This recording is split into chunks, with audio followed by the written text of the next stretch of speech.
Hi, welcome back guys. This is your friend, the What If Guy, back with another fanfiction. This is the movie of What If Issei Left Harem. Now before starting, please give this video a like, and subscribe to the channel if you want more videos like this. Now let's get into the fanfic.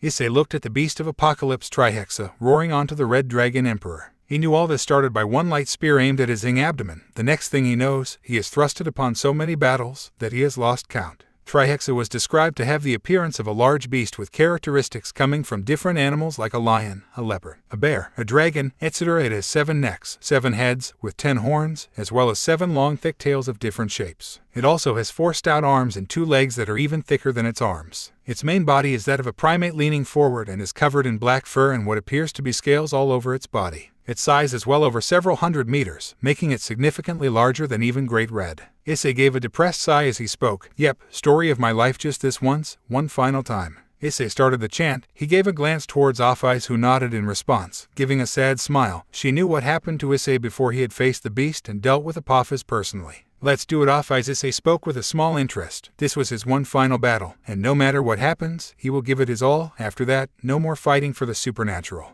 The crimson red dragon dwelling within me, awaken from your dominance. Issei started the chant. The crimson heavenly dragon I possess within me, rise up to become a king and roar. D-Drag also made his chant as Issei continued. The jet black god of infinity Off-Eyes continued this chant as Issei added. The glorious god of dreams, watch over the forbidden existence we shall become that transcends the boundaries. Thou shalt dance within our radiant inferno. Diabolos dragon god. Let's go. Issei flew into the fight, knowing full well he may not going to survive this fight. But it mattered not, he would survive for another day one way or another. He knew that he must live for his parents, friends and his older sister. While facing off against the beast, he was reminded of his past and how things had come to this. Scene change. Issei was walking to the Orc Club room. Rizvam had already been killed courtesy of Fafnir, and with him defeated the Chaos Brigade had fallen apart. They could finally settle down, while Issei planned to finish his high school studies, settle in a good college, and marry his current harem, which comprised of the following Rias, Akino, Kaneko, Kuroka, Roswace, Ravel, Asia, Zenobia and Irina. He soon entered where he was greeted by all the members of the Occult Research Club. However, what surprised him the most was some members were absent. Hey girls, you wish to talk? Issei noticed Hyoudou, Kanu, Tosca, Lefay and Gasper missing as well. They must be working with something. Issei couldn't help but have a bad feeling about what was going to happen. He could see the seriousness in their eyes and knew something was up. Tell me, is it about the Qlipoth? Are they making a comeback? I thought we had already dealt with any and all threats related to the Qlipoth. Issei spoke with a tone of surprise as Roswace responded. That is not it. Hyoudou. Roswace spoke with a cold tone as she responded. We need to talk about your latest antics, especially of your perversion. It is getting out of hand. What do you mean? I have not peaked at all since the time I was in a relationship with Rias, and eventually the rest of you as well. Issei nodded. He was also aware of the fact that Sona was genuinely surprised, and seeing as to she was absent meant something was wrong. Even Jinshiro and the rest of the student council. They even praised Issei for actively making the change and knew that he was doing it for Rias and her sake. Yes, we know, but you still read those perverted magazines in public and even sometimes play those games. Rias spoke coldly. As Issei flinched, he had a feeling that things will only get worse from here on out. That is why we have all come with a collective conclusion. Akino spoke as she continued. We have all decided to break up with you. Issei was left heartbroken, unable to believe what he had just heard. He knew that their relationship was going smoothly. But in reality, he was the polar opposite, as Issei spoke with a shaky tone. Please tell me, this is a joke? Issei spoke with a shaky tone, as Zenobia responded. I am afraid not, and to think I wanted children of a pervert like you. You disgust me. Irina spoke in agreement, as she responded. Zenobia is right. I can't believe my childhood friend has become a lowly pervert. Irina's words only worsened Issei's state, as he couldn't believe what she was saying. Newsflash, perv. Nobody here likes or cares for you. The other girls spoke in agreement, as Issei spoke with a shaky tone. Issei spoke with a worried tone, as Roswace responded. The girls are correct. I was only your boyfriend to convince grandmother. I wouldn't mind if it was not for your perversion. Roswace spoke coldly as Asia continued. Issei-san, you are too much. Your perversion is too much for me, Asia exclaimed as Ravel spoke sadly. I am sorry, Issei. I can't do this anymore. Your perversion is too much, even for me, Ravel exclaimed sadly. Issei could see from the tone that they weren't as spiteful as compared to the others, but regardless, they should almost be used to it. Sorry, Naya, but this nature of yours is too much for me. As well, Kuroka spoke with her usual demeanor as he also noticed her being supportive of her sister. Issei couldn't help but clench her fists because of how hypocritical some of the women present here are, especially those that slept with him literally naked. So that is how it is after everything I did for you. This is how I am repaid. Issei spoke coldly, almost wanting to tear these girls a new one as he spoke. I should have never helped any of you. If this is how I am going to be repaid. Rias looked at him and angrily and shouted, Why you? "Oh, shut up," Issei shouted in anger in his tone. Not a lot of people know this, but Issei rarely snaps, but when he does, it always ends in disaster, as he exclaimed, looking at the girls, who were still stunned at his ferocity. Some were angry, while others were starting to get afraid. "All of you listen up, I want to make this clear. I helped you all with your issues. Marriage issues for a certain redhead, daddy issues for this hybrid, the mess in their lives of the two Nekashu sisters that I had a hand in fixing. The nun who I literally gave a home and spent my life protecting. The Valkyrie, who would have been used as someone's object to satisfy his own siskin tendencies. The slut from the church who wanted to make babies with me, along with the so-called angel that was my sorry excuse of a childhood friend, and finally the fried chicken. I got nothing to say for you." Issei's words were filled with spite, as he continued, "But I am done helping any of you. You can go help yourselves from now on." Issei walked out of the room, with anger in his eyes, as Rias tried to stop him, only for Issei to slam the door. The girls were stunned by how cold and vindictive Issei can get. Some were angry, while others were fearful. Those that were grief-stricken were devastated by this. Rias then spoke loud enough for Issei to hear. "If he was not the Red Dragon Emperor, I would have never revived him." Rias's words was the last straw that broke the camel's back. As he clenched his fists in anger, he had to control himself, otherwise he would go Juggernaut Drive. However, someone else also heard him, and decided to talk to Surzech about this. Issei avoided a fire breath courtesy of Trihexa as he started to create the Infinity Blaster move. He boosted multiple times. "Infinite Blaster." The boosted gear announced, as 4 cannons were created that shoot out a powerful blast of red and black aura at the Beast of Apocalypse as it roared in pain. The plan was relatively simple. The Beast of Apocalypse will be sealed away using a very powerful seal which was successfully mimicked and brought into existence by Roswace's notes on the beast. This was why the Chaos Brigade wanted her alive. Adjuka and Azazel researched on them more, and thus a powerful yet temporary seal was developed, along with Issei's help, who was surprisingly good with magic, so much so that even Azazel was surprised.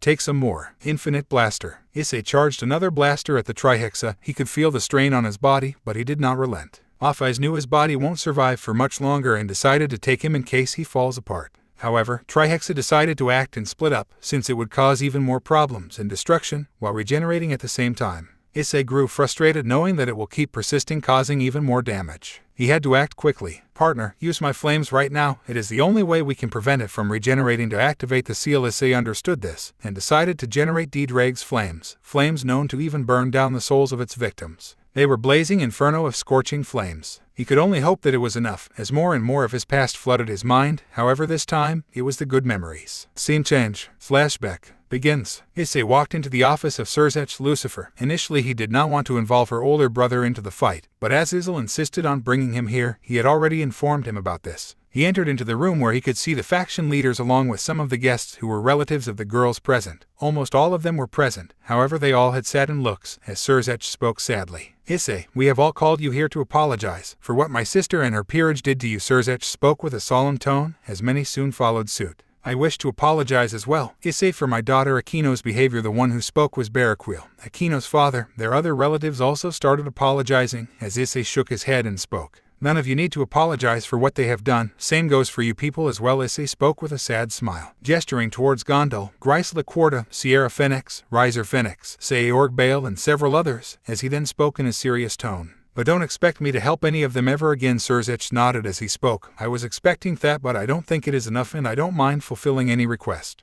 "Any request?" Issei spoke with a confused tone, as Surzech nodded as he spoke. "I wish to quit being the pillar of the Alliance, and live a normal life." The leaders became witty-eyed. They never knew he wanted to quit so badly, as Issei spoke with a sigh. "I figured this was the reaction, and I can understand if you don't wish to do it." Issei spoke sadly, as he continued. "They kept speaking such horrible things about me, after I did so much for them. I just want to be away from the supernatural world. I am done. I am just done with everything." Issei exclaimed as tears fell from his eyes. As Grafia hugged him, calming him down, she knew how much damage Rias and the girls have done to him. They heard things that they said about him courtesy of Azazel telling them. Speaking of Azazel, he was beyond livid when he heard what the girls did. He spoke and talked to Issei about it, and seeing his broken state, he wanted to tear the girls a new one. However, Issei stopped him, saying that it would be pointless, and it mattered not, as he decided to at least tell Surzech, and convinced Issei to let her brother know about this. The others were angered as well, with how Issei was treated, with Yasaka and Elmenhilda being the angriest. Some like Kanu were devastated. Even those of the Gremory Peerage and Kyo Academy like Hyoudou, Gasper, Tosca, Lefei were angered by how Issei was treated. Same emotions were present in the student council, with Jinshiro and Sona being the angriest. There, it's okay. Let it out. Issei cried onto Grafia. As none of them stopped her, she and another treated Issei like their younger sibling. As moments later, Issei stopped crying and apologized to Grafia for ruining her clothing, but the strongest queen assured him that it was not an issue. Very well, Issei, if that is what you want, I don't mind not removing you the pillar of the factions. But if you were to ever consider returning, we would be more than happy to accept you. Issei nodded in understanding as he spoke sadly. Thank you, Nason. Issei's voided tone horrified many, with several being angry at what Issei had gone through. Azazel then spoke with a slightly convincing tone. How about this, kiddo? You can take you and your family to a long vacation to ensure that your emotions become better. Even your older sister can join, and it will be well financed by us. Sound good? Issei only looked at Azazel and only gave a nod. As he soon walked outside, the leaders knew that Issei was still affected and decided to give him time. Some, like his true friends, decided to look after him till he heals and heads for his vacation to recover his emotions and become better. Hyoudou and Gasper wanted themselves to be removed from Ria's peerage and transferred to a different peerage, as Sona happily accepted them into their peerage. She also hated Ria's for what she and her peerage had done and decided to break off her friendship with her.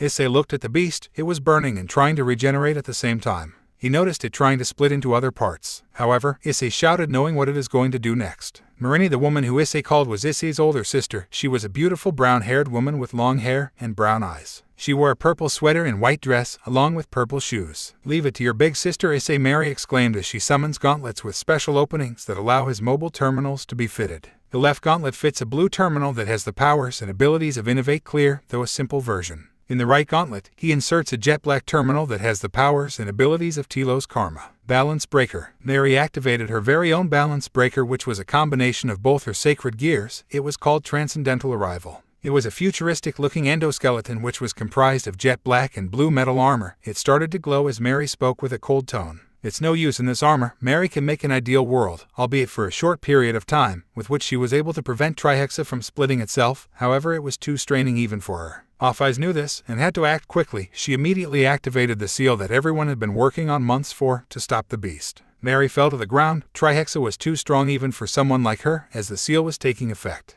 The armor that Mary was on soon broke away as she was on the ground, exhausted as she watched Issei hold off the beast, with it screaming trying to escape the seal. It refused to be resealed once again. However, just as the seal was working, Issei's armor also started to break due to overusing it, and he was completely exhausted and passed out. It was due to overusing the Diabolos dragon armor. In its last-ditch effort, Trihexa used its attack to destroy Issei. Off-Eyes tried to save him, but it was too late. The attack completely consumed Issei, and there was no trace of him left. He tried to escape but was unable to do so. Mary had a look of horror as she started to have tears in her eyes as she muttered, "No, this can't be. Issei." Mary passed out due to her shock. She had lost her brother. As Off-Eyes also looked horrified. As she looked down, tears falling from her eyes, they had lost Issei completely. He gave his own life to save them. Scene change. In an unknown location, 9:30 a.m. Issei was teleported to a different world by someone. He soon fell tumbling down towards the ground as a woman saw him. She wore a tightly fitted military clothing. Her outfit was black in color, with 2 pockets and belts, which had 4 pouches. She wore tight pants and shoes. She approached Issei in worry, seeing his critical condition, which included his torn clothing, broken bones, and bleeding body. She immediately became horrified as she contacted someone using her device and shouted, "Get me a medical. ASAP, there is a critically wounded here. I need help," the woman shouted, looking at Issei's condition. He was groaning in pain. She wondered who could do this thing to him. Scene break. Issei was in the hospital with several machines attached to it. He was being treated by several medics. This has been going on for days, if not weeks, 3 weeks to be precise. He was brought in by the brown-haired woman, who immediately saved him by bringing him to the hospital. She walked towards the recovering Issei, who has become better due to the technology of her home world. The woman could only hope that he would wake up soon enough, as he soon opened his eyes and spoke weakly, "Where am I?" "You are in the Arcadian hospital. You were found badly injured. I was the one who brought you here." Issei looked at the woman, who seemed to have a gentle smile on her face as Issei tried to wake up, but the woman spoke while keeping her hand on him and spoke with worry. No, please, your wounds haven't healed, and it has not recovered." The woman spoke with worry as she helped him without hesitation. She sat down and holds Issei as she assisted him back on the bed. Issei sensed her signature to be draconic, that is for sure, which meant she was a dragon. "You're a dragon? Who even are you, to be precise, and where exactly am I?" The woman spoke with a sigh. She knew that Issei was a dragon as well, due to his magic signature. "Fine, I will explain." The woman spoke with a smile. As she continued, she could sense no malice in Issei, and was surprised by how pure his soul is. The woman spoke to D-Drag on a daily basis, asking upon his condition, and she knew about his name. Although the Welsh dragon did not disclose any private details, she asked him to keep her identity a secret till she introduces it herself. She spoke with a smile. "My name is Juniper Arc, the Princess of Arcadia. It is nice to meet you, Issei Hyoudou, the Red Dragon Emperor." Issei looked at her for a moment as she spoke. "I guess thanks for saving me. It was the least I could do, and yes, I was talking to D-Drag. That was how I came to know of your name." Issei looked at his boosted gear as D-Drag spoke. Indeed, she was the one that brought you safely and looked after you for days. If it wasn't for her, I doubt you would be alive, Dreg explained to his partner, as Issei nodded in understanding, to which Juniper spoke. And as for where exactly you are in Arcadia, or more precisely Remnant. Issei became witty as he asked, that means this is not Earth. So that is where you are from, Juniper asked, to which Issei nodded, as Juniper spoke sadly, no, Earth is far away from Remnant, and we don't even know which Earth are you from. Great, my luck just got even more shittier than before, Issei exclaimed annoyed, to which Juniper looked at him for a moment, as he soon spoke, sorry about that, these few weeks has been really shitty for me. No, I understand, in the way you were found, I don't blame you. Juniper responded as she soon got up, you should rest, and if you need me, just call me, I will be nearby. Her is my number. Juniper used magic to summon a piece of paper and writes down her number as she speaks, take care, Issei. Juniper walked outside the room, leaving Issei to ponder, what is his life going to be? He was stuck in an unknown world with nowhere to go and live. He wondered what his life is going to be when all of a sudden, something came in front of him. It was a screen, or a digital screen, that was in front of him. He could not believe what he was seeing. It said the words, welcome, player. This made Issei get up as the screen followed him. Opening start. The screen shows the system as it starts to load the stats. It changes to a man, surrounded by multiple enemies. It shows Issei preparing for battle, where it soon follows with the others. Juniper, a white-haired woman, and a purple-haired woman along with her family are looking at the scene. The scene changes to a smiling white-haired man and a blue-haired woman. The scene changes to a tomb where a white-haired man is giving a side glare as a skeleton man is walking towards him. Soon 3 beings show up with sinister smiles. The Arc family, Arc siblings, and the Arcadian army is shown. The scene changes to Issei facing off against a black-haired woman with a lavender-haired woman in chains. A television screen is shown where Issei is facing against Rias, the latter having hate-filled eyes in her. Juniper is seen fighting off against Aquino, as the former has a smile, while the latter has a glare. The rest of the Arcadian arcs, along with Hyoudou, Jinshiro, Gasper, and Mary, all assist them. Mary has a water serpent surrounding her. The scene changes to the skeleton god making an alliance with the white-haired man, and their subordinates all working together. The swords is shown, which is wielded by Issei. The scene changes to Issei and his allies all looking at the sunset, as he turns around and gives a smile at the camera. Opening ends. Issei asked Dreg as he spoke, am I seeing things, or is this real? Though even I am seeing this too, what even is this? Issei wondered. Just how much his life is going to change is something he was truly unaware of. Issei contemplated on what he must do now. He decided to click on the system screen. Who that is interesting, Issei mused as suddenly the screen changed to something else. Loading stat stone, loading level stone, loading skill stone, loading information about user. Done. Does user desire to stop time? YN. I guess, Issei muttered, as time suddenly stopped. He looked around to see time had completely stopped, as he could touch the place and it barely affected him at all. Dreg, can you hear me? Dreg responded with a nod. Yep, it seems like you have unlocked a leveling system, partner. You might want to check your stats. But how? Dreg responded with a sigh. Look at the bottom part of the screen, there is a button which shows that. I see, well, let's go. Name Issei Hyoudou. Title, former pillar of the factions, Red Dragon Emperor, perverted beast, enemy of all women. Level 445. Experience points 20,000, 44,500. Race Dragon God. Health points 25,000, 50,000. Mana 35%. Fatigue 200. Strength 23,440. Vitality 25,678. Agility 26,789. Intelligence 23,000. Senses 30,134. Luck 22,000. Yin 75,000. Abilities. Dragon God Physiology, immense strength, speed and stamina as opposed to regular normal humans, and some other races, can even keep up with gods and other beings on the same level. Additionally, user can transform into a dragonoid form, dragon form, and can grow his own dragonic wings. Although most of it is still untapped, the user can become immensely strong as time passes by. Draconic magic. The user has access to magic belonging to dragons, which he can use it to his will and can mostly excel in magic that originated from the dragons. The user has excellent prowess in fire and wind magic. Dress break. The user's most powerful move against women. As its name suggests, this move allows him to strip women by first coming into contact with them, concentrating his demonic power, then snapping his fingers to activate one of two effects, which is either clothes or the effects of demonic power. Bilingual. This move allows him to talk with woman's S to women's S after creating a space. As such, it is a useful move as it allows him to learn his opponent's plans by asking their S. Flame Blaze. The user learned to breathe flames using boosted gear. First, he inhales, filling his lungs with air and produce a small flame in his stomach, then uses boost and transfer to enhance it, then breathes massive flames from his mouth. Expert hand-to-hand combatant. The user has expert martial arts training, able to even keep up with the strongest of the martial artists. This was due to the user's training in hand-to-hand combat.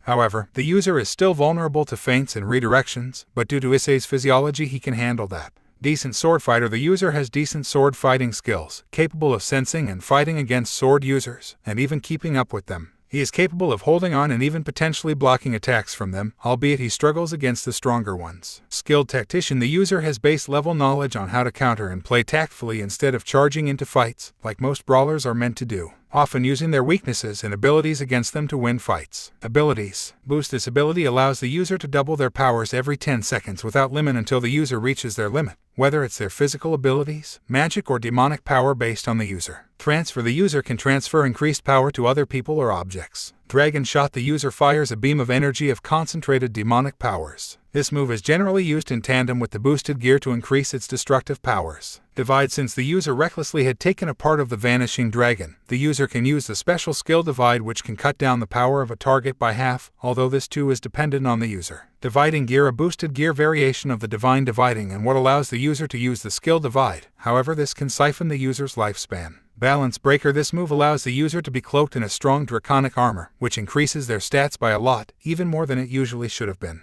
It also allows the user to have added strength, stamina, speed, and durability to the powers he already has. Diabolos. Dragon in upgraded form, caused from releasing Offai's power, possible because his new body was created through Great Red's flesh. This changing his scale mail into crimson and black, with 2 pairs of dragon wings, and on all his gems. However, the user can only sustain it for a short amount of time, before it wears off due to strain. Dividing Wyvern Fairy. The user creates small dragons from the gems of his armor, which replacing dividing gear. However, unlike the original, it does not reduce the target's lifespan.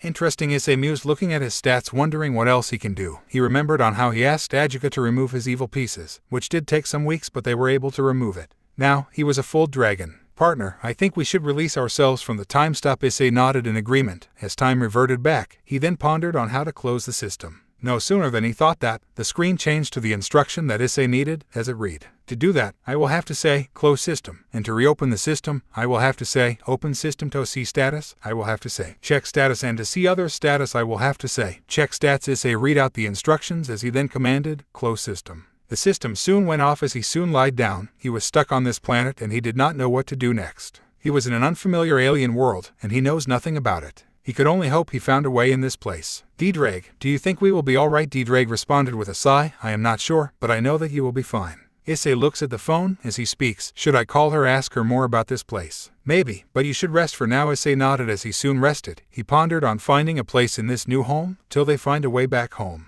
He had the system, and he did not know what it's capable of. But he would find out a way. For now. He soon lied on the bed, and before he knew it, sleep cradled into his arms.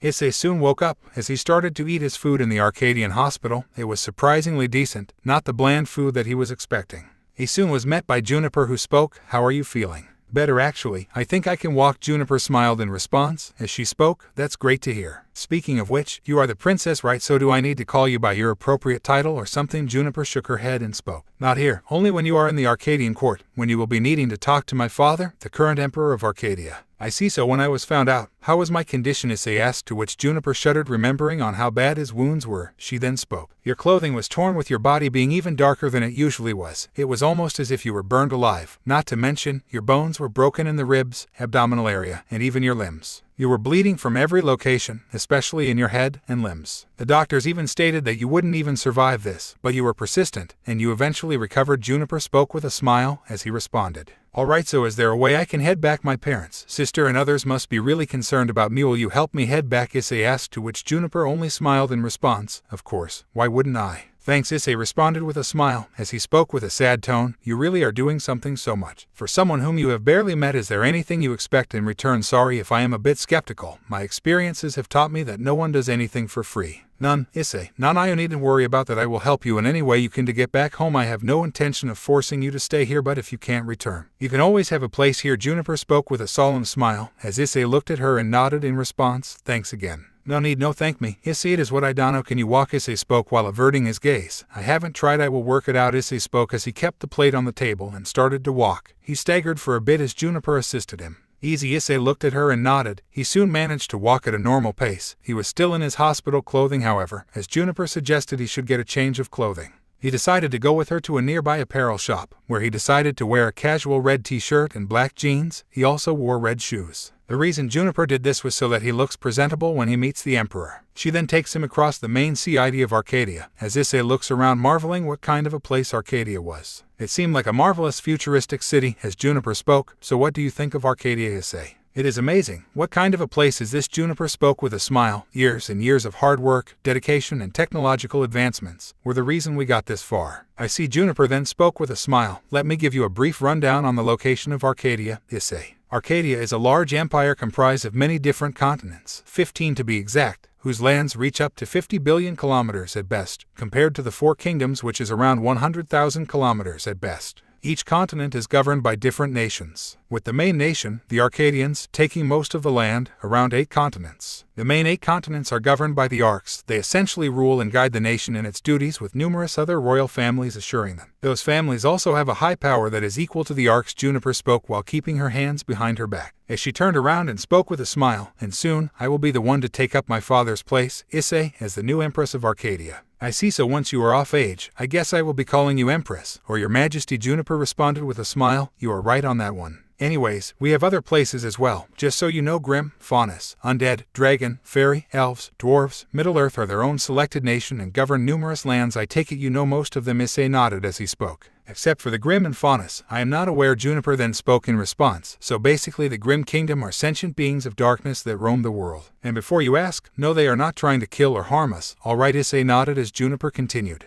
Then Faunus are beings that have animal traits like a rabbit's ears or even a dog's tail. For instance, they look like humans. With the specific animal trait, Juniper explained as Issei nodded. She eventually reaches the place where the mansion was as she spoke. We are here, Issei. Issei looked around to see a mansion made out of sleek marble and other materials, with banners of the Arc clan being put around the castle. This mansion, Issei spoke with awe as Juniper spoke. Welcome to the Arc Mansion, Issei. Juniper ended with a smile as she spoke. Well, follow me. You can marvel at its splendor at a later date, Issei. Issei nodded as he soon walked. Sure, as he spoke. Say, Juniper, mind I ask you something? Sure, why not? Issei looked at her and asked, so this Arcadia, how did it come to be? Like you said that it took a lot of work so far, right? So how did it come to existence? It was because of my ancestors doing, Issei. It took us a lot of work. I won't go into much detail since we don't have much time. So to put it shortly, the 4 daughters of the Ozma and Salem were the founders of this place. They killed the god of the light and the god of the darkness to establish the kingdom that you see today. I wish to honor my ancestors. That is why I wish to maintain Arcadia's legacy and become a just and capable empress. Juniper spoke with a smile while keeping her hand on her as she gave a gentle smile.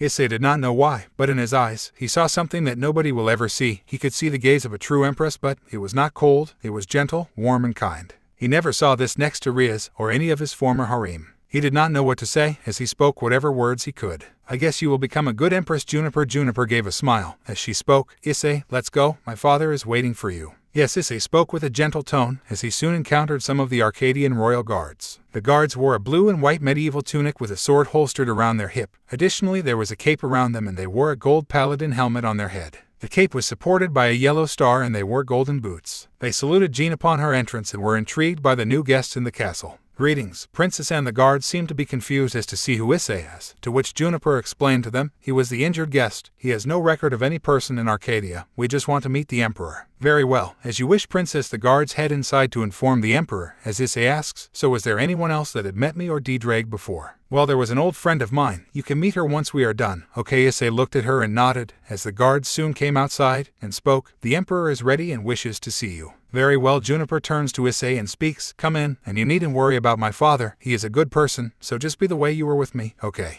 Right, Issei responded as the duo head inside, as they soon see a giant office room, which enamored Issei. The stairway leading up to a window overlooking the entire mansion, along with a couch and some seats. Then there's the multiple rows of bookshelves, filled to the brim with books regarding Arcadia's history, magic, races, and all sorts of stuff. This office is essentially a treasure trove full of items from all across Arcadia. Father, I have brought him. Juniper spoke with a cheerful tone. Since the Emperor was her father right now, she can be a little bit more informal as he spoke with a smile. Juniper, please bring him here. Issei, meet my father, Liam. Issei looked at the man, as he was described to be a pale blonde-haired man with white dragon horns and white scales. He also had light gray eyes. He also wore a white in-shirt and a brown coat, with brown pants and brown shoes. His arms had dragon scales on them as well. So you must be Issei, that my daughter spoke about. Issei spoke with a bow. Why yes, my name is Issei Hyoudou. It is a pleasure to meet you, Emperor. Please, Issei, call me Liam in private. What Juniper talked about you and how well he talked about you showed that you are a good person, courtesy of D. Drake. Of course, Issei nodded as he pondered on what is to come as he spoke. I would be honored, Liam.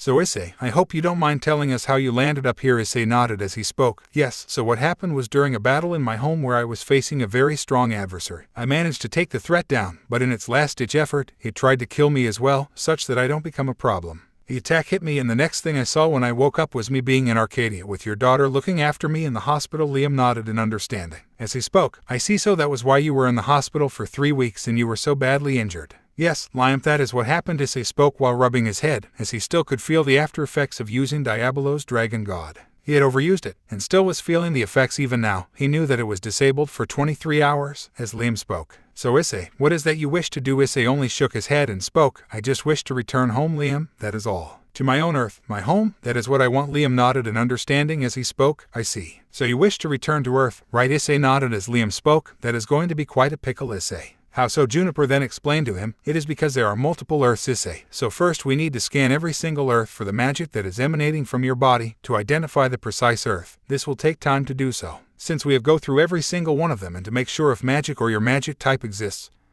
or matches, then we have to make sure that if it matches that said magic type, and that may end up taking a lot of time. Years even. At worst, Issei paled at the thought of not seeing his family for that amount of time. They must presume that he is dead, if not long gone, as he looked down, tearing up at the thought of this. Liam and Juniper felt sad for him. They couldn't even imagine the fact that he won't see his loved ones for a very long time. However, they needed to give him hope that he will reunite with them sometime in the future. Issei, listen, Juniper spoke with a smile as he looked at her. Have hope, I promise you. We will help you locate your home, and you will meet your family one day. Have faith in me. I can assure you, you will be heading home one day. Juniper is right. If there is one thing you must know about my family, we will always keep our word. No matter what happens, just have faith in us. Issei looked at him and nodded as he wiped his tears and spoke. Yes, you are right, I will meet them one day. Juniper smiled as Liam spoke to her. Juniper, till then help him settle in Arcadia. He does not know anything about here, so you must guide him there. Yes, father, I will. Juniper looks at Issei and speaks. I will let you settle in this place, while also informing you on what needs to be done. Okay. Yes, Juniper. Issei knew that he was going to be stuck in this place for a very long time.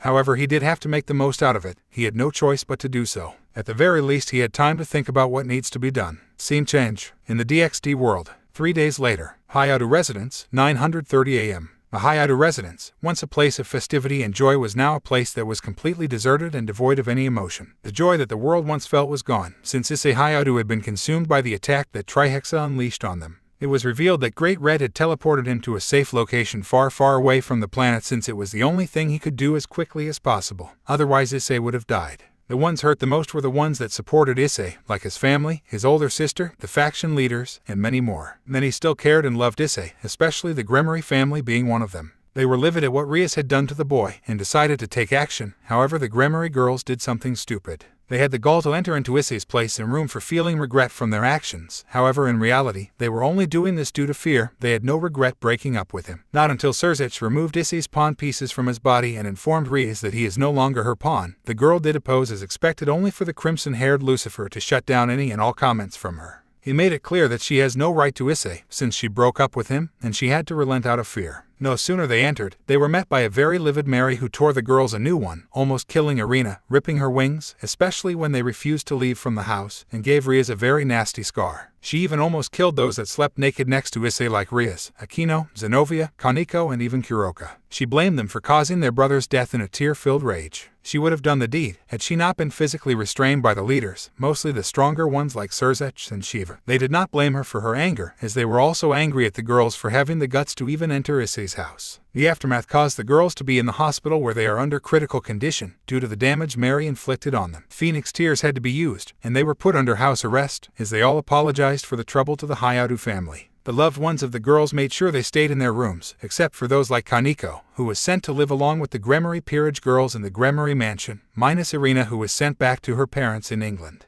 As for Kuroka, she was immediately kicked out from the volley team, with Volley personally doing the deed, since he hated Kuroka, calling her a dishonorable cat. He hated her even more, with LeFay hating her the most amongst the group. She was a literal stray cat and she was not present even now. Nobody knew where she is. The only ones that lived in the Hyoudou residence were the current Hyoudou family along with Kanu, Lilith, and Elmenhilda and some new guests which included Yuito Kiba, Vali Lucifer, and Gasper Vladi. Kanu asked Yasaka to stay in Issei's place to remember him, which she allowed without hesitation. Both her and Kanu were too affected by Issei's demise, and they will remember him always. All in all, it was a dark time for everyone involved. No one wanted to take Issei's place as the pillar since it was a seat meant for him, and nobody else had the right to do so. Mary thought of taking her brother's place to honor him, but shook her head. She refused to take the place of being the pillar of the faction since only Issei had the right to do so. Speaking of Mary, she became cold and distant for a while, since she blamed herself for what happened to her little brother. She often used to cry a lot and even was about to start drinking when Azazel stopped her, since it wouldn't help at all. The girl was devastated on the loss of her little brother. Worse, she had nightmares where she often found herself in Issei's tombstone where a zombie version of her brother attacked her, asking why she did not save and protect him, along with a zombified version of Drake that tormented her. She had such nightmares and often woke up with tears in her eyes. She was too devastated due to the loss of her brother. Even her parents felt helpless and made sure to help her in every step of the way. The factions, upon hearing this, immediately took her to see a psychiatrist, who was looking after her till she becomes alright. Many could only hope that she was alright, as they made sure that she was fine. Scene change. In Arcadia, Arcadian dorms, 6:30 p.m.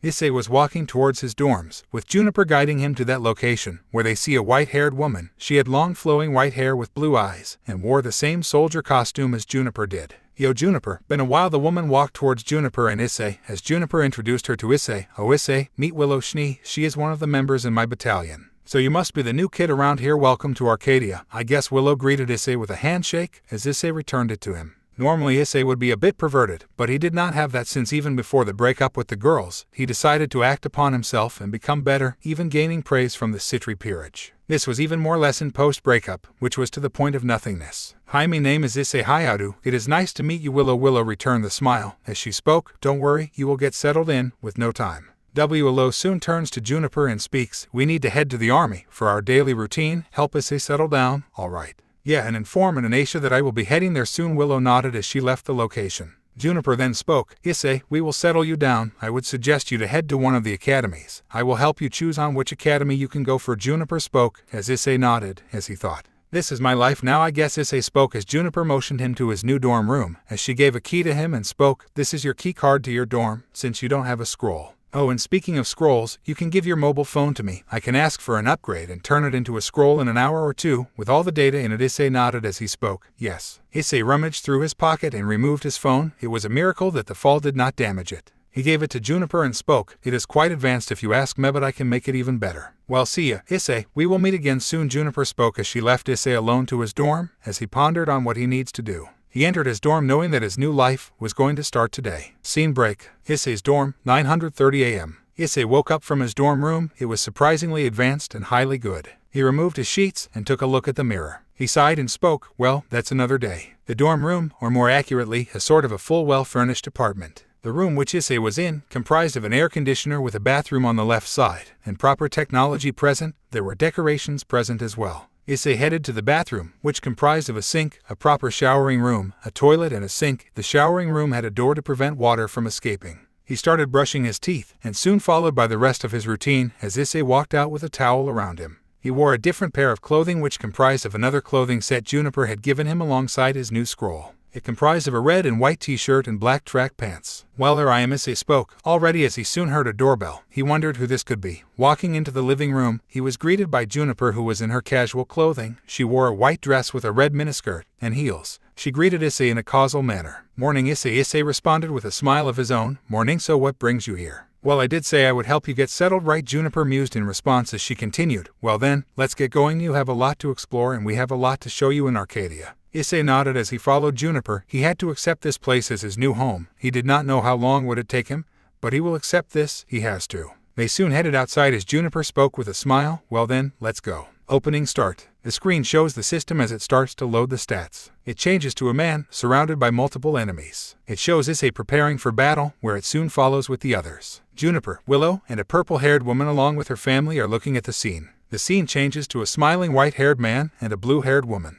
The scene changes to a tomb where a white-haired man is giving a side glare as a skeleton man is walking towards him. Soon 3 beings show up with sinister smiles. The Arc family, Arc siblings, and the Arcadian army is shown. The scene changes to Issei facing off against a black-haired woman with a lavender-haired woman in chains. A television screen is shown where Issei is facing against Rias, the latter having hate-filled eyes in her. Juniper is seen fighting off against Aquino, as the former has a smile, while the latter has a glare. The rest of the Arcadian arcs, along with Hyoudou, Junshiro, Gaspar and Mary all assist them. Mary has a water serpent surrounding her. The scene changes to the skeleton god making an alliance with the white-haired man, and their subordinates all working together. A sword is shown which is wielded by Issei. The scene changes to Issei and his allies all looking at the sunset, as he turns around and gives a smile at the camera. Opening ends. Juniper and Issei walk across several locations, as Issei comes across many species or races that exist in Arcadia, including Faunus and Grimm, as Issei pondered on what races he would come across with. Oh, this reminds me, there is dragonkind as well. Since you are aware that me and my father are dragons, let me tell you of the dragons that exist in this world.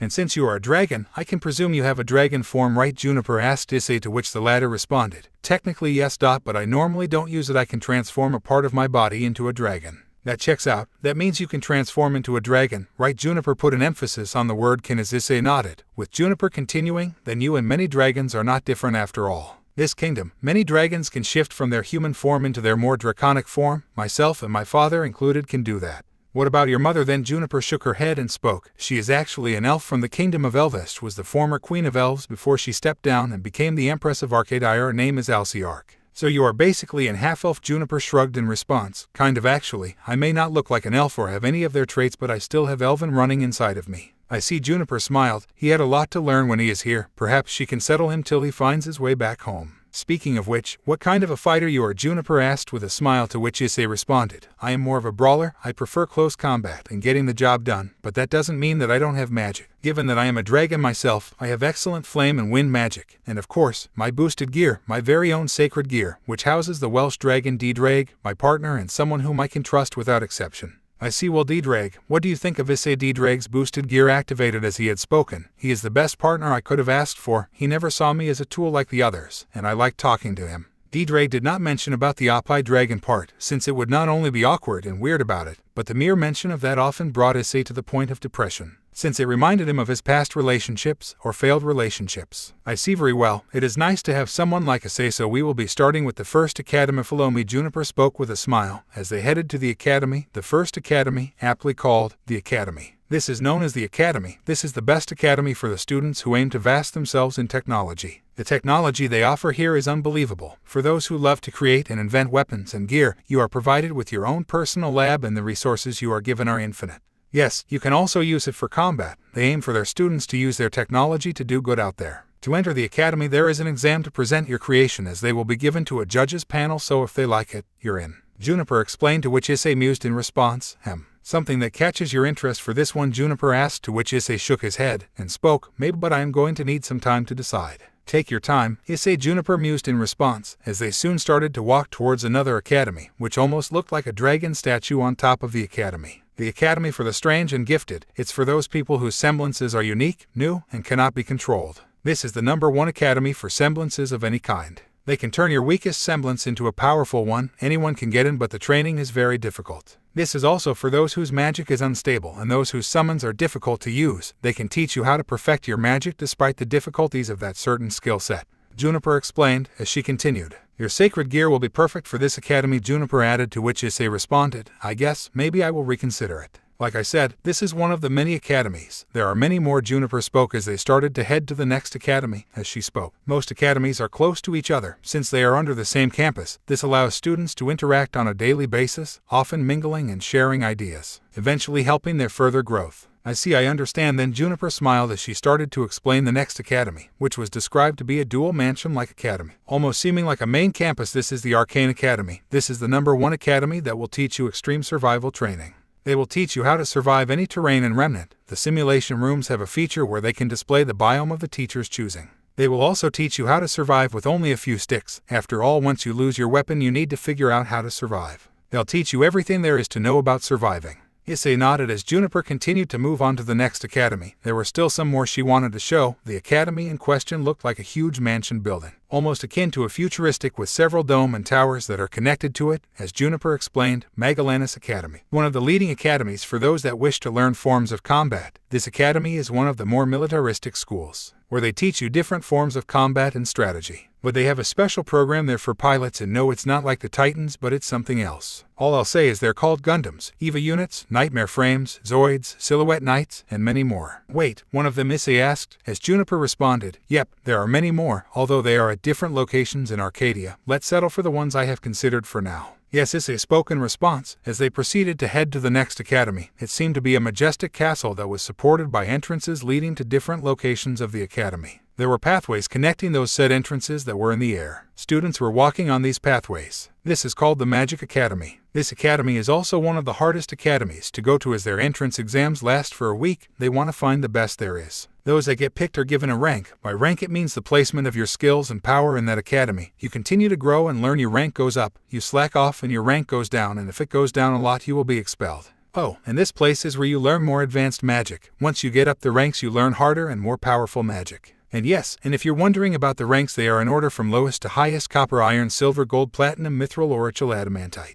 Issei nodded in understanding. This was the first academy that caught his interest. As Juniper could see him interested in this academy, she had a feeling, or had a high chance, that he would choose this academy he would go for. There are still some more. If you are interested, Issei snapped out of it and nodded in response. They kept walking to the next campus, moving ahead as Juniper could see Issei enjoying this tour. However, she wondered if Issei were to head back, whether he will complete his studies or not. She soon looked up to see another academy, and this time it was a center crystal-based building, with several crystal dorms that had powered the academy. This is the Academy of Kurano, an academy for the gifted warriors. This academy allows you to be certified in different classes. By classes, I mean different forms of combat. There you can choose which style suits you, and usually in the semester there is a certification test that allows you to move up the class of your choosing. You are given a medal that is just plain to signify you just started or picked a class. Then when you take the test, you get upgraded to bronze, then silver, then gold, and finally platinum. Juniper explained to Issei, as he looked sort of interested in this. I see. Issei soon spoke as he continued. So what else is there? There are actually 2 more academies. I actually presumed that you would be interested in this one. Issei shrugged and responded.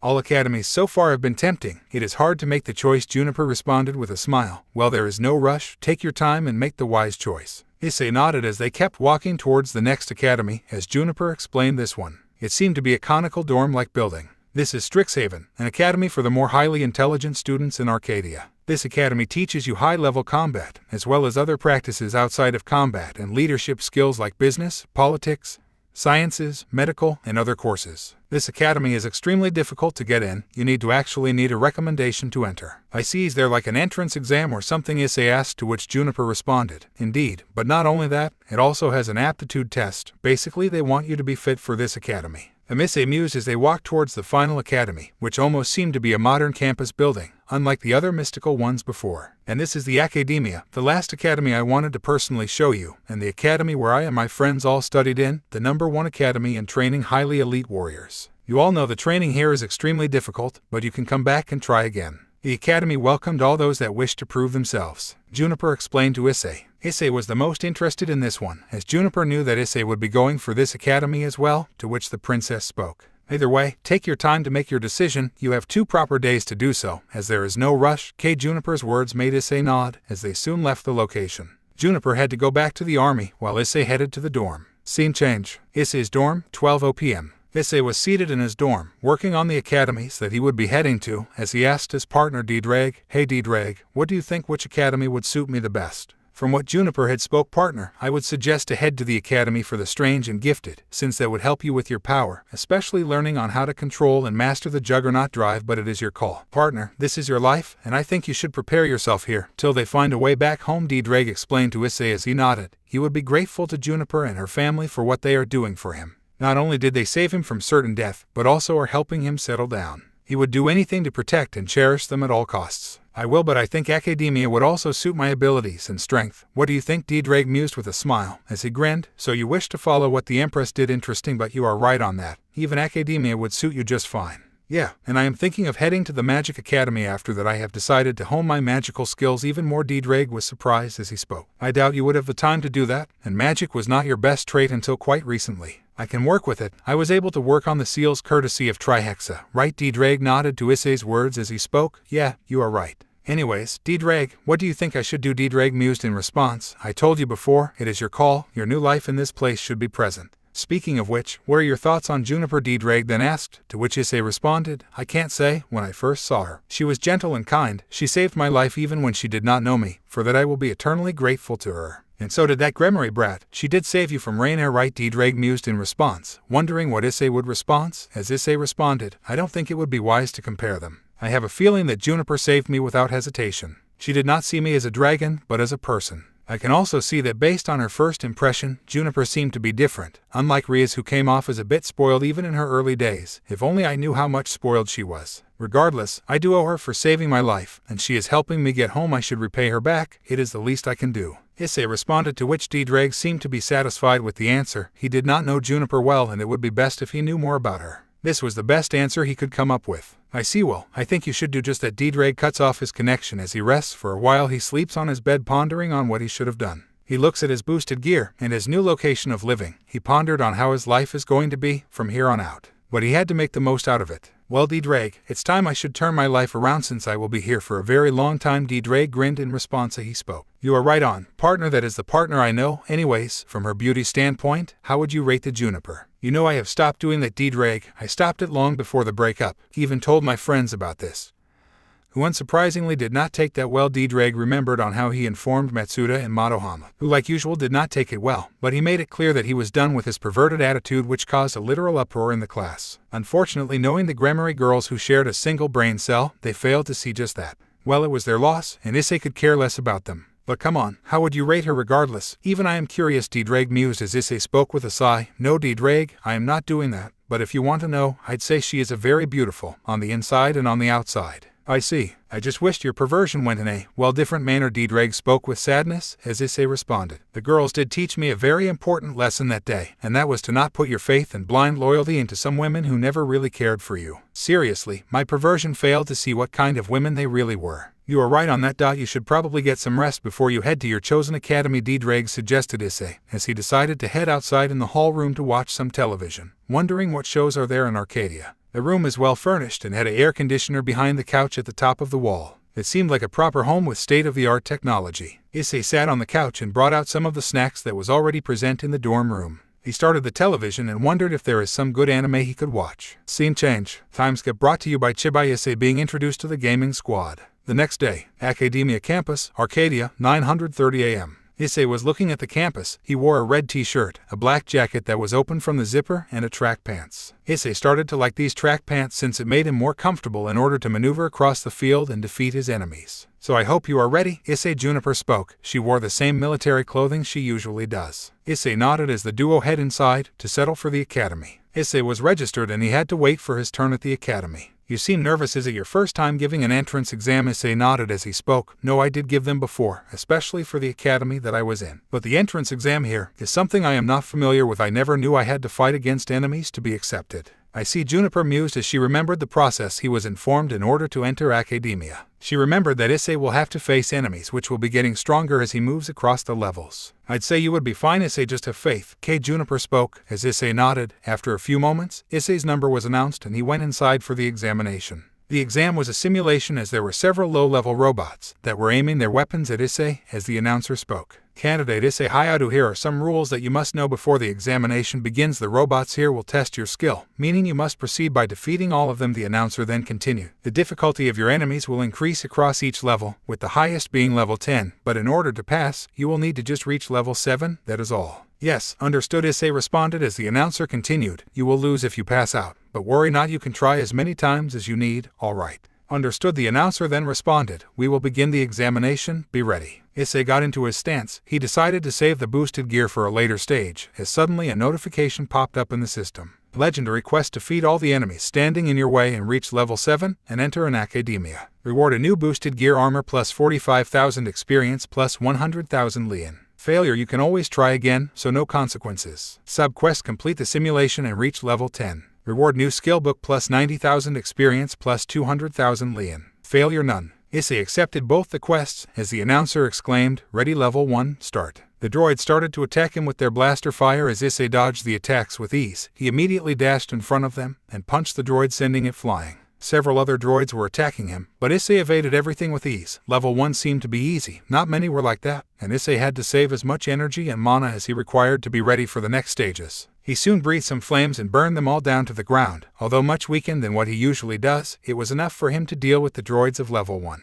Some of the other droids tried to ambush him, but he all evaded the attacks by jumping in the air and dashed towards them. He dragonized his arms and ripped the droids to pieces, killing the last of them. Quest progress. Quest progress. Level 1 complete. Level 2 start, the announcer exclaimed in response, as Issei nodded with a smile. Suddenly more stronger droids came in and started the attack on Issei. They were much faster and durable than ordinary droids. Additionally, their weapons were long range, allowing them to damage Issei from a distance, so he had to evade more blaster fire and strike them. They were accompanied by droids from level 1, as Issei asked, "D-Drag, can you increase my strength in arms and legs?" D-Drag nodded and spoke, "Leave it to me." Boost, boost, boost. Issei tripled the strength and stamina of his stats, allowing him to easily dodge the blaster fire and punched multiple droids in one swing. Another tried to ambush him, but it was for nothing as Issei took the blaster from the droid and started to shoot the droids in response. He gunned them all down like it was nothing. As he spoke, "I seem to be getting the hang of it." Issei dodged another blaster fire from the level 2 droids, as he evaded some more and kept firing onto them, causing them to fall and eventually perish. The last of the droids has been eliminated, and with that, 2 levels are down. Quest progress. Quest progress. Level 2 complete. Level 3 start. Does user wish to take a break? Issei shook his head and responded, "No." Then, get ready. The next level of droids had come, along with the ones in level 2. These droids looked much stronger than before, as the testing ground was becoming more defined. As he noticed, it looked like an army camp. The robots aimed their weapons onto Issei, as it started to fire explosive shells onto Issei. As he dodged it, he looked in surprise. The damage was real. He knew he had to take the weapon that these droids possessed since it would help him move on. He fired his blaster weapon, which did minimal damage, as the droids were starting to evade the attacks. It reached close to Issei as it started to fire its shots at him. However, Issei was able to evade it. He soon fired it into its head, as it soon dropped dead. He discarded the old weapon and took the one with the explosive shells. Those that were watching the training knew he was adapting and learning, which the droids were starting to realize it. Issei being able to lift his new weapon was due to it being easy to use. It was a close-range shotgun, meaning he had to get up and personal in order to do it. That was capable of someone like him. He fired 2 shells, immediately destroying the surrounding level 2 droids, while the level 3 ones tried to fire the shells at him. However, Issei was gracefully evading all of the shots without much problems. He had experience fighting in a close-range fight thanks to a certain Super Devil and many raiding games, allowing him to adapt and learn. He fired some more shells and destroyed them as well. He wondered if there was any other weapon he could use. However, he would be dealing with more tougher droids sooner or later. He had to save his boosted gear for much stronger ones as well. "Not bad. Seems like I am capable of so much more without my armor," Issei mused. The system increased his strength and stamina even more. He fired the last of the shells onto the level 3 droids, as they were eventually destroyed as well. He soon kept his gun, as he knew that there was more ammo. For a shotgun, I'd say there was much more ammo than I realized. He noticed the system sending him other notifications as well. Quest progress. Quest progress. Level 3 complete. Get ready for level 4, the announcer responded, as similar droids to level 3 appeared, except it were using machine guns. As they started to fire onto Issei, who took cover immediately. As he saw the droids approaching them, he waited for them to come close, and he started firing shells onto them, causing destruction. However, that was not the goal. He waited for a distraction, as when the level 4 droids recovered, he activated his boosted gear and kept boosting multiple times. Boost, boost, boost, boost. Issei compressed the energy in his arms and waited for the right rhyme, as he exclaimed, "Dragon shot." The dragon shot was strong enough to completely destroy the droids with relative ease. As Issei took a deep breath to calm himself, he needed to catch his breath before he moves on to the next stage. Quest progress. Quest progress. Level 4 complete. Get ready for level 5, the announcer responded, as a new giant robot had shown up. However, it did not possess any other weapons like it did before. The robots immediately charged at Issei, and this time he had to use his physical strength to overwhelm them, forcing him to drop the shotgun. Deciding to fire back, he boosted his strength multiple times, and eventually he was able to overpower them back. He pushed them back and fired the shotgun, which he quickly picked up and destroyed them. The other droids once again continued firing onto him. He noticed that there were several thousand level 1 and level 2 droids as well. He immediately responded by firing his shotgun and destroying several of them. The robots that did not have weapons once again tried to overpower him, but Issei was ready. He narrowly dodged their attacks and fired a shotgun blast, destroying the robot into pieces. Some others tried to punch and even stagger him, but Issei was prepared. These robots were strong, but they were nothing compared to when he had faced against Sei or Bale. His strength was significantly higher. He soon responded by firing his shotgun onto them, which destroyed the robots as they fell to the ground. Issei had a smirk. This was one of the few times he was able to stretch his limbs and fight against his opponents. He looked at his weapon, and it was unfortunately out of ammo. He discarded it and picked up a nearby machine gun. Learning from the droids that had attacked him earlier, he started to fire the machine gun onto the level 1 to level 4 droids that were remaining, wiping them out in one fell swoop.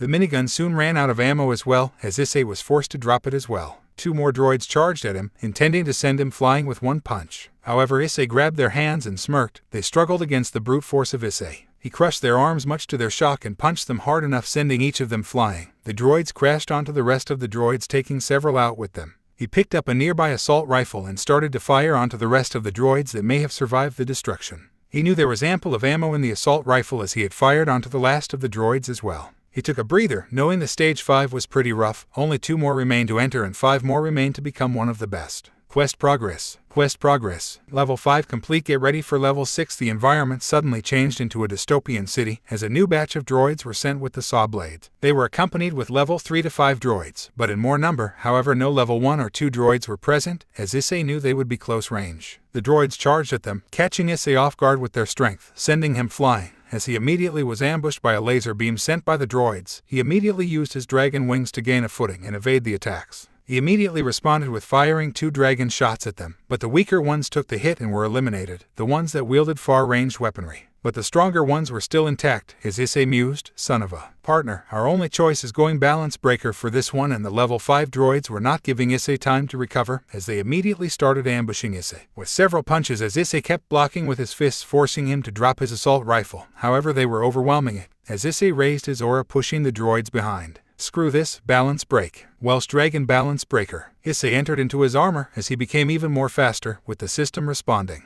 The user's stats have increased significantly. He closed in on the droids, who tried to use the claws to attack Issei, who blocked it with his attacks, as he soon ripped their arms with his bare strength, much to their shock, as he used their claws to shred through their armor, like almost akin to a dragon, as he ripped them, causing a short circuit, causing them to fall to the ground. He soon noticed the level 5 droids attacking them as well. They all jumped onto Issei as he used the claws to rip them to pieces with multiple swipes. He used their own armor against them since he knew they were resistant to magic. The level 3 and level 4 kept firing onto Issei, who was starting to evade them. Understanding their patterns, he gathered both his claws in one hand and started boosting multiple times. Boost, boost, boost, boost, boost. Dragon shot. Issei fired a much stronger dragon shot, causing the droids to be evaporated into nothingness. He was ambushed by some more level 6 droids, whom he had blocked it with ease using the claws that he had snatched from the level 6 droids. He gutted them with their own armor, causing them to fall to the ground. He quickly acted and stabbed the droids in their heads, killing them instantly. Using this, the last of the droids were killed. He took a deep breath to recover himself. He had fought against stronger, and this was just a powerful warm-up. He also got another notification from the system. Quest progress. Quest progress. Level 6 complete. Get ready for level 7, the announcer announced as Issei got ready for his final passing challenge. The droids soon showed up. However, he noticed that the level 6 ones are more present, along with a new batch that had heavy weaponry as well with them. The droids started to fire their shells at Issei, with the latter not wanting to underestimate them, deciding to start with the more tougher ones first. He knew that these droids were something, as he wondered on their current strength and their power level. The droid fired explosive shells which were much stronger as explosions were located throughout the arena. He quickly slammed the claws onto one of the droid's heads as it started to stagger and fall to the ground. It soon exploded as Issei backed away. He had to deal with 5 to 6 more of the droids. They kept firing at Issei as he elusively evaded their gunfire, with the level 5 and level 6 droids also joining in as well. He wondered if a scalon would be useful, but chose to save it for a later time. The level 3 to level 4 droids were also present, as they kept gunning onto Issei, much to his annoyance, as he immediately retorted, "No more playing around." Issei boosted several times over as he blitzed through the droids like it was nothing, cutting them to pieces with the claws multiple times. They were immediately killed as he noticed the stronger ones trying to ambush him, along with the level 7 ones. He quickly avoided the level 5 and level 6 and went after the level 7 ones. He immediately clawed off the head of one of the droids, as he followed it up with destroying the second one. He saw it firing onto him, as he used an X/, cutting the droid's head off. It soon fell to the ground as well. He knew that some more remain, as he blitzed through them, avoiding the gunfire as well, as he stabbed one of them directly in the head, causing a short circuit which he removed and jumped to avoid an explosion. Another of the droid had attacked him, but it sealed its fate when Issei ripped apart the guts of a droid, exposing its wiring. It soon fell to the ground as well. "Seems like this material is tough," Issei spoke with amazement. The claws from the level 6 were powerful enough to even harm a level 7 droids as well. He soon saw only level 5 and level 6 droids remaining as they attacked Issei with its claws, which caused him to block it with. He soon ripped their heads off in a quick manner, as he did with the level 3 and level 4 droids as well, killing them all as well. He soon dropped the claws and decided to sit for a while to take a break, deactivating his armor. He soon got a notification.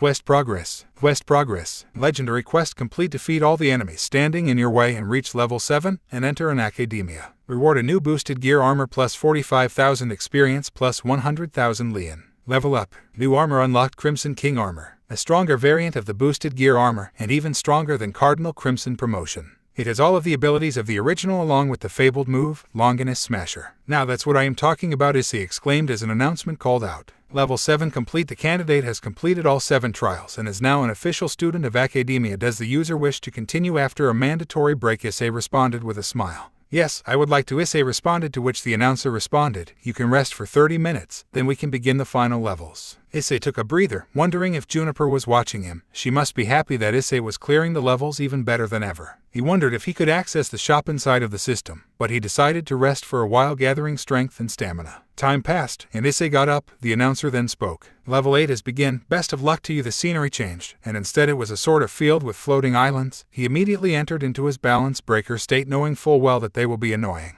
He saw his new enemies. The first was a flying drake that was breathing fire onto the group. He knew that this was the first non-droid monster that he would be dealing with. Along with that, he saw the usual droids from level 37, with level 6 and 7 becoming more common. The drake started to breathe fire as Issei shouted, a Scallan. Blade. Issei brought out a Scallan to fight off against the dragon, which started to breathe fire onto Issei as he took the flames without a problem, as the latter responded. Didn't you forget that a dragon is immune to fire? The drake got more annoyed as several more joined. Issei decided to dash towards the drake, as he dodged the blaster fire courtesy of the droids, and with one quick motion, he was able to stab the drake in its head, killing it instantly. The drake started to fire at Issei as he brought out 2 cannons and started to fire onto the drakes, annihilating them out of existence. He had this with him ever since he had lost access to Triana and Crimson promotion. He still had their power, he just had to alter and assimilate it in his gear. He soon aimed the blaster towards the droids as they started to fire onto Issei. He kept firing, trying to overpower them in order to take them down. As he kept firing and pushing through them, destroying them with ease, he was able to take them down with one fell swoop.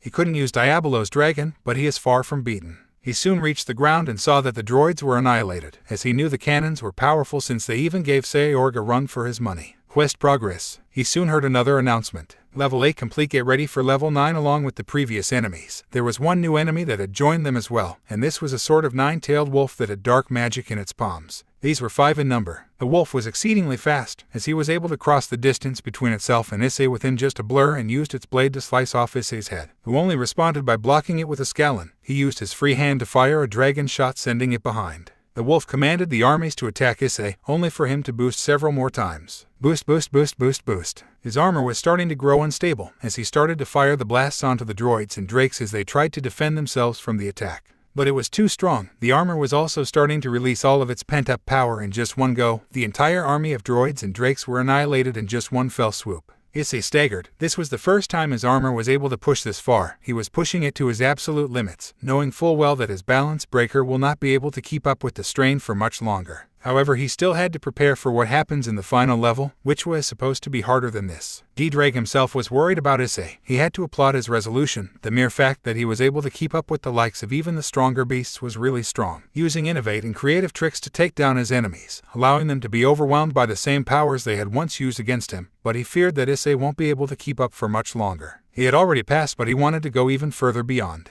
The wolves charged at Issei as they howled ready to strike him. Issei was losing his balance, but he had to wait for a short amount till his gear stabilizes itself. It was called reset, and he will have to wait for a few minutes before he recovers. He was able to decently against the wolves that were able to graze or damage him. He spoke with a low tone. Just a little longer, Issei muttered as he waited for his gear to recover. He was able to disarm one of the wolves and stab it in the stomach, causing it to fall to the ground limp from the attack. The other 2 wolves in response unleashed a dark energy blast towards Issei, who managed to dodge the attacks. He waited for a close attack as he stabbed another in the head, killing it as well. The wolf looked at Issei's cold look and couldn't help but shudder. He knew what he was doing as well. The final wolf charged at Issei, who just waited for the wolf to come closer as he sliced off the head of the wolf. The wolf's head fell from the body as Issei staggered for a moment. He put a Scallan on the ground and was breathing heavily. This level took a lot out of him, and there was still 1 level remaining. He had to be careful, otherwise he was done for. The system responded. Quest progress. The announcer soon responded. Level 9 complete. Now candidate, get ready for the final level. The scenery changed to a castle, almost like a king's castle. He saw his final opponent, accompanied with hordes of other enemies from levels 3 all the way to level 9.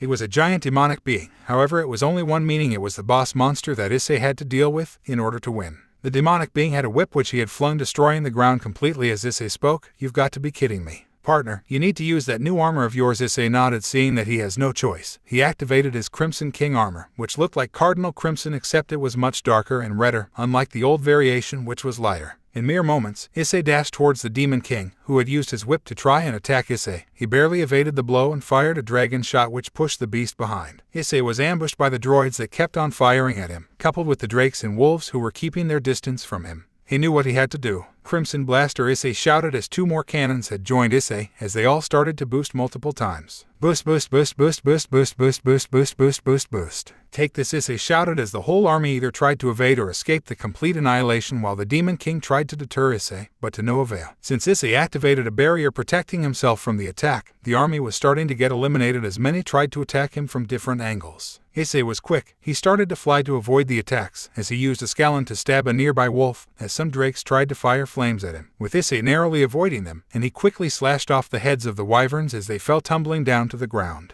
He soon turned his attention towards the remnants of the droids that had tried to attack him with heavy machine fire, as he grunted. Annoying, Issei slashed the droids multiple times, causing them to fall to the ground. He soon turned towards the level 5 ones, as they tried to charge at him. The Demon King fired another flame blast towards Issei, who smirked. He jumped in the air, causing the droids to be struck instead. The Demon King looked in horror. Seeing this opportunity, Issei dashed towards the Demon King and stabbed him in the heart with a scalon, making him screech in pain. He looked at the king as it started to charge another blast. He quickly removed the blade and dodged the attack. "Partner, only 5 minutes remain for this armor before it falls off," Issei grunted in response, as he looked at the beast. He also looked at the remnants of the army, as he quickly fired a dragon shot in response, killing them with ease. He looked at the Demon King, only he remained, as he used his whip to try and subdue Issei, only for him to dodge the attack.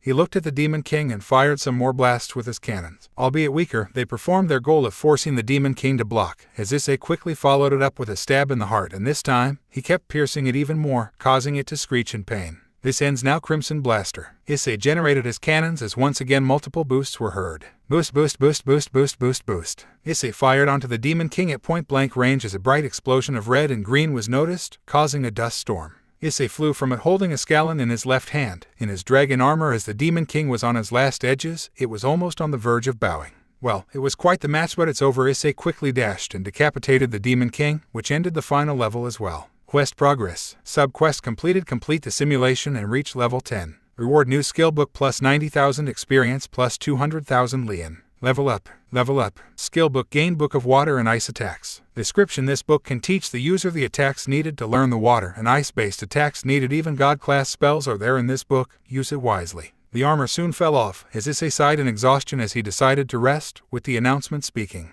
All 10 levels cleared. The candidate is a very talented student of the academy. Please come and take your new identification cards into this academy. Issei gave a smile as he soon lied on the simulation grounds, exhausted as the simulation returned to normal. Scene change. Juniper watched the fights completely with a smile, alongside Willow and another lady. She was a woman that had plum hair, and had a fair complexion and light purple eyes. She wore a military outfit like Willow and Juniper, except hers is half-sleeved. This was in Ren. "So, seems like we got another prodigy," how Juniper spoke with happiness in her tone as Willow gave a smirk and spoke. "This boy is truly amazing. His red dragon armor and his ruthlessness reminds me of how you used to gain a one-up against me." Juniper glared at Willow for saying this, however she reeled it in as she spoke. "I will go and meet up with Issei." "Oh right, meet up with your boyfriend." Juniper rolled her eyes at Willow's sarcastic comment, as in spoke, "So what do you plan on telling him?" "I will probably see what I can do. I promised him I would get him home, and I shall do just that." Juniper spoke with a smile, as she walked outside, leaving the two girls wondering what would come next. Back at the lobby, Issei looked at his admission card with happiness, as Juniper soon called out to him, "Issei." "Oh hey." Juniper walked towards him and spoke, "Seems like you have done it." "Yep, and I am." And Juniper then spoke with a smile, "You should celebrate. Let's head out with the others and we all can have some food." "Sure, why not?" Issei spoke as Juniper then took him to Anne and Willow, with Juniper introducing into Issei. They soon headed to a nearby restaurant to have some food and enjoy some drinks. Scene break. 35 years later. Ark Castle, Arcadian main city, 7:30 a.m. In one of the personal bedroom of the Ark Castle, a man was sleeping on the bed. He soon woke up. He was a tall, brown-eyed man with matching brown hair that has a small white streak. He wears a pajamas with the red dragon on its covers. The man was none other than Issei Hyoudou, who was all grown up. No longer he was a perverted teenager nor even a depressed man.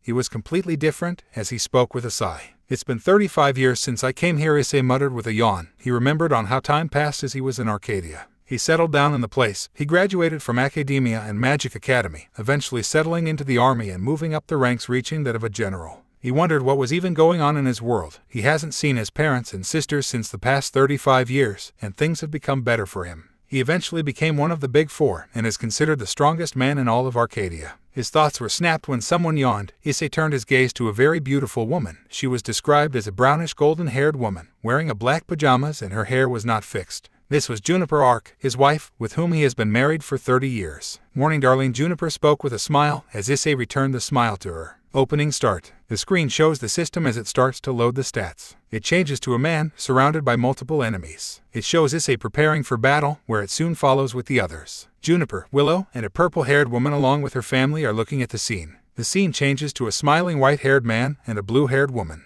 The scene changes to a tomb where a white-haired man is giving a side glare as a skeleton man is walking towards him. Soon 3 beings show up with sinister smiles. The Arc family, Arc siblings, and the Arcadian army is shown. The scene changes to Issei facing off against a black-haired woman with a lavender-haired woman in chains. A television screen is shown where Issei is facing against Rias, the latter having hate-filled eyes in her. Juniper is seen fighting off against Akino, as the former has a smile, while the latter has a glare. The rest of the Arcadian arcs, along with Hyoudou, Jinshiro, Gasper, and Mary all assist them. Mary has a water serpent surrounding her. The scene changes to the skeleton god making an alliance with the white-haired man, and their subordinates all working together. A sword is shown which is wielded by Issei. The scene changes to Issei and his allies all looking at the sunset, as he turns around and gives a smile at the camera. Opening ends. "Morning to you too, my dear Empress," Juniper responded a smile, as she pulled him towards him and cupped his face, as she pulled him for a, which lasted for a minute, after which she spoke. "You know, today is our 30-year anniversary. Have you planned for something?" Juniper asked with a smile. As Issei spoke, "I am not sure. I mean, is there any location you wish to go? We can go there. Just the 2 of us. We can roam around in one of the Earths, shave a normal date like a regular couple," Juniper responded as Issei asked. "But our duties. It is lessened and both of us will be in our office finishing the last of the paperwork. I mean, we did have a really messy war in the past few years." "Right," Juniper spoke sadly, remembering the infamous Arc civil war that shattered their family, turning many of the Arcs against them. People that they used to once call family broke away from them and turned against them.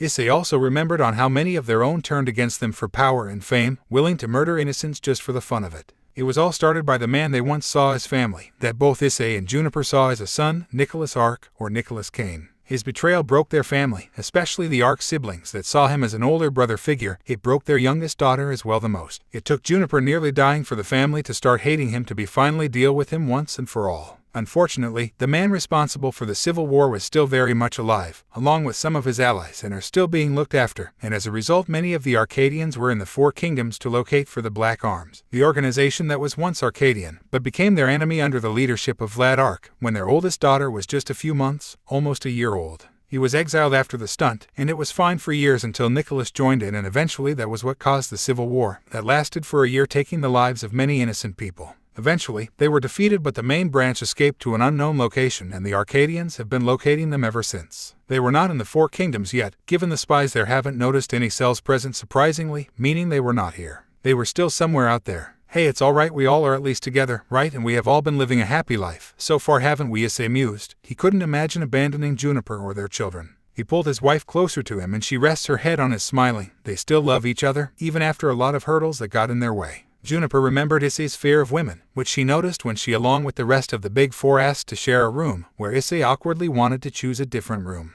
They immediately understood that Issei feared something, but he had no reason to fear any of them. Even Aisha was someone he should not fear, before her insanity, where it ended up with them sealing her up. Eventually the cat was out of the bag, and needless to say, Juniper and the other girls were livid at what the girls from their old world had done to Issei. Especially a certain Rias Gremory, whom Juniper wanted to personally deal with. Despite this, Issei still held fear that they are only teasing him and never truly cared for him. That all changed one day during the trials, where Issei got his own Icon Knights of the Round, and he had to outright confront his fears, and where Juniper saw his former perverted side, he looked at her expecting to abandon him, but she did not. She accepted him, and even told the apparitions that they had no right to judge him, especially when some of them used to sleep with him naked, as she presumed them to be mere sluts that did so. They toyed with his heart, and that was what prevented him from getting over his fears. Time passed and they dealt with Willow, who had become corrupted, and saved their friend from completely falling to the dark side. Eventually they worked together. Sephiroth was still there in Willow, but she changed and became better. The day came when Juniper came to him and confessed to him. Issei, no longer bound by his fear, accepted their confession, and that was the day they became a couple, 30 years later, and they were happily married with several kids. I guess Juniper spoke with a sigh. She hated that she was toyed by Nicholas, someone she saw as her very own son, seeing several similarities between him and Issei. But he was power-hungry and did not care for anyone, broke their relationship with him and abandoned them, not caring for the consequences. They never knew what caused him to turn on the Arcs after 20 years, but they had to stop him at all costs, which they succeeded at.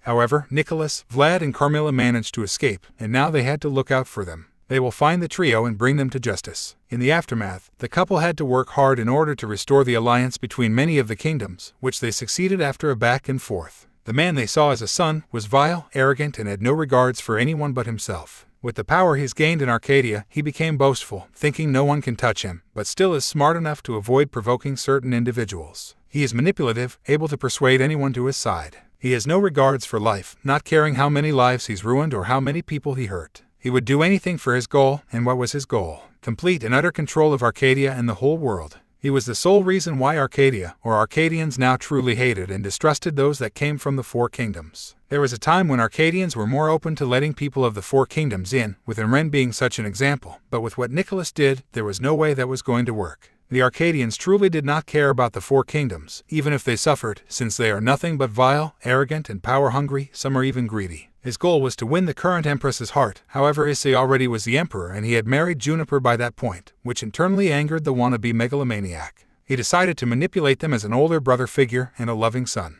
before ultimately turning on them, causing the civil war to happen. Even in his final moments, before escaping, he still showed utter disdain for Issei and wanted to take his place as the new emperor of Arcadia. But that was not going to happen no matter what. Getting back to the present, now they have been having peaceful lives. There was peace for the moment. Issei rubbed his wife's head, calming her down. She was particularly close to Nicholas, and his betrayal still had its after effects in her heart, making her having trust issues, just like Issei once had. But there was her family, her lover, and their kids that she will trust without any issues. Juniper looked at Issei and he spoke. You know, I still think that I did not do enough, but Nicholas, he chose this path. He never loved us and we were just people that he could toy with, just like Rainieri and even Ri. As Issei spoke with a nod. Yes, but know this. Issei had on her forehead, making her flustered, as he continued, I will always be by your side. I know. Juniper looked at her husband. She was helping him locate his family and loved ones. But there was no hope. The world was too far, but to no avail. She promised Issei to help him locate his family, but they were unable to. They could only hope that one day she could meet his family. The Arcs see Issei as their own, even when he does not have the of one, as bonds are what make the Arcs. It was never. Those that sided with Nicholas weren't true Arcs to begin with. Juniper, let's get ready. I wish to have a memorable 30-year anniversary, and I don't want my wife to be in such a state. Juniper gave a smile to Issei's words, as the latter responded, yeah, let's get ready. We'll talk to my father about heading out for our anniversary celebration. Yep, and that smile is something I want to see. Juniper looked at him and nodded. If it was not for her, she wouldn't have been the same. Scene change. Moments pass and the couple were still in the room as they were having a cup of coffee. Juniper soon sat on the opposite on the table. Issei now wore a gray and white dress coat with a scarf and black armor on his. He also wears glasses, dark brown pants, black shoes, and a black glove on his right hand.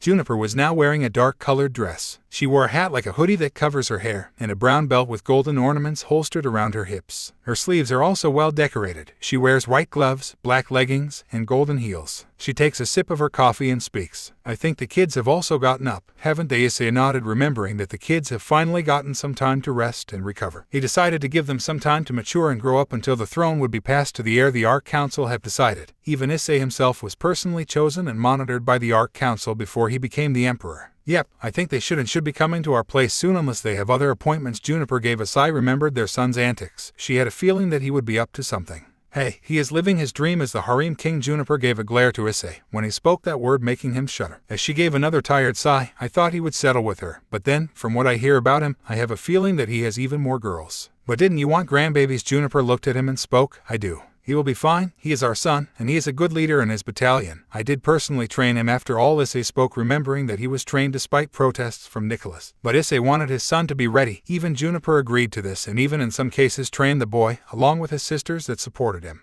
I know, Juniper responded. She remembered that all their children not only were pure dragons, but also had the powers of Great Red and Off-Eyes, along with a portion of the strength from the Red Dragon Emperor, with some of them even inheriting the gamer system from their father's side. But they also inherited the icons along with the powers they already were born with. As a result, Issei knew that their children would be fine regardless. As for the ones that didn't inherit them, they will inherit them in the near future. Regardless, Issei and Juniper will love and raise their children well. Speaking of which, Juniper got up and approached Issei. As she wrapped her arms around Issei as she spoke, "We can have a moment here and you can even show your perverted side here." Juniper knew about Issei's perverted side. Ever since he became the emperor, he became more mature and understanding, almost becoming a true king in the eyes of many Arcadians. However, there was still perversion in him, and he often showed that to his wife, who actually did not mind, not seeing this as a character flaw. He looked at her ass. They were surprisingly big, not as big as Akino, but was on par with Ria's. It was good enough for Issei as Issei spoke. "Then, if you don't mind," Issei used his free hand to grope Juniper's ass, making her, as she let her instincts take over her and started to make out with Issei. It almost felt blissful, even now. Soon they split up as Issei used his second hand to start touching her second, making her even more. However, before they could continue even further, someone knocked on the door. "Dad, Mom, are you there?" The couple immediately became flustered and were fixing their clothing, knowing it was one of their daughters that was outside. Juniper immediately got down and fixed herself as she spoke. "Give us a minute. Bianca will be ready," Juniper exclaimed as she removed the expression she had as Issei soon spoke. "Come in." Bianca soon came inside. She was a tall woman with brown hair and blue eyes. A part of her is braided up in the right side and has a small gold ornament on her left side that is tied to a ribbon. She wears platinum armor with gold trimmings, with an opening in her area. She has no armor in her waist area or the area near her thighs, and wears purple and brown robes, with a belt connected to a holster for her gun and sword. She also wears 2 purple robes as a cape. This was Bianca Arc, the oldest daughter of Issei Hyoudou and Juniper Arc, and the oldest child of the family. "Happy anniversary, Mom, Dad." Bianca rushed to her parents and gave them a warm hug as Issei and Juniper returned the hug as they soon split up. Bianca then spoke. "So Mom, Dad, what are you two planning to do?" Juniper spoke with a thought. "I have heard of a few places we can go on Earth 21. That actually does not sound like a bad idea. We will go a sightseeing adventure there, and since many of the inhabitants don't know of our true identity, and we can go on a normal couple," Issei added, to which Bianca spoke. "That is not a bad idea, and speaking of which, Dot, aren't you too old to be, Bianca spoke with a red tint on her face as Issei tried to explain. Bianca, however, Juniper cuts him off and speaks jokingly. "Oh Bianca, you should be happy that your parents are still showing affection like this, and I am pretty sure you understand what was happening here. But that doesn't mean that you should perform such acts if you want. You can do it in your room," Bianca tried to retort as Juniper spoke with a sweat drop. "But this is our room, Bianca." Bianca did not have any retorts to that and remained silent as Juniper spoke jokingly. "Keep up that attitude and you will still remain single." "Mom," Bianca shouted in embarrassment as Juniper chuckled in response as Issei gave a wry smile at this. Seeing his daughter act like this did bring a smile to his face. She soon coughed and composed herself. "Either way, I also came was because Aunt Jean had called for something important. She said it was important to you." Dad, Issei was surprised as he spoke. "Me?" "Yes, and she wanted the two of you to meet her as soon as possible. And Aqua is waiting as well." Bianca spoke with a smile as Issei responded, "Sure, let's go." Scene change. Arcadian Military Headquarters, 10:30 a.m. The Arcadian Military Headquarters, which is a huge building located in the Arcadian main city, it was a highly advanced glass tech building. It serves as the headquarters of the entire Arcadian military. This facility is usually busy and filled with people doing their daily business. We can see battleships in the waters, and even cruisers hovering in the facility. This headquarters is heavily guarded and its security is off the highest level. All major operations, meetings, and other stuff related to the army happens here. This place serves as the main HQ of all affairs related to the Arcadian army, even proposals when it comes to alliances with the other nations and races. Issei and Juniper along with Bianca, as they encountered Aqua, she was described to be a blonde-haired woman with gray eyes. She wore a hat on her head and a flower on her hair. She wore a military uniform, which comprised of a white and green skirt. She held a sniper rifle behind her back. She additionally wore gloves and wore 2 heels, with her left leg having a legging. This was Aqua Arc, the third daughter of Issei Hyoudou and Juniper Arc. "Happy anniversary," Aqua spoke as she jumped on her parents, with them returning the hug as well. They soon split up as Aqua speaks. "Well, Aunt Jean is waiting for you," Aqua mused as Issei and Juniper nodded as the 4 head to that location as Issei asks. "Where are the others?" Aqua spoke with a thought. "The others, most of them are preparing something important, although neither I nor Bianca are going to spoil it. Sorry Mom, Dad."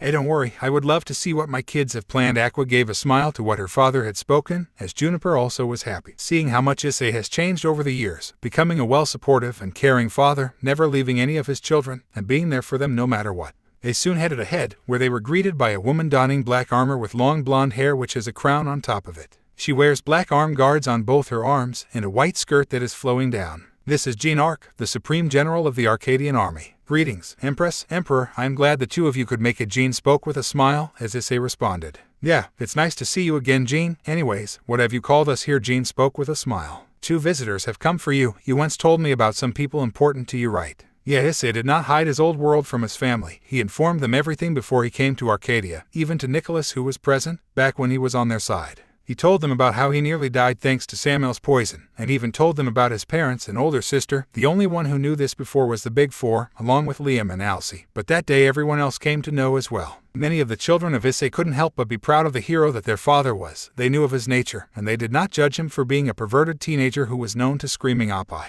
Additionally, him being the Oppai dragon, which was a hero to the children of the underworld, even made things better, and that along with his heroic deeds made many of the arcs seeing this as truly heroic and down to earth despite the obvious lewdness. At first, Issei wasn't sure about telling them, but with Juniper talking to him and convincing him to tell them, since they were a family, and he eventually did open up to them. As a result, almost all of them except Nicholas were proud on how much of a selfless hero he was, who almost died to save his old world from the beast of apocalypse. He was accepted despite his flaws of being a pervert. He showed none of his perversion in Arcadia because of his trauma and fear. That was the day he saw the Arcs as his family, and no one criticized him as well. His perversion was barely there, only limited to his wife, and never went outside. But some of his children have inherited his perverted behavior. Indeed, I will tell you who those people are. Jean spoke with a tone full of seriousness, yet there was an underlying concern in her tone as she spoke. Those people are Surzech, Lucifer, and Shiva, one of the Trimurti of the Hindu faction, that belonged to that of your old world. No sooner he heard those names, Issei almost staggered. It's been 35 years since he has even met Surzech. He never thought they would come here. Juniper looked at his expression and became worried. She knew who Surzech was. He was Issei's older brother figure and Satan Lucifer. As for Shiva, she did not know him in person, since Issei did not know who the god of destruction was. They are waiting for you. Emperor Jean spoke. She knew that her expression was worried, while Bianca and Aqua were concerned for their father. Juniper kept his hand on her husband's hand and spoke, "Don't worry, Jean, we will go there." "I understand. I will let them know." Jean spoke as she contacted a soldier. Juniper then took her husband outside. As she spoke with a worried tone, "It's going to be okay, Eyes, it is going to be okay." Issei spoke with a shaky tone as he continued with the same disbelieving tone. "It's been 35 years since I saw any of Themi. I don't know if Tithe would ever know."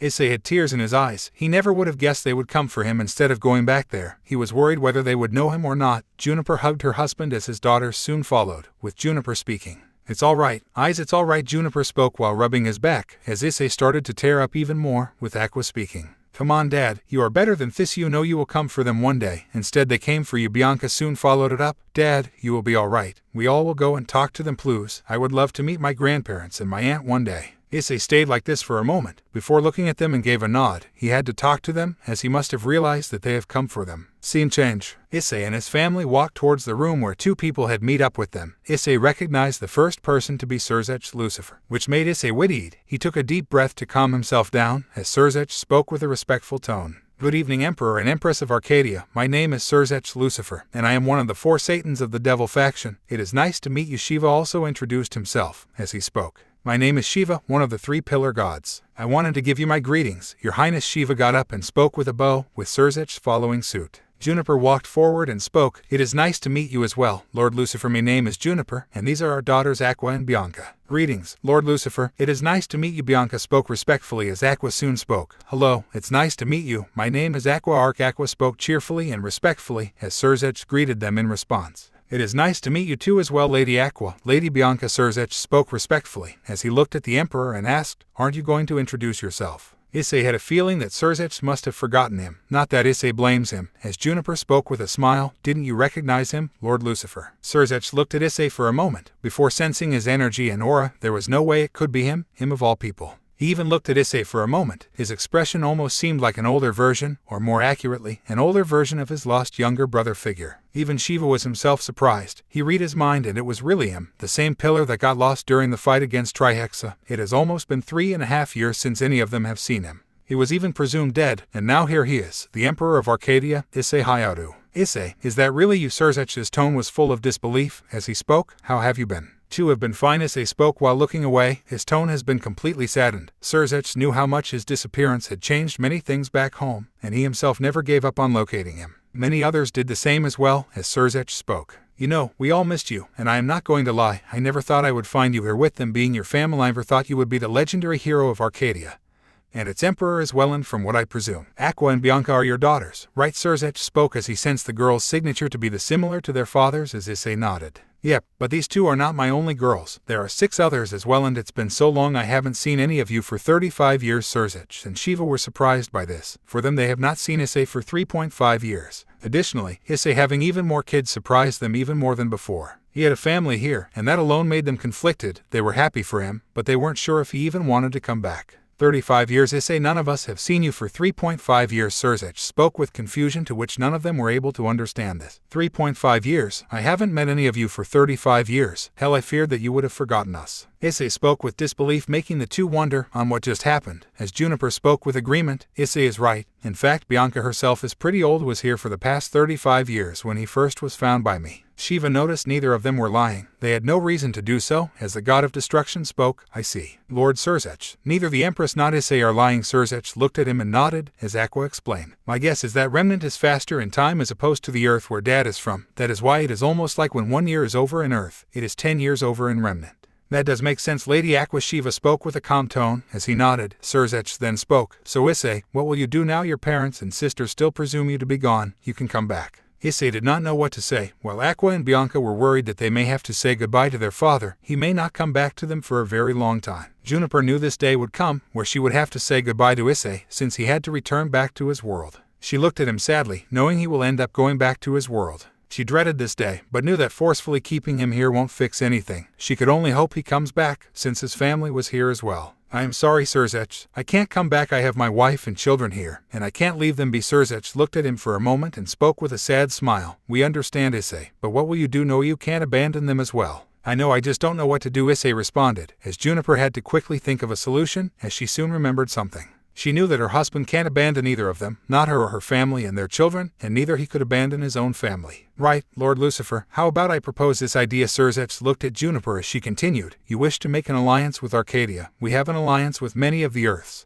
So why not make it with another? Wait, you wish to make an alliance with us? Surzech spoke as Shiva added. And what do you mean other Earths? One at a time, for Lord Shiva's question. Yes, there are more than one Earth in the universe, and yours is one of them, but the one where Issei is from is an unknown Earth. So we have been locating that ever since. But you guys coming here was not something we were expecting. Juniper spoke as the two men nodded, then she continued. Now as for Lord Lucifer's question, and we don't mind making an alliance, Ice has already told me about you guys, so Arcadia sees no problem. Additionally, that way we can make sure that everyone that lives in that world can come here and vice versa. Although time can be a bit problematic, but we can find a way. Juniper spoke the idea as Surzech and Shiva both seemed to not mind the idea as Surzech spoke. We don't mind to have you joining us, Empress. A faraway alien land is something we don't mind and are not against. Surzech spoke as Juniper responded. Great then, we will meet again soon as Surzech, and make sure to bring the rest of the other leaders as well. As you wish, Your Highness. Juniper shook her head and spoke. Please call me Juniper while we are in private. Surzech nodded and gave a smile as Shiva soon spoke. Oh, and before I go, there is something else we need to tell you. Shiva sat down and spoke. There has been some recent activity going on with my scouts. The demigods and other gods from my faction has been sending me this image. Shiva used a magic circle and brought out an image as he showed it to them, making the two go as pale. Even the two Arc siblings also become horrified knowing what exactly they were seeing.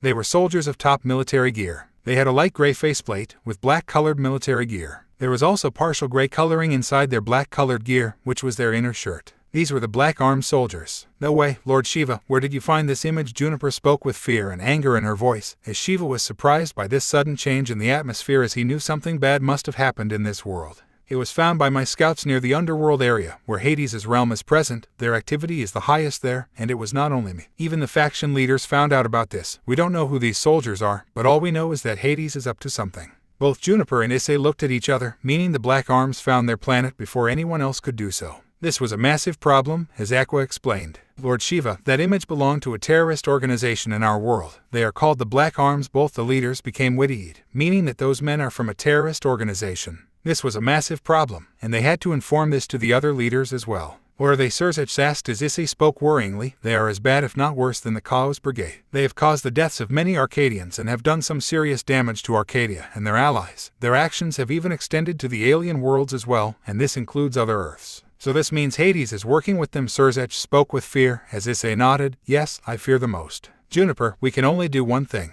I am aware, turns to Surzech. Surzech, we have to hasten our alliance. That is our only option. Arcadia is willing to help to deal with them as well. Inform the others of our meeting as soon as possible. I will let the others in our world know as well. Surzech nodded in understanding to Juniper's words. The gravity of the situation was really bad if it caused the atmosphere to change to such an extent, as he spoke. Very well, Juniper, I will let them know. Surzech and Shiva soon took their leaves, as Issei and Juniper looked at each other as Issei spoke. We will inform the council about this. No way I am going to let them hurt my family back home. Issei spoke with a growl as Juniper spoke. Yes, I know, I am not letting them get hurt as well. Aqua, Bianca, call the council. We need to let them know that we have found the remnants of the black arms in the earth where Issei is from, also known as Earth XD. As you wish, Mother. Bianca spoke seriously as they all started to inform the others about the situation. This war will end one way or another, and Hades will pay for his involvement with the Black Arms. Scene break.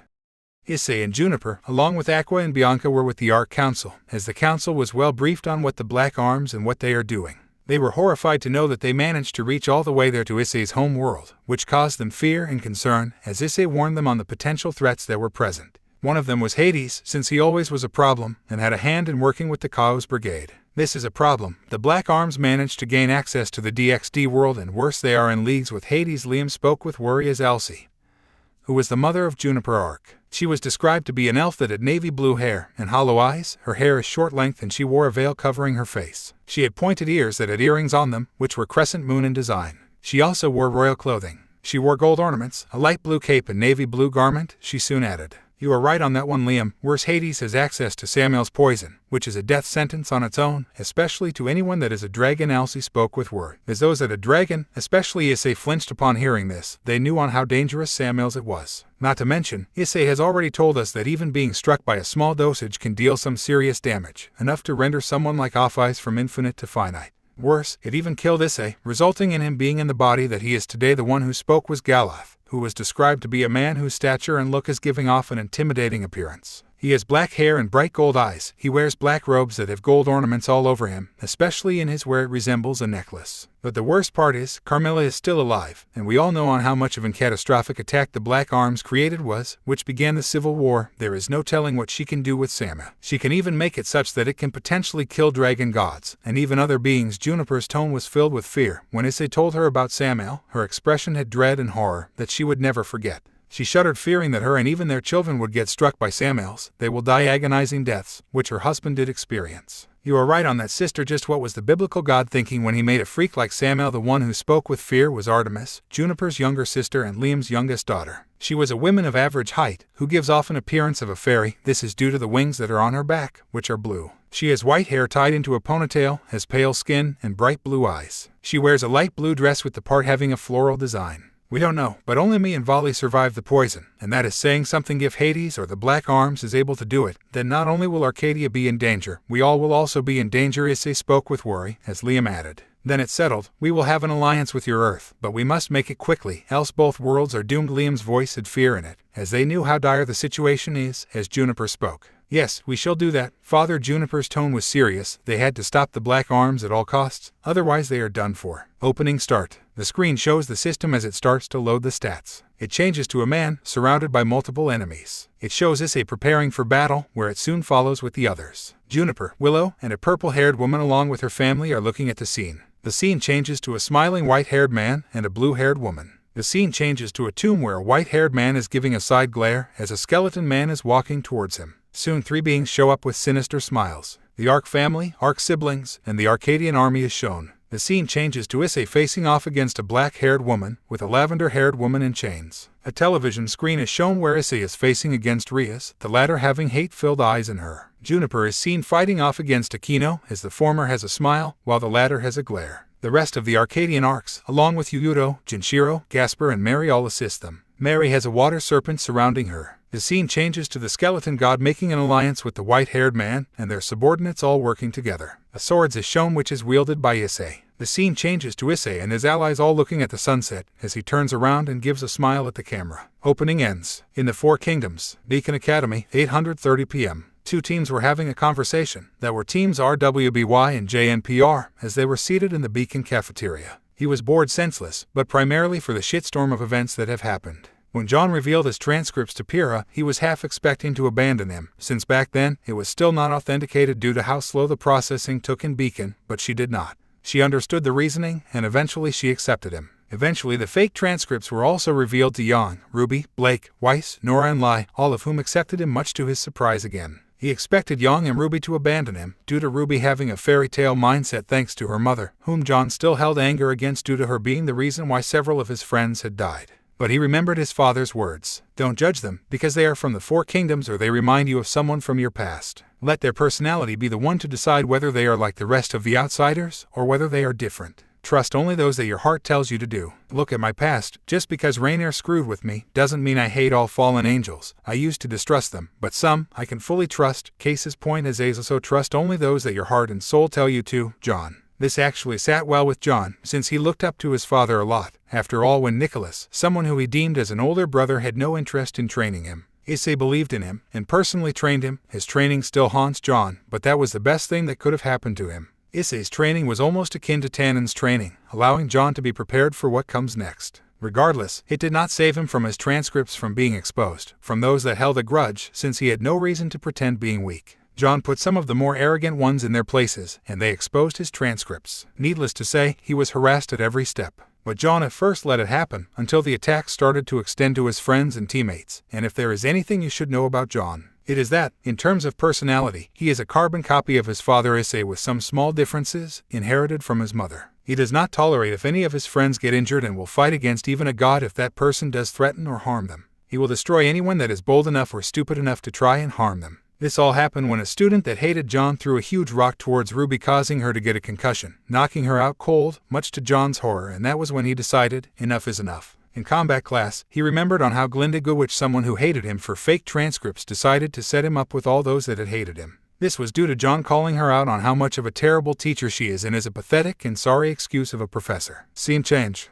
He decided to put everyone that had tried to harm his friends in their places. It was nothing short of a bath. He was now in his armor. The armor he is wearing is described to be purple in color, having gold armor parts to go along with it. The design of the armor is angular and spiky. You can literally scratch anyone with this armor. The helmet is fitted with two spikes that represent devil horns and has a visor that glows red, representing two eyes. It is also sporting a red cape. The Beacon students truly didn't stand a chance. John didn't give them a second to attack him as he unleashed his power, wiping them out in an instant. Glinda did intervene, ordering John to stop this madness. But all she was met was a blast of magical energy that sent her crashing to the wall. John stood over the student that was the reason for Ruby's concussion and looked at his lying body coldly. He has bruises and scratches all over her body as he looks up at John. He steps on his hand, crushing every bone on it. He screams in pain and agony as John does this. How are you this strong? You damned faker! The student, even in his final moments, cursed John. As he grabbed the student by his collar, he shivered in complete fear, knowing the monster he was as he spoke. There is one thing I don't tolerate, and it is anyone that harms my friends or family. Be grateful that I can't kill you damned outsider. John muttered the last part coldly as he slammed the student to the ground. He twirls his sword around, sparks flying out of it before it turns into a blade engulfed with red and purple energy. Fire and electricity are coursing through it. John raises his sword up towards the ceiling and fires off a beam that destroys the entire ceiling, the beam reaching out all the way to the sky. Witness domination, John exclaimed as he delivered a downward slash that destroyed the entire arena, causing an explosion that released fire and electricity in huge waves which hit the Beacon students, causing them to scream in pain and agony. He does this for 5 minutes, until he stops, since if he wanted to, he could have destroyed their souls. Yes, John inherited Issei's or Ddrake's flames of complete annihilation, which meant that his flames never stopped burning until the target's body, including his soul, was burned, resulting in nothing left. He looked to his tormentors and Glinda, who all had third burns and were twitching due to the electric current. John turned away and spoke coldly, "Know your place, outsiders." Scene change. John smiled, remembering the incident that showed him that he is not to be messed with. Ruby looks at her friend and asks, "Is something the matter?" "Nothing much. Speaking of which, what plans do you guys have for summer break?" John asked, to which Weiss responded, "I will be going back to my home. My father demands for me to return and handle the company." Weiss spoke with a sigh, as she remembered on how controlling her so-called father is. She wondered when she will escape from this place, as her mother only asked her to tolerate him for a little while. She will be sent to a place where she will be safe, as Ruby spoke. "No worries, Weiss. Just give us a call and we will set us up for a place. You can consider bringing us to one of the houses." "Would you convince him to do that?" Young asked, hoping that Weiss does not have her vacations rough. She knows of what kind of a person Jack is and hopes that Weiss is alright. As for Weiss, she knows that her mother will deal with her father. She, like all of the Schnee children, know how much Willow despises Jack, and it is only a matter of when his head will fall off his body. Willow hasn't told her the complete truth yet, not because she did not trust any of her children, but because she fears that her children will hate her because of her actions as Sephiroth. Additionally, Willow had no intention of raising Weiss and her sisters at first, but Issei talked to her and convinced her to not abandon them, since he also warned that her children will become like Jacques and that alone will haunt the woman as a result. He was aware that Willow was already guilt-ridden because of her actions as Sephiroth, and Issei did not want her to suffer even more. As a result, due to his convincing, Willow vowed to never let Jacques' influence get to her children and raise them in secret. As a result, Weiss, Winter, and Whitley never became like Jacques and always hated their father, given his nature. Anyways, what about you, John? Where do you plan on heading to for your vacations? John spoke while rubbing his back. I will be heading back to my hometown. I do miss my family, Lai then asked in response. Can we come with you? As much as I would like to, I am afraid, not sorry, Lai sighed in sadness, as Nora spoke. So what are you going to do back home? I will be talking with my parents and some friends of mine. I kind of miss them. John remembered some of his squad girls. He wished to be between their S, as he shook his head, not showing his perverted side to those from the Beacon students. This was also something he inherited from his father. Despite this, he was an honorable pervert, being more open about his desires, which was surprisingly accepted by his squad. However, from his father's experiences, he was careful on who to be with. Issei also warned him to choose his lover carefully since Issei had experienced failed relationships, and John took that advice to his heart. So will we meet them or can you introduce us to them? Ruby asked. John did not want to make promises he wouldn't be able to fulfill, primarily because of many Arcadians' hatred of the Four Kingdoms, which they call outsiders, and John was no exception. However, Team RWBY and his team had proven themselves to him, but not to the rest of Arcadia, so they may end up hating them just because they have the of outsiders, especially some races he was aware of. I will think about it. John gave the best answer as he could, as they all nodded in understanding. Suddenly John's scroll started to ring and he saw the called ID. Giving a smile, he looked to his friends. Can you give me a moment of privacy? John asked as his friends nodded. He soon headed outside as he picked up the call. Person on the other side spoke. Hey John, how is your time at Beacon Academy? I hope you are not busy. John recognized the voice to be that of his father Issei, as he responded. None, I just finished my talk with my friend's dad. So what is it that you want to talk about? John asked, to which Issei spoke. I have some news. I will be coming to Beacon personally in a few minutes, so I would suggest you to pack your stuff. You are coming back to Arcadia. Wait, right now? John asked, to which Issei responded. Yes, right now. I will explain everything once I reach there, so be prepared. You will be needing to say goodbye to your friends since you won't be seeing them for a long time. John nodded in understanding as he spoke. I will, Dad, I will. John spoke with a tone of understanding. He was going to say his goodbyes either way, so that is not going to be a problem, but he was going to miss them. He soon cuts the call and heads inside as he decides to pack his stuff. He soon heads to the headmaster's office since that was where he sensed Issei's magic signature as he was talking with the headmaster Ospen. He then spoke while standing up to greet his son. Hey son, been a while. Hey Dad. John rushed to give his father a hug as he spoke to him. Happy 30th anniversary. Thanks John. Issei spoke with gratitude as he looked to Ospen, who had a smile. He was almost akin to family as he spoke. So headmaster, I think you should call them as well. Indeed, I have already sent to come here. They should be arriving soon enough. Ospen spoke. As soon enough, Team CRDL arrived as they spoke with a bow. Your Highness. The four boys bowed before him as Issei spoke. How many times have I told you boys, address me as Uncle Issei while we are in private? Sorry, Uncle Issei, it's just a habit. Issei smiled in response as he spoke. Since you all are here, I believe it is time we brief about the situation. Although before that, how is John and Beacon? Headmaster Ospen nodded as he explained everything to Issei, who only narrowed his gaze. His joyful expression was lost as he becomes angry, making Team CRDL and John worried. John knew that it was very rare that their father showed anger. It was only when his family is under danger. He soon spoke with a glare. Ospen, call her here. Right now I would love to have some words with her. Ospen gulped. It was rare for the Emperor to show his anger, but when he does, someone is going to get hurt. He only showed it in Arcadia when Juniper was depowered and almost killed, resulting in Nicholas receiving a beating he would never forget. As you wish, Your Highness. Please go easy on her. Ospen immediately called for Glinda. Issei shook his head and spoke. No promises. Ospen gulped in fear and worry upon hearing this, as Glinda soon arrived and spoke. You called, and what is he doing here? Glinda spoke her words with spite, as Ospen only shook his head, knowing what is going to happen next. John and Team CRDL were worried on what was going to happen. So you must be Glinda Goodwitch. The headmaster told me a lot about you. Issei spoke while controlling his temper, as Glinda asked. Who are you? What brings you here? Glinda asked, to which Issei responded. Issei Hyoudou, John's father. It is not nice to meet you. That means you are the father of this damned monster. You should be ashamed as a father. You should punish him for his actions. And Glinda was unable to complete as Issei slapped her really hard on her face. Glinda could only look in shock. In the meantime, John scoffed at Glinda. However, he was worried about Issei losing it because of his anger, and with Glinda pissing off a dragon god, her chances of surviving are lessening. Team CRDL and Ospen were glaring at her for her attitude. And that gives you the right to harm my son. Your actions, as a professor entrusted with the education and well-being of students, are deeply troubling and reprehensible. It is gravely disappointing that you have neglected your responsibilities and inflicted harm upon my son. Such behavior not only tarnishes your own reputation, but also undermines the integrity of the academic institution you represent. Issei spoke coldly and with anger in his eyes, as Glinda was about to defend himself as she shouted while pulling out her weapon, the disciplinarian. Why, Issei did not give her the chance as he used penetrate and grabbed her by the face with his left hand, and before she could react, Issei slammed her so hard on the wall that it caused it to crack.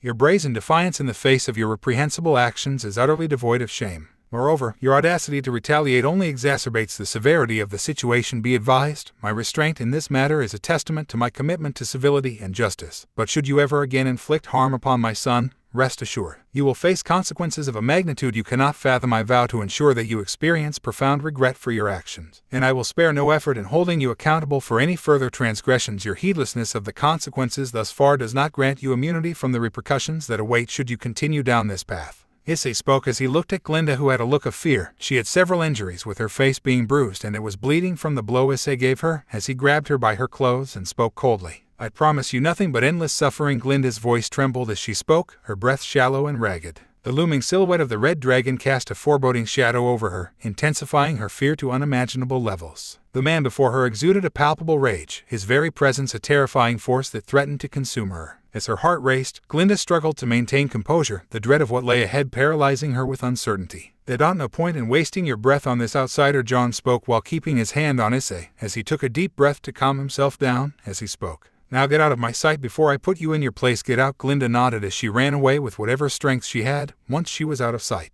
Issei looked at Ozpin and spoke after a moment. We can now begin. I will fix the wall before I leave. Ozpin nodded as he asked, but wasn't that too much, Your Highness? I actually held back. If my daughters, or worse Juniper, were here, let's just say bodies would have dropped. Ozpin gulped in understanding, as Issei only gave a sigh. John was glad that his mother or his sisters weren't here. His father was right. He shook his head, knowing that it would have been a bath had they shown up here. Anyways, I am here to explain why I am here, or why John needs to head back. Issei spoke as he brought out a hologram which showed images of the Black Arms soldiers. No way, Black Arms activity has been found, John exclaimed with shock as Ozpin responded. But Issei, there was no location of them acting in the Four Kingdoms. Neither did James nor Clover find any activity of them here. Ozpin spoke with complete shock. Even Team CRDL were shocked by this revelation, as Issei explained. That is because they were never in the Four Kingdoms. Unlike the Shinra remnants, the Black Arms were never here to begin with. Issei then continued, as he spoke, they are in my home world. John became pale, meaning his paternal grandparents along with his Aunt Mary were in danger. He looked at his father as Issei spoke. Yes, John, Surzets, Lucifer, and Lord Shiva of the Hindu pantheon managed to reach us and inform us about the situation. And the worst part is, Hades is working with them. Issei spoke with concern, as Ozpin asked.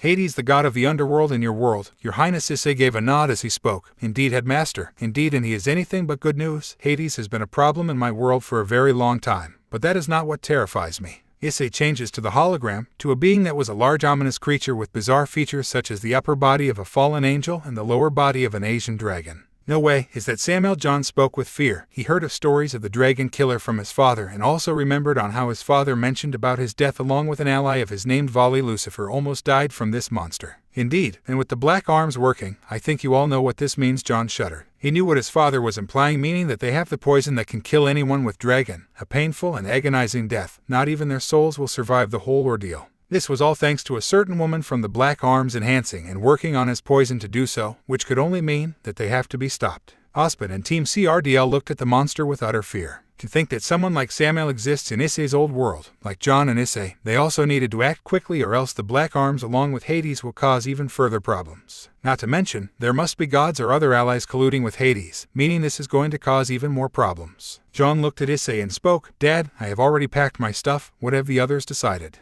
They are all willing to make an alliance with my Earth, regardless of what was going to happen. The only difference, they have to act quickly. Know that the Black Arms were working with Hades. Dealing with them is our only option. Everyone in the room nodded in agreement, as Ozpin spoke. Very well, I have already prepared the papers as you have asked, Your Highness. John and Team CRDL will no longer be students of Beacon Academy. Issei nodded as he spoke with a tone of gratitude. Thank you, Headmaster. Issei spoke with a tone of gratitude, as he looked towards John and spoke sadly. Issei was happy that his team and Team RWBY were with him and helped him during his dark times. Along with Team CRDL, he couldn't be any more grateful to them for protecting and helping John. He did not want to take John away from his friends, but had no choice. The situation was dire and they needed to act quickly. It's time. Say your goodbyes to your friends, cause you won't be seeing them for a while. John nodded as he spoke. Very well, Dad, I will. Additionally, with the Vale Council asking John to be removed thanks to a bunch of brats, it gets less annoying. Issei and the others nodded as John spoke. Should have expected this from a bunch of whiny primitives. Yeah, agreed. Cardin mused in agreement as Dove added, worse, they wouldn't even care if we are gone. Their fragile egos are hurt, that is why they will keep winning like small babies. Sky responded with a cold tone, as several agreed to Sky's words, with Issei giving a sigh due to how much Arcadia now hates the Four Kingdoms. Due to a certain Nicholas Kane, he can't blame them, and to some extent, Issei wouldn't deny them, but he also does hold some level of dislike. But he wouldn't let it judge people just cause they come from the Four Kingdoms. Scene change. Team RWBY and Team NPR were explained of the situation, and they were horrified minus the things about Arcadia and the Black Arms. At first they did not mind protesting against the expulsion, but with what Osmond stated and even with Issei speaking, they had to relent and say their goodbyes as Ruby hugged John for a moment, which soon turned into a group hug as Nora spoke. Please, don't forget about us. Fearless leader Nora spoke with sadness as John rubbed her head for a moment and responded, I won't, Nora. Take care of yourself. Vomit Boy Young spoke with sadness as John nodded as he spoke. Guys, we may not meet each other for days, weeks, and even years, but know this, if we are friends, we will see each other. That is a promise. You have that one right. Lai spoke with happiness as Ruby added, yep, we know we will see each other again. Then take care of yourselves, guys, and who knows, we will see each other again. John spoke with a sad smile. He really cared for them and was grateful for helping him, as teams RWBY and PNR respond. Yes, John soon waves them goodbye as they move towards the location where Ragnarok is, which was one of Issei's personal ships, a space shuttle to be precise, which seemed to be red in color, almost akin to a dragon. It had a red hull, reddish silvery wings which had pit and 2 passenger rooms, a lift to connect them and some other storage locations. Alright John, strap in. Team CRDL are already in the passenger side of the ship. Issei spoke while heading inside. As John seemed to be a bit glum, regardless he nodded. They both headed to the main pit. Issei turned around and felt bad that his son was starting to see them as his friends. He did not want to leave them, but had no choice. Understanding the sadness of his son, Issei spoke. Once we deal with this mess back at my home, you can go back to Beacon. Since we have some work left in the Four Kingdoms, Issei keeps his hand on John and speaks. You can count on it, John. Yes, Dad. John spoke with a saddened tone as Issei continued, if the Black Arms succeed, you know what they will do with your friends, especially within Sun and the last Cetra, plus Weiss. Even if her powers are sealed, Carmilla can just create a new Sephiroth. You know what kind of a person she is, right? John knew what his father was implying. He clenched his fists and gritted his teeth, knowing what they can potentially do. They must be stopped at all costs. John already had an experience with someone turning one of his friends and using them as a test subject courtesy of Carmilla. That psychopath had no empathy for anyone and made him wonder how did she even fall for her so-called older brother is beyond for him. I understand. Dad, let's go. John spoke with a serious tone as Issei nodded. He started the ship and it started to head towards Arcadia. Once they reached Arcadian space, the soldiers were able to recognize Ragnarok, and they greeted them as proceeded. Welcome to the Arcadian airspace, Emperor. Issei nodded as he spoke. Yes, and I am accompanied with the Prince and the Royal Guard comprising of Cardin Weiner, Russell Thrush, Dove Bronzewing, and Sky Larson form the Supreme General about us. As you wish, Your Highness. Issei cuts off the call as he looks at John, who seemed to be having a better mood. Seems like someone is excited to meet his harem. John shook his head and spoke. No, that's not it. It is just that. Tell your old man, you miss being in between those S, don't you, John? John shook his head and tried to deny it. But his perversion got the better of him as he had a grin, seeing that John is basically a blonde version of his father but with some changes. Issei chuckled, seeing John's side as he spoke. You can have a meet with them once we head back. In fact, they are all dying to have a reunion with you. But, how can I miss the anniversary celebration? I am pretty sure my family must be preparing for your 30th anniversary, John retorted as Issei responded. Though after that, this is not a problem. John nodded as he wondered on how they are going to react with his return. Soon enough, the ship landed as they were greeted by Jean as he spoke. I am glad you all could arrive, and I believe your father has informed you about the situation, right? Yes, he told me about the Black Arms, and Samuel, it is going to be a massive problem. Jean nodded in understanding as she spoke. For now, take some rest. We will be leaving in 3 days. Since today is a day of celebration, I would suggest you all to not be pressurized by this. Jean spoke with a smile. As John nodded, soon enough someone else rushed to them in high speeds and gave them a bone-crushing hug. The person was described to be a tall, beautiful blonde woman with blue eyes. She has long hair and is tied into a ponytail in the end. She is wearing white robes around her arms and blue cloth on her up to her thighs. The rest of her body is armed with blue armor around her arms and legs. She is also wearing a long skirt that is facing the side and the back of her legs. This was Saffron Arc, the second oldest daughter and child of Issei Hyoudou and Juniper Arc. Oh, how I have missed you, John. Saffron rubbed her chin towards John, making him flustered, as she turned to her father and rested her head on him and spoke, Happy anniversary, Dad. Thanks. Saffron gave a smile to Issei. Her father cherished and cared for all of his children, and Saffron was another that inherited her father's protective nature, which was amplified to certain degrees that won't be revealed for the sake of everyone. While the situation was serious, they are not going to ruin any fun they were supposed to have today, since it was an important day for the Emperor and Empress of Arcadia. Additionally, time here in Remnant moves faster than in the DXD world, so that was something they had an advantage of. Saffron then spoke. My family are waiting for the two of you, let's have a proper celebration. And Mom is the most excited, Saffron explained as she split up from her father and brother as Issei spoke. Well then let's go. Issei turned to Jean and spoke, you coming? I am almost done with my work, so I will be joining you guys soon. Issei nodded as the trio headed there. They can enjoy for the day, due to them having their anniversary. However, after that they will have to prepare for what comes next, thanks to Hades and the Black Arms. Scene change. In the DXD world, Hades' realm, underworld, 5:30 a.m. An entity was walking towards another, as he had the appearance of a tall skeleton dressed in attire worn by high priests, gives off a creepy aura. Despite having no eyes, his eye sockets can glow to give the appearance of eye. So is the poison ready? Nicholas Hades asked, to which Nicholas shook his head and spoke. Not yet. Carmilla is hard at work, but it will be soon, in a week or two at most. Nicholas was described to be a man of light blonde hair. It was long and flowing.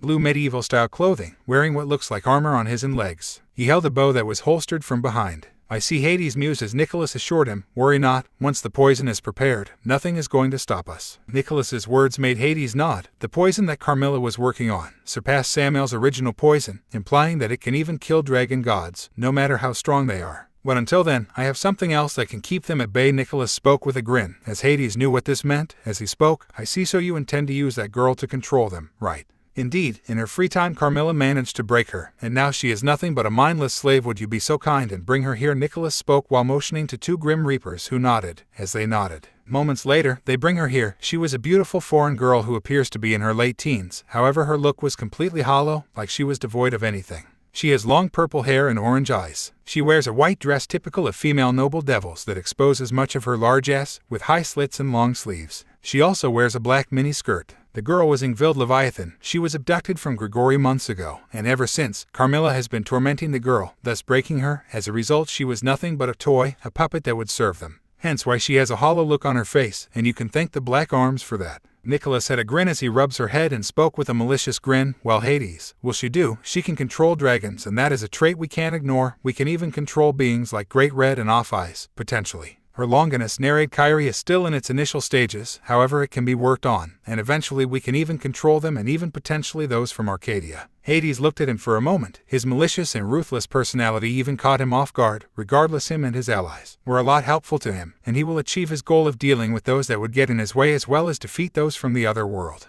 Very well, Nicholas, I believe you and your Black Arms will do a good job. The factions won't know what hit them. Nicholas nodded to Hades' words and spoke. Indeed, Hades, and we will eliminate those Longinus users and other powerful beings. Beings like this don't deserve to live, and we will be the ones that will defeat those beings from another world. Nicholas's words only gave assurance to Hades, since while they had a common goal, his was slightly different. Nicholas wanted complete and utter control of Arcadia. He hated Issei for ruining any and all possible chances of that. So he had to ally with someone that held a grudge towards Issei, and that was Hades. Hades always feared Issei ever since he returned back from Samael's poison, and it only increased when Issei was revealed to be the Emperor of Arcadia, and is a dragon god, capable of abilities that can take on even the mightiest of gods. Additionally, he even feared Juniper and Willow, deeming them as abominations that don't deserve to live. He was told about them courtesy of Nicholas. He needed to deal with them, since beings like these aren't supposed to exist. Hades also did not have any interest over Arcadia, unlike Nicholas, so they joined hands. So let's begin. Hades, Nicholas spoke with a grin, looking at Ingvild, who will be a handy weapon for them. However, they don't know that Arcadia is already on its way to deal with them. Scene break. Issei had finally rested. The 30th anniversary is huge and the party was intense. He was a bit exhausted since the day was pretty tense. He had to pick up John and then this celebration where he had to deal with many people. He took a deep breath and regained his composure. The party was really something. Issei spoke while taking a deep breath. He wouldn't deny it, but being an emperor can be exhausting.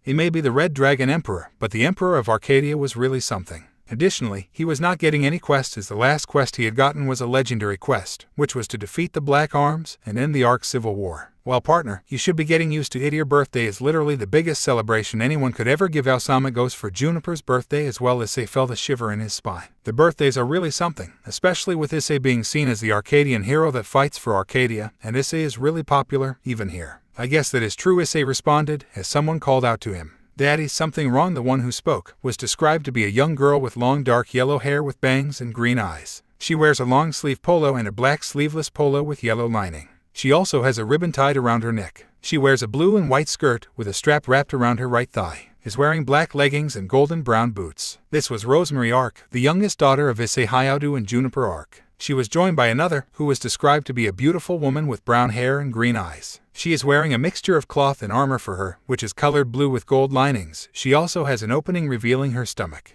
On her arms she wears black armor with gold linings, and the same can be said for her legs, with blue armor plate placed on top of it. Underneath the armor is what appears to be red stockings. She is wearing a brown short skirt with a belt and 2 pieces of armor attached to it that is connected to a skirt on the back of her waist. This was Violet Arc, the 4th oldest daughter and child of Issei Hyoudou and Juniper Arc. You seem pretty pale. Is something the matter? Violet Arc asked with concern as Issei responded, I am fine, girls just need to catch my breath. So, what do you think of our celebration? Violet asked with a smile, as Issei responded, it is quite amazing, you girls did a good job. Thanks, Dad. Speaking of which, you must be excited to head back, haven't you? Violet spoke with a smile. She could finally get the chance to meet her paternal grandparents and her aunt that her father had talked so much about. I am, my dear, I am excited to visit them. Issei spoke with a smile, but deep down he was worried for other reasons that made him worry whether his own parents and sister would recognize him or not. However, he did not want his girls to get worried, as he kept a smile on his face. Daddy, you are not going to leave us, are you? Rosemary spoke while looking down, as Issei brought his little girl close and spoke, I am not leaving any of you can count on it. Issei knew that Rosemary was hit the hardest when Nicholas, someone she deemed as an older brother figure, betrayed her and almost killed her brother. She had feared that her father may also end up leaving when she heard the news that Issei's homeworld has been located. She was worried her father may end up leaving, but that was not the case. Issei saw the Arcs as his family and can't imagine abandoning them. Now, Rose, you know that your father will always be by your side, right? I was there when his betrayal was still fresh in your heart. You can always confide your problems with me. Rosemary looked at her father and nodded. Even Violet was concerned about her father abandoning her, but seeing this, she was assured that her father will always be in her life. He soon split up from Rosemary and spoke, you shouldn't be sad. Today is a day of celebration and I don't want any of my girls to be sad, okay? Why yes, Rosemary spoke while looking away as Issei spoke. Rose, look at your friends and siblings. They are all enjoying with them. You should also go and have fun, my dear. Yes, Rosemary spoke with a much more cheerful tone as she soon left and headed to her friends, as he turned to Violet and asked, were you concerned too? Yes, but I have a feeling that you won't leave us, right, Dad? Violet spoke with a smile as Issei gave a nod and spoke, yeah, I won't. Oh, this reminds me, Violet spoke with a tone that had a smile, Mom has been looking for you. I see. Well, I wonder if there is an issue. Violet, however, sensed something off with her mother when she wanted to look for Issei and spoke with a perverted grin. If there is anything perverted happening, please do keep me updated. Violet, Issei spoke with an embarrassed tone. He soon gave a sigh knowing that Violet was even more perverted than he is. That girl of yours, partner, she surpasses you in your perversion. D-Drag spoke with a mocking tone as Issei retorted, shut it, D-Drag. The only thing the Welsh dragon gave was heavy laughter, making Issei internally sigh, as he soon went to look for Juniper. He wondered what she would want right now. Opening start. The screen shows the system as it starts to load the stats. It changes to a man, surrounded by multiple enemies. It shows Issei preparing for battle, where it soon follows with the others. Juniper, Willow, and a purple-haired woman along with her family are looking at the scene. The scene changes to a smiling white-haired man and a blue-haired woman. The scene changes to a tomb where a white-haired man is giving a side glare as a skeleton man is walking towards him. Soon 3 beings show up with sinister smiles. The Arc family, Arc siblings, and the Arcadian army is shown. The scene changes to Issei facing off against a black-haired woman with a lavender-haired woman in chains. A television screen is shown where Issei is facing against Rias, the latter having hate-filled eyes in her. Juniper is seen fighting off against Aquino, as the former has a smile, while the latter has a glare. The rest of the Arcadian Arcs, along with Hyoudou, Junshiro, Gasper, and Mary all assist them. Mary has a water serpent surrounding her. The scene changes to the skeleton god making an alliance with the white-haired man, and their subordinates all working together. A sword is shown which is wielded by Issei. The scene changes to Issei and his allies all looking at the sunset, as he turns around and gives a smile at the camera. Opening ends. Private room, Arc family mansion, Arcadia, 12 p.m. Issei was in his room, in his pajamas. As he was lying on the bed, he was pondering over a few things as suddenly someone's voice called out to him. Can't sleep. The one who spoke was Juniper, and like Issei she was in her pajamas, as she had spoken, something bothering you. No, it's nothing. Juniper narrowed her gaze. She knew when her lover was lying, and she was not a fan, especially when it harmed him. Juniper then spoke. I know there is something bothering you. Is it about your parents and sister? How did you? Issei spoke with a tone of surprise, as Juniper gave a smile and spoke. I do know. I have known you for 35 years, and been beside you for 30 years. I know your flaws and whenever you are sad, and I am not blind, so tell me, why is it that you are having a frown? too am scared. Juniper was surprised as she asked, scared. Yeah, I fear that my own parents and sister won't recognize me. Juniper understood this. Since Issei was far older than when he first came here, she wouldn't be surprised if her in-laws have a tough time in recognizing him. She kept her hands around him and spoke, Surzech and Shiva recognized you, and so will your parents have faith, and if your older sister recognizes you, so will they trust me. I guess Issei responded, as Juniper gave a smile, and spoke, you know. They are your parents and they will recognize their child no matter what happens, so that is why stay strong and have faith. Cause they will be reunited with their son. Juniper's words only were responded by a nod from her husband, as she soon spoke, although. Juniper got up and started to undress her pajamas, and spoke, we haven't done it in a while, so what do you think should we? Issei looked at her and gave a sigh as he spoke, and here I thought I was supposed to be the perverted one. Well I don't mind doing it. Juniper gave a blushing smile as the couple started to undress and have some nighttime fun. Scene change. Time skip brought to you by Chibai. Violet peeking in, only for Chibai Bianca to smack her head. The next day, outside the mansion, Arcadia, 9:30 a.m. Issei was ready alongside Galath, Artemis and the rest of his family. Additionally, 2 more members had joined in with the rest of their siblings. The first was described to be a tall woman with short dark yellow hair and green eyes. She wears a black long-sleeved shirt, outfitted with a red sleeveless shirt that looks to be made out of metal. Top it off with a white corset and belts wrapped around it. She also wears brown gloves, a green cape and skirt. Finally, she wears black pants and dark brown boots. This was Jade Arc, John's twin sister and the 6th oldest daughter of Issei Hyoudou and Juniper Arc. The second was described to be a beautiful woman having light blonde hair with a tiara. She had blue eyes and wore a white sleeveless dress that extended all the way till her upper thighs. She wore a navy blue cape that was overflowing. Additionally, she wore a white boots that reached below her knee. Her dress also had a significant pattern, with it seemingly having dragon scales, along with having a small oval design pattern towards the lower side of her dress. Her cape was bound to her dress as well. This was Olivia Arc, the 5th oldest daughter of Issei Hyoudou and Juniper Arc. We are all ready, Olivia spoke with a smile, as Jade added, yep, I am excited to meet my paternal grandparents. The 2 Violet spoke as she turned to her parents. By the way, how many times did you 2 do it?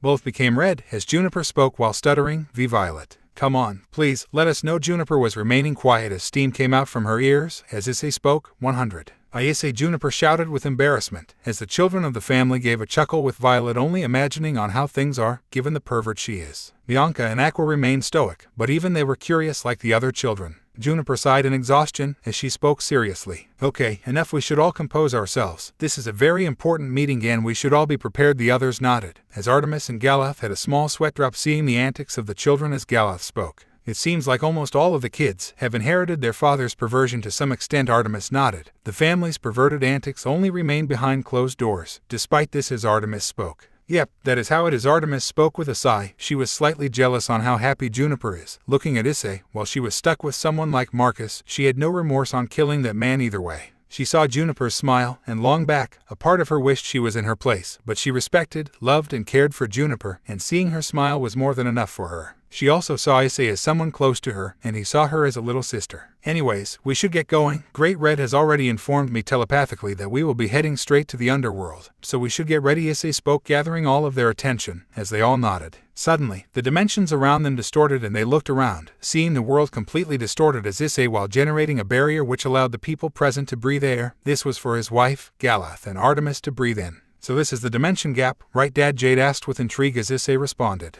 Yep, there is nothing, and you can't travel without a specific barrier, unless you are Great Red, Off-Eyes, Lilty, or have the flesh of them. Jade nodded, as Aqua asked. This means Mom, Aunt Artemis, and Uncle Galath won't be able to breathe normally, right? Issei again nodded. Yes, Aqua. They would be needing a space shuttle or a magic dimension in order to breathe, but you kids, since you have you should breathe without any issues. The kids nodded in understanding, as suddenly a massive red western dragon with a horn on his snout and his 2 sets of wings. His overall length measures around 100 meters. The dragon turned around as he immediately recognized Issei, and was ecstatic to see them. This was Great Red, the dragon god of dreams. Issei, it's been so long since I have seen any of you. Great Red's voice boomed as the children looked at the one that their father had spoken of, the dragon god of dreams. When they first saw him, they felt like they had a connection to him, with Juniper, Artemis, and Galath looking at the being with awe. Hey Great Red, it's been a while since I have seen you. It is so good to see you again. Speaking of which, where is Off-Eyes and Lilith? Issei exclaimed with gratitude, as Great Red responded. They have been living with your parents. The dragon god soon turned to the children as he spoke. So these are the kids I was informed of. No need for introductions. I know your names and what kind of beings you are. 2C John spoke nervously. Great Red was considered the true Red Dragon God Emperor, hearing stories from his father about him, as Great Red responded. No need to be nervous in front of me, you are almost akin to family. Young John nodded as Jade asked, is it true that you have absolute control of dreams and manifest it in reality? Indeed, hatchling, I can't do just that. You can be assured that sooner even you can do that, since you are dragon gods from your father's side. Jade nodded. Her dream manipulation still needed some training, but she can do it one day. Anyways, the others are waiting, and yes, you have to save the girl named Ingvild Leviathan, to prevent that girl known as Carmilla and the man known as Nicholas from using her for her own needs. The moment the names were mentioned, many got angry, with Issei and Juniper being the angriest, as Great Red understood their anger knowing the atrocities she had done in Arcadia. And now even her, as Issei spoke. Why Ingvild, may we know that? Issei asked, to which Great Red responded, because she has the power to control dragons with just her voice. Her singing will cause immense pain to dragons, and eventually she will be able to command them. One you know as Nicholas intends for that to happen. He wishes to control your children against their parents. This made Issei and Juniper even more angrier. There is no way that they are going to let their children be mind-controlled by that traitor. Artemis and Galath were also angry, while their children shuddered at the thought of being turned against their own parents. Then, there are other gods that have joined the Black Arms. Seeing you and the others in the DXD team as threats, they are Nyx, Erebus, Tartarus, and Angermanu. They are going to be a major problem as well. Issei nodded in understanding, as he had to relay this information to the others as well. Well, I will be sending you back to the underworld. They are waiting for you. Issei nodded as he spoke. Yes, thanks Great Red. Not a problem, Hatch. Sorry Issei, I can't call you that since you have grown past that. We will meet again soon. Great Red's voice boomed as Galath asked, Great Red, may I ask a question? Go ahead, Worker of Secrets. Galath was surprised at first, but he should have known from the being that can sense dreams of the past, present, and future. How much time we have before that Carmilla makes Samuel affect even dragon gods and potentially even dragons of Arcadia. Great Red spoke with a serious tone. You have 2 weeks, Galath, that is all. Then acting quickly is our only option. Juniper spoke with a serious tone, as the others nodded. The dimension soon changes to the underworld, or primarily the city of Lilith. While we are here, let's head inside. The group enters. As they soon saw the doors to the meeting, Issei staggered for a bit, as Juniper held his hand and gave a nod. They opened the door and were greeted by several familiar faces. Hey guys, Issei spoke with a smile, seeing the people present. He looked at several faces, many old and some new. From the devils, it was the 4 Satans, and Graphia and Milikas, along with Sona, Seorg, Riser, Sikvera and their peerages. From the angels, it was the 4 great seraphs, along with Grisla, Quarta and Dulio Jesualdo. From the fallen angels, it was Azazel, Penemu, Baraquil and Shemhazai. From the Norse pantheon, it was Odin with Thor and Vidar. From the Yokai pantheon, it was Yasaka, Kanu, Magari and Nurorihan. From the Greek pantheon, it was Zeus along with Artemis and Athena. From the Hindu pantheon, it was Shiva, Brahma, Vishnu and Indra. From the Egyptian pantheon, it was Ra, Atum and Horus. From the vampires, it was Elmenhilda Karnstein and Valerie Teeps. From the Aztec pantheon, it was Quetzalcoatl. From the Irish or Celtic pantheon, it was Dagda. From Team DXD, it was Volley Team, Team Slashdog, Hero Faction, and many others as well. He could see his older sister Mary as well. Issei also noticed that the Gremory peerage was absent, which was a good thing. Seems like there are some new people here as well. Issei looked at Quetzalcoatl, Dagda and the Egyptian pantheon as they all greeted him.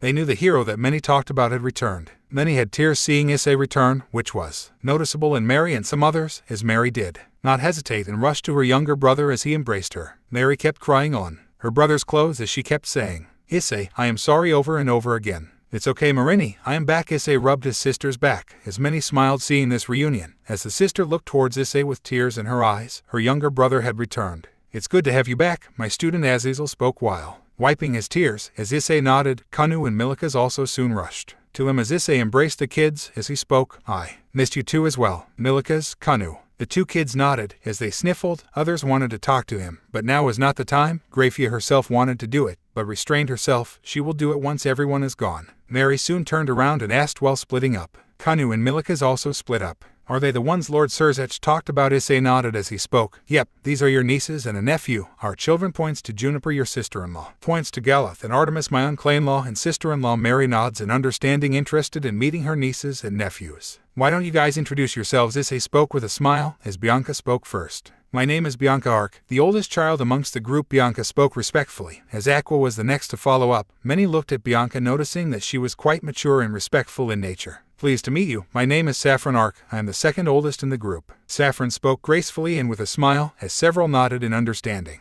Nice to meet you. My name is Aqua Arc, the third oldest of the children. Pleased to meet you. Aqua spoke cheerfully, as many noted her to be the fun-loving type. They are not far off. I am Violet Arc, the 4th oldest child. Nice to meet all of you. Violet spoke with a smile, as they all accepted her in response. The next person to speak was Olivia as she spoke. My name is Olivia Arc. It is nice to meet the people father spoke so much about. Olivia spoke gently with a bow as they all nodded. They wondered what Issei talked about them to his children. The name's John Arc, the 6th oldest child. Pleased to meet you, John exclaimed cheerfully, as many noted him to be the most similar to Issei from his tone himself, but they needed to know more. I am Jade Arc, the twin of John and the 7th oldest child. It is a pleasure to meet you, Jade spoke respectfully as they all accepted her in understanding. To Amar, Rosemary Arc, I am the youngest. It is nice to meet you, Rosemary spoke nervously as many liked the youngest child of Issei, as Artemis soon followed. I am Artemis Arc, younger sister of Juniper and Issei's sister-in-law. It is nice to meet you, Artemis spoke cheerfully as the faction leaders nodded. Juniper then spoke. I believe Lord Surzech and Lord Shiva told you about me. My name is Juniper Arc, Issei's wife and the children of the Arc siblings. It is nice to meet all of you in person. Many happily accepted her while 2 of the people were a bit jealous of her, as Galath soon followed. And I am Galath Arc, the worker of secrets, and a deathless being. It is good to meet all of you in person. Many were confused on what a deathless was like, as Adjuka asked. What are these deaths? Lord Galath nodded as he spoke. Well, Lord Beelzebub, I would love to tell you, so listen carefully. You too, Azazel. The duo nodded as Galath explained. I am called the father of Deathless. We are a biologically engineered immortal species that inhabit the world of Arcadia. They have their own land in the continent. A Deathless can be physically humanoid or a different creature. Deathless individuals possess the ability to transfer their QIPs, or souls, into new bodies when they die. Some Deathless are known to maintain rebirth chambers where they can be reborn after death. However, there are 3 ways to kill a Deathless permanently, such as a fatal strike from the activated Infinity Blade, QIP destabilization, which Galath has the ability to do so, or destroying every available body and rebirth chamber. Many were intrigued by this, seeing a new race of beings, as Galath continues, until you have Issei's or D-Drag's flames, which can destroy everything leaving no trace of it. The ones from Earth DXD understood this. They knew how dangerous D-Drag's flames are, and they knew that him and potentially his kids can access that. Issei looks around and noticed Riaz and her peerage missing, as Surzech explained. I knew you would notice this, but we haven't told Riaz and her peerage about this meeting for obvious reasons. Even after 3.5 years, not much has changed. And believe me, she actually tried to enter your room. Issei and the Arcs were surprised by this. However, the latter became angry and worried, as Mary spoke in assurance. Don't worry, little brother, I made sure they would never come back. I crippled every last one of them, tore off their wings, you name it. Juniper approved of this as she responded. Good job, sister-in-law. Thanks, Juniper. Juniper gave a smirk in response. Issei shuddered as Mary can be as sadistic as Juniper, with many of them being equally concerned for this. Even the children were concerned and scared, or in Bianca's case nervous as well. Anyways, we should settle down. I will explain on what we are dealing with. Issei and the Arcadians soon took their seats, as Shemhazai spoke in a serious tone. Your Highness, Lord Lucifer and Lord Shiva have already told us about the terrorist organization that Hades is working with. Black Arms. Issei and Juniper nodded. As Juniper spoke, I will tell you everything I know. This is going to be a long explanations. All we know is that they have caused massive destruction in your world. Lady Arc. Juniper nodded to Zeus's words as he spoke. Still can't believe Hades has fallen this low to work with them.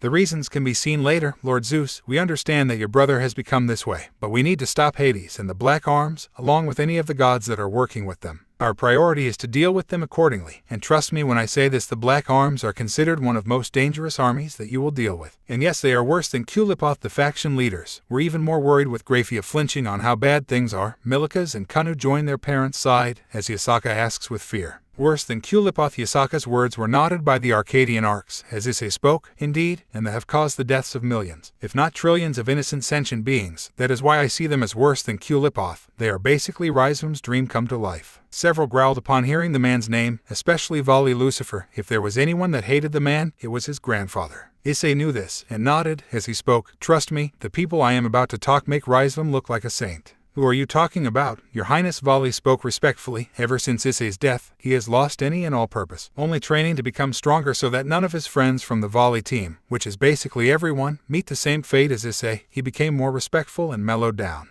When Issei was revealed to be alive to him, he was excited to meet him, wondering if he would still be up for a clash. However, he knew he had to be respectful to him, since he always respected Issei even before he became the Emperor of Arcadia. Issei was himself surprised. He could see some similarities between a younger Juniper and Vali, but he never thought that the certified battle maniac and the rival of Issei would become this mature. He is someone that makes Rizum look like a saint. Before I reveal who that man is, I will inform what the Black Arms are, and what they are capable of. Vali nodded in understanding as Issei asked, seeing that one of the members is missing, as he asked, so where is that cat? Issei's words were with disdain as Vali responded coldly, I have no empathy for the traitor. She had the nerve to enter your home and try to sleep there. Especially after your presumed death, she was kicked out of my team and no one knows where she is. Indeed, I also have no care for Kuroka. She can die for all I care. Lefei spoke angrily and coldly as Megari looked down in sadness. Ashamed at what Kuroka and Shiren had become, Yasaka comforted her friend in this dark time, as Issei nodded and responded. I see very well her is what the Black Arm's main base used to look like. Issei looked at Bianca as he spoke. Bianca, if you may. Yes, father. Here Bianca brought out a small scroll device that showed a holographic image of the Black Arm's base. Many of them had an eerie vibe from this location. Issei then explained. The base is located in the Outlands, which is known as the place where all the dastardly, vile, and corrupt criminals or those that threaten the safety of Arcadia go, where they will rot until they die. This place is extremely dangerous due to the terrain and the creatures that reside in these lands. Even the strongest have a difficult time even passing through these lands. It is a forbidden place where no mere race can go to. There is a reason why only high-skilled adventurers or even an entire army are need to go to clean up this mess. The faction leaders intently listened as Issei continued. As for the Black Arms, they are a large organization created by the Arc family, specifically those that govern the kingdom of Hyoudou. It was the Arc's personal army. It's comprised of over 3,000,000 million soldiers. The family in Hyoudou manages and funds it, supplying them with the best weapons Arcadia can offer. Originally it served as a good cause, fighting against supernatural threats in the kingdom. Issei then changed the screen as it displayed a man whose facial features give that of a sinister look. He has a pale complexion with white eyes and long white hair. He braided it and is wrapped around his neck. He wears robes with a different assortment of colors, which are that of royalty, and has many gold ornaments placed around it. The man wears purple cloth around his neck and purple rope tied around his outfit. He wears black pants and boots that have a gold pattern on it and has a bluish aureole cape. He also has some sort of tail sticking out of his back. The man you see here is Vlad Arc. He makes Rizvam look like a saint. Vali noted and understanding as Issei continued. He is considered as the black sheep of the family. He was known for his brutal and inhumane tactics, using his spikes and curse magic to slaughter his enemies. He hanged them on pikes to make an example out of them. He is not one to spare women and children. This in turn led to the Arcs to disown him for his actions, especially after the massacre in a city in the kingdom of Hyoudou, which took the lives of 13,800 civilians. He was one of the sons of the family that handled the Black Arms. He wanted more power, and he manipulated his family into giving him control over the Black Arms, thus leading to a coup d'etat, where Vlad killed majority of his family and waged a revolutionary war against the Arcs. The battle lasted for a year before his utter defeat. Vlad Arc wasn't killed, but him and the rest of the Black Arms were exiled to the Outlands, never to be seen again. The faction leaders nodded as Vali noted that he was really worse than Rizvam. He did everything Rizvam did, but was much, much more worse. But wait, how did you know of this? Serafal asked, to which Issei responded, "'Cause I fought in the war and was the one that defeated Vlad. This happened when Bianca was still a child." Bianca nodded in agreement, as Juniper remembered on how much death and destruction Vlad had caused all those years ago, and even after that he caused even more destruction during the Civil War. Now we get to the main part of the ones that we will be dealing with, the one who is truly in charge of the Black Arms. He goes by the name Nicholas Arc, or now how he is called Nicholas Kane, someone we saw as our own son. Issei spoke while turning his gaze, as many wondered what exactly this man did. Juniper spoke in response. "I will take it from here." Juniper changed the screen to Nicholas Arc, as she had spoken. Now Nicholas, he wasn't an Arcadian, but a citizen of the Four Kingdoms, born as Nicholas Kane. He heard stories about Arcadia and wished to see the land for himself. Nicholas went to search for it. He always wanted to be the best, to be the top dog. The Four Kingdoms gave him nothing and his family was already fine with what they have. But he didn't accept it, so he ran away and left the family he despises. His family was loving and caring, but Nicholas only wanted power, to control those around him. He witnessed many huntsmen act like this and wanted the same. So he traveled for months, searching for Arcadia, and found it. He pretended to be a traveler and accidentally stumbled upon Arcadia. Once he settled in, he did his research and was able to figure out who the rulers are, the Arcs. So basically he is a psychopath. He has no love or care for his own family, right? Dagda asked coldly. He started to hate this man known as Nicholas, as Juniper spoke. Yes, we both saw him as a son. I saw him similar to Issei, yet he was nothing like that. While that was happening, Nicholas searched for his pawns, gathering his army. He believes if the Four Kingdoms are corrupt, then Arcadia has it as well. Searching for those who wish for power, he manipulated and brainwashed over a dozen children and promised them a better life if they serve him. His charisma is what got so many people convinced. Even went as far as to bribe or kill officers to release multiple prisoners, with him staging it as a prison break. Even gathering many organizations and corporations to fund his army. He even persuaded many of the Arc members who were eager for power and wanted a place in Arcadia. They were those who hated the positions they were given, and from there, created his army. Juniper spoke with anger, however there was sadness. Even those from the Arcadians' arcs had a look of betrayal, as many of the DXD people wondered just how much physical, mental, and emotional damage this man did to them. So, from what you are telling us, he is basically, or pretended to be similar to Issei, right? Azazel asked with anger, as Juniper spoke. Yes, Azazel, that is true. Worse, he is still alive out there. He wishes to destroy us, and he wants complete and total control of Arcadia. He even desired to kill us, not caring for the love and care that we once showed him. His betrayal hurts us a lot, but he needs to be stopped. Issei nodded in agreement as he spoke.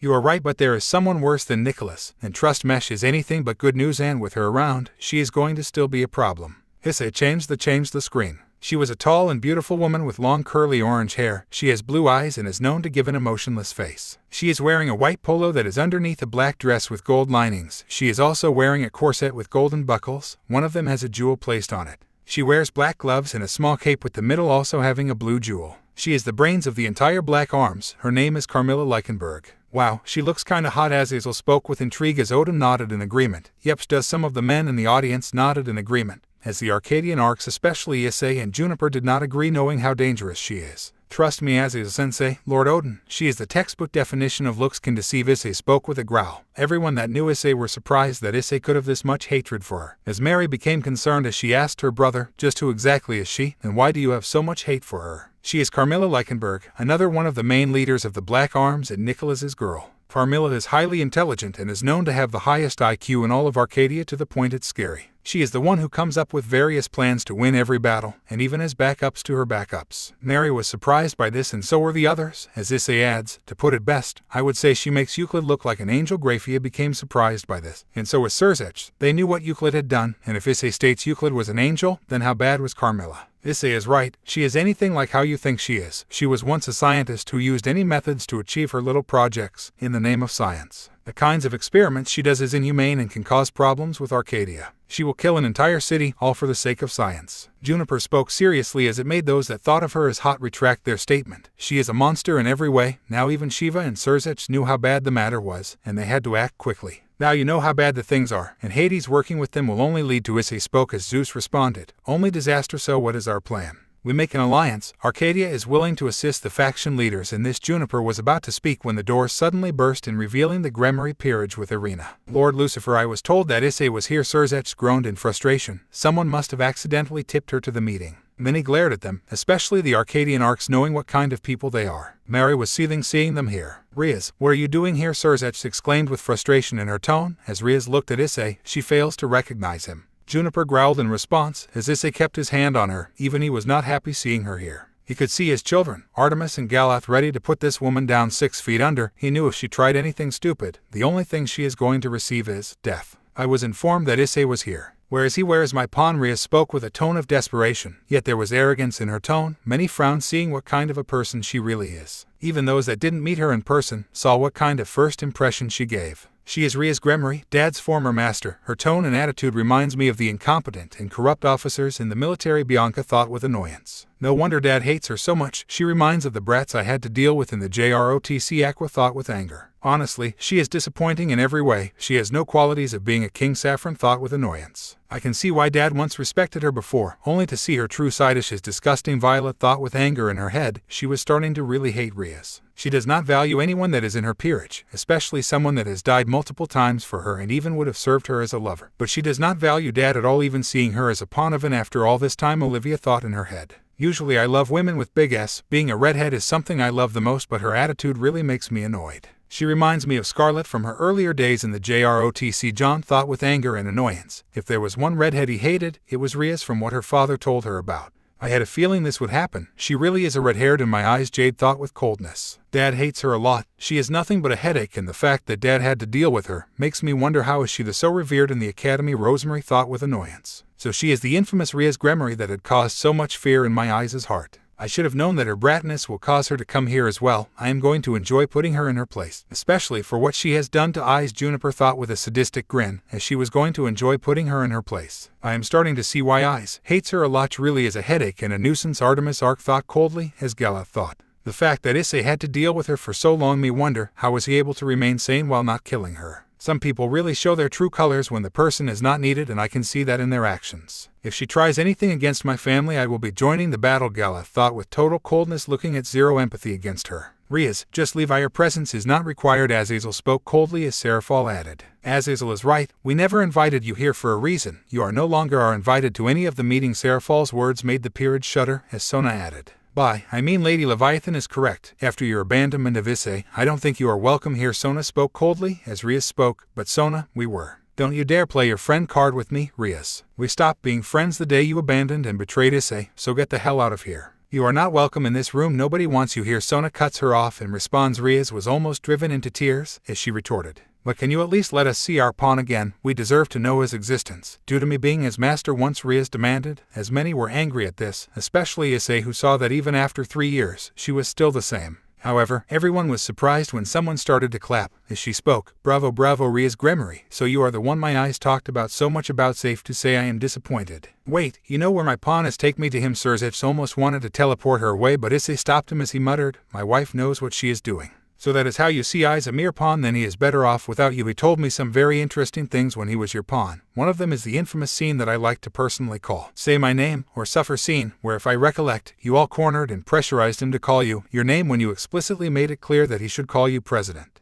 He was about to confess, yet you ran off, and then the rest of the girls followed suit, and then what you did, you locked him out of his own room. His owning room, yet he did not do anything. He even forgave you for your actions. Then you had the gall to break up with him cause he is perverted. When he clearly was trying his best to change. It makes me wonder, is your intelligence become negative? Sometimes this is why. Issei is better off without you cause an emperor deserves an empress, not a spoiled brat like you. The girls that wanted to be with Issei had started to tear up. Riaz was also seething, as in her eyes, this woman did not deserve to be with Issei, not knowing that this woman can easily crush her like an ant. In response, Riaz unleashed a power of destruction onto Juniper, who only grabbed her hand and twisted it as a snap was heard across the audience. The other girls tried to assist, however Juniper was having none of it. She released a portion of her aura, making them shiver completely. She then coldly spoke, stay where you are unless you want to be killed. The girls stayed in their place out of fear. Now then, you have some nerve of attacking me, Riaz Gremory. Riaz looked at her damaged hand and shot a glare back to Juniper, only for her to follow it up with a kick to her abdomen, causing her to cough up in response. She soon grabbed her head and slammed it to the ground, making her face bleed in many locations. Surzech cringed seeing his sister injured, but shook his head knowing she brought this upon herself. Issei then spoke. My wife is just one level lower than me in terms of strength. All I can say is that Riaz has provoked the wrong person, and believe me, Riaz is going to wish she was dead.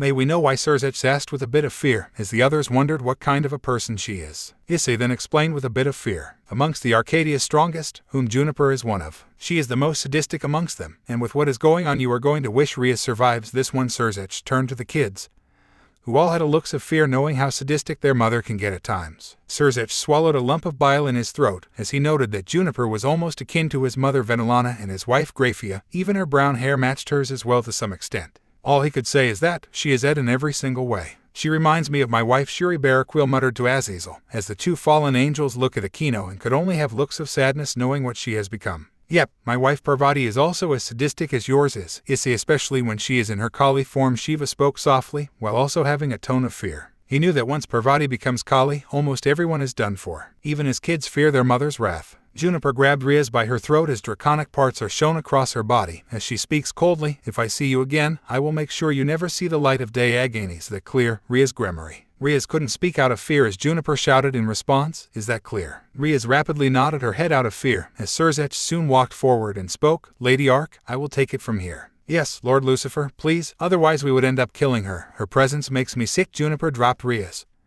who was shivering in fear. Surzech soon activated a teleportation circle and spoke coldly. Riaz Gremory, the next time if I see you here again, I will personally send you all the way to Cassius. Is that clear? Riaz couldn't speak due to fear. Juniper soon walked forward and spoke with a mocking tone. If you are wondering, Issei is right there. He has been here this whole time. Juniper points to Issei, who gives the Gremory peerage with Arena a cold glare that makes them shiver, as he had spoken with total coldness. Even after all these years, you still have not changed. Have you? And to think I once liked you or any of you. Issei spoke coldly to Riaz and the Gremory peerage, including Arena, making them cry as Surzech teleported them back, minus Arena, who was still present, as Michael spoke. I will be sending you back to England. Your punishment will be decided. Michael activated a teleportation circle, sending her away as well. I would like to apologize for my sister's actions. Juniper Surzech spoke with an apologetic tone, as Michael added, I too, as well, for my ace's actions. Please, both of you don't need to take the blame for their actions. Although, put a leash on them, otherwise they would completely destroy any and all work you have done so far. Juniper spoke with a serious tone as the two men nodded in agreement. They all soon settled down, as Juniper spoke. Oh, where was I? Yeah, we don't mind having an alliance with you, not only because of the Black Arms and to deal with them, but also cause Arcadia doesn't mind having an alliance with the other world. Especially the world that my husband talked so well about. Many nodded in acceptance upon this, as the don'ts were signed, as Azazel soon spoke. Well, that's said and done, may I ask a question to Juniper about the Black Arms? Juniper nodded in response, as Azazel asked. How bad were they during their actions in Arcadia? Like what exactly are we dealing with? Supernatural beings? What are we talking about? Azazel's words were nodded by Juniper as she responded. I think you are familiar with mutants and zombies, right? Issei told me about games that are present here, like Resident Evil for instance. That is what you can presume. The only difference is that this time we will be dealing with something worse since both science and magic are getting involved. Juniper's words made Azazel shudder. He couldn't imagine the BOWs coming to life, as Issei spoke. Oh, trust me, Azazel-sensei, it is far, far worse than what you presume. While dealing with them, our only option is to kill. They will capture, torment, and experiment on their prisoners. One of John's friends was a victim. John nodded to his father's words. While a growl was heard from his end, everyone knew that the situation was dire. They had to act quickly, otherwise they would be done for. Very well, then we shall. Speaking of which, have you heard of the Azazel Cup? Odin asked Issei, to which he shook his head and spoke. No, why? Rodin spoke in response. It is more akin to a tournament, more accurately, an international raiding game tournament organized by Lord Adjika Beelzebub and Lord Shiva in preparation of the sealing of 666. Initially it was in order to alleviate the tension between the various mythologies, but now it is more or less a celebration, since that tension has been alleviated.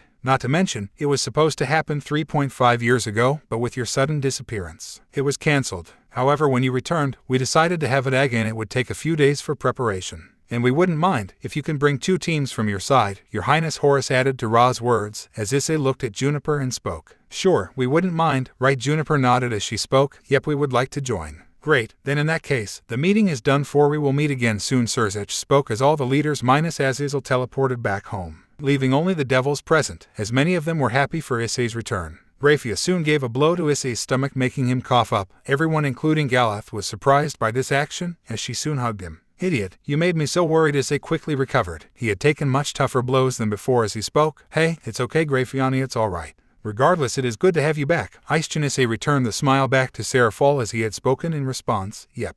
Anyways, Juniper, sorry about Riaz and her peerage, including Irinaver. Thought they would come here of all places. Juniper shook her head and spoke. It's alright, Surzech. I had a feeling that she would show herself here, considering what Issei had told me about. No need to beat yourself up for her actions. Surzech nodded, as Azazel asked with a smile, speaking of which teams are you planning to send? Haven't thought of them yet, but I will soon think, although I am considering sending 2 teams from our end, so that is confirmed. I see, send me the details at the earliest. Okay, Azazel spoke as he teleported along with Surzech and the devils, leaving the Ark family alone with Mary, who spoke. So, are you excited to meet Mom and Dad? Mary looks at the kids and speaks. Your paternal grandparents would love to meet them. Mary spoke while looking at her nieces and nephew, as they all nodded in agreement. I am not sure. Marini, I don't think. Issei spoke with doubt as Juniper cuts him off and speaks. Issei, remember what we promised last night, right? They are your parents and they would love to meet them. Even he would love to meet them. Juniper spoke with a smile, as Issei gave a nod as he spoke. Well then, let's head there. Issei spoke with a smile, as they all agreed to do so. The Ark siblings were excited to meet their grandparents, as they were wondering on what is going to happen in the Hyoudou residence. Scene change. Unknown location, Underworld, 5:30 p.m. Someone watched the Underworld location. She was a beautiful young woman with the cute face of a child that has long black hair and with pointy ears. She wears a cute frilly dress called Godly Virgin Killer Clothes that has a corset jumper skirt. Her body also gives out a tremendous dark aura. This was Nyx, the primordial goddess of darkness. Seems like we can begin our first attack here. Writing Vilding looked at her and gave a nod. Nyx shook her head, wondering on how she became this broken. She wasn't told about what the Black Arms did to her, but for now, she had to do what Hades asked her to do. However, before she could continue, suddenly a magic circle was heard. She scowled, knowing who it was, as she growled, "What do you want, Nicholas? I am here to warn you. Leave the attack and come back. The Arcadians are here." Nyx became witty-eyed and nodded as he spoke. "We will be falling back. Our plan will be changed a bit. We need to have Samuel ready for our attack. Don't wasting Vild. She is someone important." Nyx scowled at how Nicholas saw his own allies. She hated him due to the amount of psychopathic tendency this man had, but she had to listen to him, since she also feared and was concerned about the growing strength of the Longinus wielders and Arcadians, and had to deal with them accordingly. Very well, I am coming back. Nyx spoke as she soon teleported. She did not want to work with them, but didn't have much choice to begin with. Scene break. 2 days later. Hyoudou residence, 9:30 a.m. Issei was seated in the outside of Kuo residence. 2 days have passed since he was back in his home. Both him, his wife, his children, Artemis and Galeth have all settled down. They have adjusted to a regular life. Just 2 days ago, he remembered how he was basically dragged into his house. At first, it was only him and his sister who headed inside to reunite him with his parents. They didn't recognize him at first, thinking him as someone important and close to Mary, even presuming him to be her boyfriend, which made both of them gag. However, when they saw Issei again, they were shocked to see their son return from being missing, and after a tearful reunion. With Issei not meeting his parents for 35 years, was something. Even them presuming their child to be presumed dead for 3.5 years was something. However, there was another surprise. Not only was their son married to a woman named Juniper, but also having 8 grandchildren shocked them to no bound. It almost caused Miki, Issei's mother, to pass out. But Goro handled her. Needless to say, they were happy. However, they were angered that they weren't invited for the wedding or even introduced to Juniper, let alone saw any of their grandchildren being born. But Issei and Mary explained to them about the situation. For Issei, he did not see any of them for 35 years. Since they couldn't locate his Earth at all. Needless to say, they were happy for Issei being a father of 8 children, and them being grandparents made things even better. They happily accepted Juniper and the 8 grandchildren that they had. They even met Artemis Arc and Galeth Arc. But they weren't the only ones that had a proper reunion. Issei had a proper reunion with Hyoudou Kiba, Gasper Vladi, Tosca, and Elmenhilda. They all were just happy that Issei was back. Even if he is the Emperor of Arcadia, he is still their friend, and that was matters. They even happily accepted his wife, seeing her as a big sister, and the kids. But Issei was concerned about Arcadia. The Emperor and the Empress being missing would cause problems. As a result, Juniper suggested making Remnant and Earth Time as one, without affecting Arcadia or Earth XD in any way. How were they able to achieve this? Well, it was with the Infinity Stones. Anything could be possible. The only people that know of its power are those that Issei and Juniper trust, which was mostly the faction leaders, and their family along with some other people. They did not want to tell Miki and Goro as they did not want to freak them out, but they would tell them when they were ready. It took them a lot of time to understand that their grandchildren can easily wipe out entire armies, with one even going so far as to taking out an entire planet, which was something even their son was capable of. In fact, he could destroy so much more. As a result, his strength is tied to Willow, the strongest person in all of Arcadia, which makes him the strongest man in all of Arcadia as well. Now they have settled down as regular people, with the humans of Kuo unaware of literal royal people being present in the same hometown as them.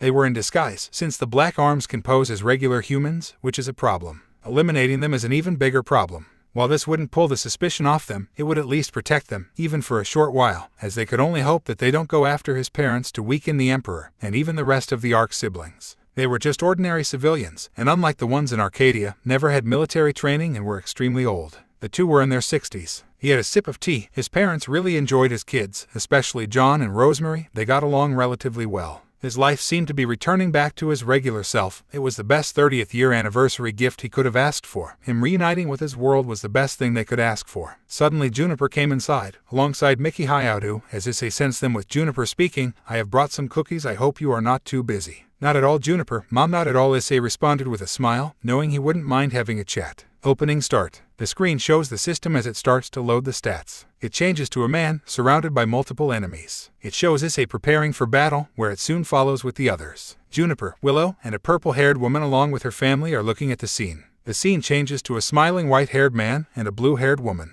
The scene changes to a tomb where a white-haired man is giving a side glare as a skeleton man is walking towards him. Soon 3 beings show up with sinister smiles. The Arc family, Arc siblings, and the Arcadian army is shown. The scene changes to Issei facing off against a black-haired woman, with a lavender-haired woman in chains. A television screen is shown where Issei is facing against Rias, the latter having hate-filled eyes in her. Juniper is seen fighting off against Aquino, as the former has a smile, while the latter has a glare. The rest of the Arcadian Arcs, along with Hyoudou, Jinshiro, Gasper, and Mary all assist them. Mary has a water serpent surrounding her. The scene changes to the skeleton god making an alliance with the white-haired man, and their subordinates all working together. A sword is shown which is wielded by Issei. The scene changes to Issei and his allies all looking at the sunset, as he turns around and gives a smile at the camera. Opening ends. Issei was seated beside Juniper and opposite his mother. Miki then asked, "So Issei, I heard you have already graduated from 2 academies." Issei nodded as he spoke. "Yep, and I even have the degrees to prove that I am graduated." Issei opened a magic portal and gave the don'ts to his mother, and she had a smile. Juniper soon explained, "Issei first graduated from Academia, a place where even I and even John graduated from.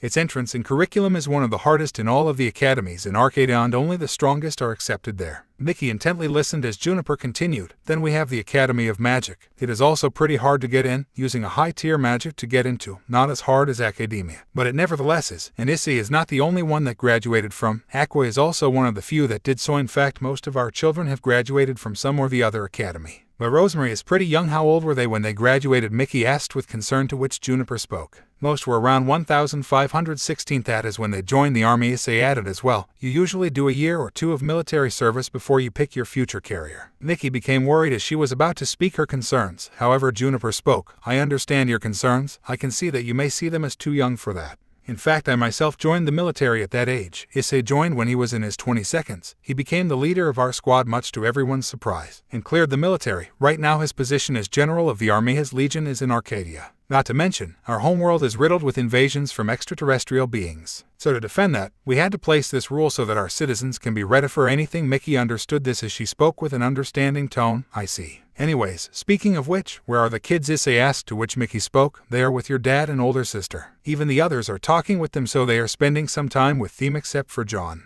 Why, where did he go? Juniper asked with concern as Mickey spoke. He said he was going back to his world and has been gone for an hour or two. Apparently someone named Violet had called him, told me that he wanted to set the team up for the Azazel Cup. I see. Issei spoke as he soon became pale as Juniper asked with concern. Is something wrong? Issei looked at Juniper and spoke. It's the queen position in the Azazel Cup. Since many girls love him, it is going to be chaos. Oh dear, Mickey spoke with concern as Issei was about to get up and stop the chaos. But Juniper grabbed his hand and said, no worries, Eyes, our boy has got this. He will come back perfectly fine. Juniper is right. That boy is pretty resilient. Reminds me of a younger you, when you were so young and perverted. Issei grumbled in defeat as he sighed. He soon sat down as he spoke. I guess you are right. Speaking of teams, have you decided on which team you are going to go for? Issei thought for a moment, as he looked towards Juniper, knowing who his queen piece was going to be. Juniper knew this and smiled in return. I have a few candidates in mind, that is for sure. My team shouldn't contain many members, just the 4 of the big 4 along with some more people will assist us in fighting. Issei spoke as Mickey asked.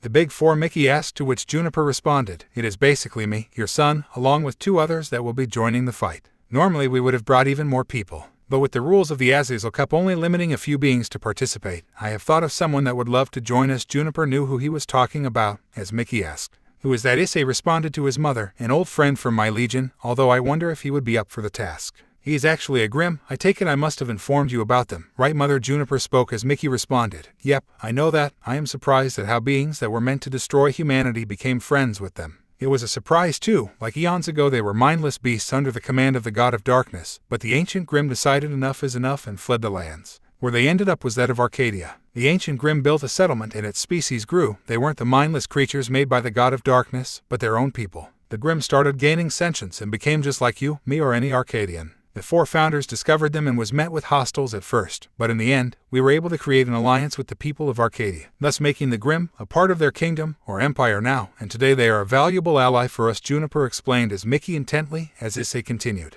And his name is Invictus. We have been good friends ever since we met in the Academy of Magic, and from here on out we almost became akin to best friends. Trust me, Mom, you will love them. Mickey nodded in response, as she asked. Issei, can you tell me one thing? Mickey's expression became a more teasing tone. Who was the first one that confessed? Both became completely red as Mickey started to smile even more. She soon spoke. Tell your mother who was the one that did it. Juniper meekly raised her hand as she spoke. It was a mother. You did tell me more. Juniper looked away as she couldn't meet her mother-in-law's eyes as she spoke with a stammer. It all happened when. Issei's senses picked up something all of a sudden as Mickey noticed this and spoke. Oh, I sense John back. I believe he would have something more interesting to tell us. Mickey seemed to have a pout on her face as she spoke with an annoyed tone. Fine, but I want to hear everything, okay? Juniper looked towards Issei and gave a relieved tone. The couple mentally thanked John for returning at the right time, as it was pretty embarrassing to tell about the confession scene. Scene change. John was seen, completely dirtied by what happened. His clothes had dust and his hair was messy. Some of the sisters were chuckling seeing John's state, as Issei asked while stifling his laugh. So how did it go? Issei asked with intrigue as John gave a frustrated sigh. Take a guess. It was war on who will take my queen piece. In the end, who became the queen piece? Was it Violet? Juniper asked, to which John spoke. It was Heinko that became the queen piece. Bianca asked with confusion. Wait, how like you cherished Violet the most, right? John gave a sigh as he explained. The girls in the 1-5 were having a shouting match, or more accurately, the ones in the original 15 were clashing with each other. However, the one that was clashing the most was Scarlet Madison and Violet Evergarden. Scarlet was described to be a person that of a tall woman with long straight hair, with a large fringe in the middle of her forehead. She also has blue eyes. While Violet was a beautiful woman, but has some childish facial features, which give her a doll-like appearance. She has a slim build of medium height and fair skin. Her face is a little narrow and elongated, with large blue eyes and thick dark lashes. The blonde hair ends on her hips, but in front of her face she has a fringe that ends in the middle of the eyebrows, divided into 3 strands. One falls on her face, and the remaining 2 blend into 2 longer strands that end on the shoulders. She ties them in a low ponytail tied with a black ribbon. "Oh, I will be his queen." Peace in the Azazel Cup, Scarlet shouted, as Violet responded, "Keep dreaming. The last thing that will happen is you being his queen." John could only watch the scene with a sweat drop. He tried to stop them, only for them to drag him with them in the fight. He decided to not intervene, as he and the boys of the original 15 could only watch with total helplessness. "Oh yeah, keep telling yourself that, Flatty," Scarlet angrily retorted, to which Violet responded angrily, "Tell that to my face." Violet was ready to unleash her magic attack, only for someone to create a magic barrier between them. This was Himeko Murata. She was a beautiful woman with red hair and orange eyes. She was not happy with what was happening.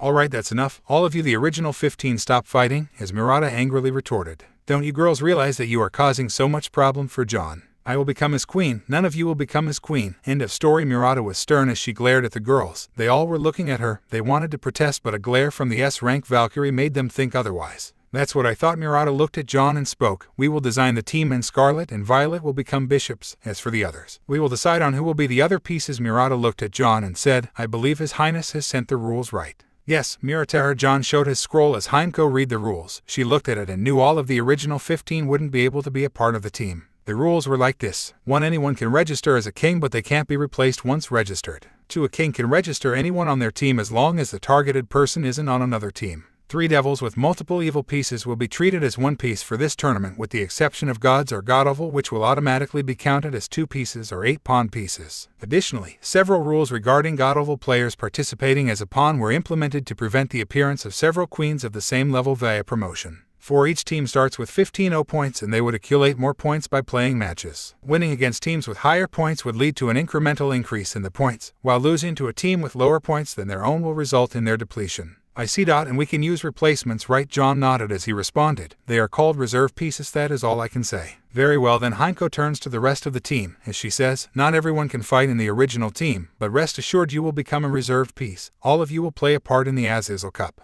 The original 15 minus John nods in acceptance, who was aware of the rules beforehand. Murata and John started to prepare the team and assign the roles to each of the members of the original 15. John also explained to them how the pawns amongst the group were able to be promoted to either a rook, knight, bishop, or queen, allowing them to gain additional abilities and powers during the fight. They accepted the teams made, while those that were excluded remained sad, but they were assured that they would be replaced for the matchups when a different opponent was being played against. "I see. That is fair. John sent me the list. I will send it to Azazel-sensei." John nodded as he did so. Issei looked at the list and it was fine. The list consisted of the following: King John Arc, Queen Himeko Murata, Rook Kevin Keslana, Rook Lily Ironed, Bishop Scarlet Madison, Bishop Violet Evergarden, Knight Tallulah, Knight Chn, Pawn Kefka, Pawn Yoji Atami, Pawn Vladimir Lena Malais, Pawn Branya Zacic, Pawn Bianca Edugina, Pawn Ferlin Church. "This seems fine in my opinion," Issei responded as John asked, "What about you, Dad? Are you going to participate?" Issei nodded as he responded, "Indeed I will. I haven't developed my team as of yet, and I do expect you and the original 15 to put on a good fight." "I will, Dad, I will." John spoke with a smile. As Mickey spoke, "Are you girls also planning to participate?" "No, Grandmother. We will be spectating the fight rather than outright fighting, since we need to see if there is anything wrong with Hades and the rest of the terrorists." The other Arc sisters nodded in response, as Mickey spoke. "Very well. I wouldn't blame you, cause even we are planning to see the fights." Goro spoke in agreement. "Mickey is correct. We all will be seeing, so I ask you two to give your very best." John and Issei nodded in understanding, as they knew that the Azazel Cup would not only be important for them, but also their goal of locating the Black Arms and heading back home. Scene change. Arcadia, 12 p.m. Issei and Juniper were back in Arcadia. As they talk about the other members that would be participating in Azazel Cup, they would be needing 4 more people for this. Fortunately, Mary volunteered for this, becoming the bishop of the team. She took up 2 slots for the team due to her having 2 sacred gears, which were Innovate Clear and Telos Karma. Now they were talking to 3 of their old friends. The first was Willow Schnee, who completely looked different. She now had long silver hair, has bangs parted to either side of her face. She had bright cyan cat-like pupils. Her signature wardrobe is a long black coat with silver pauldrons, black boots, a black bra, and black trousers. The top of her coat is open to reveal his, with her leather soldier suspenders crossed over it.